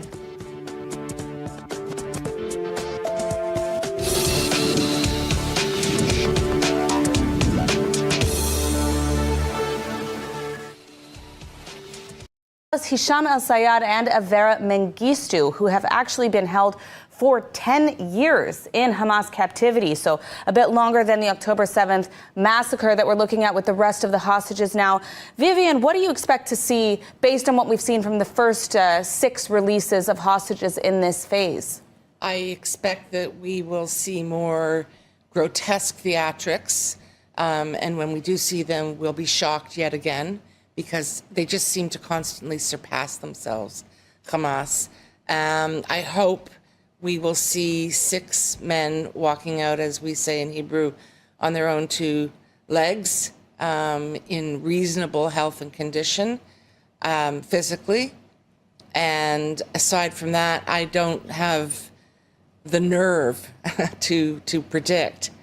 And I think we'll also see, I mean, we're already seeing early signs of, again, the grotesqueness, you know, the slogans, they continue to kind of up the ante, guys standing around holding RPGs, guns, masks, all the paraphernalia, and cheering families out for a fun Saturday morning in the rain. Well, we see now some of the footage. We'll be playing a lot of the footage from the ground at the two sites of the releases today. This first scene that we're seeing is in Nuseirat, where three of the hostages are set to be released in a little bit. We'll also be giving you updates about the Red Cross as they arrive to the scene. Danny, what do you expect to see from what's going on today with this hostage release, especially based on what we've seen just even in this past week? I mean, the scenes from the release of the bodies of hostages that were returned to Israel on Thursday. I mean, what are we expecting here on the ground? We already see, you know, hordes of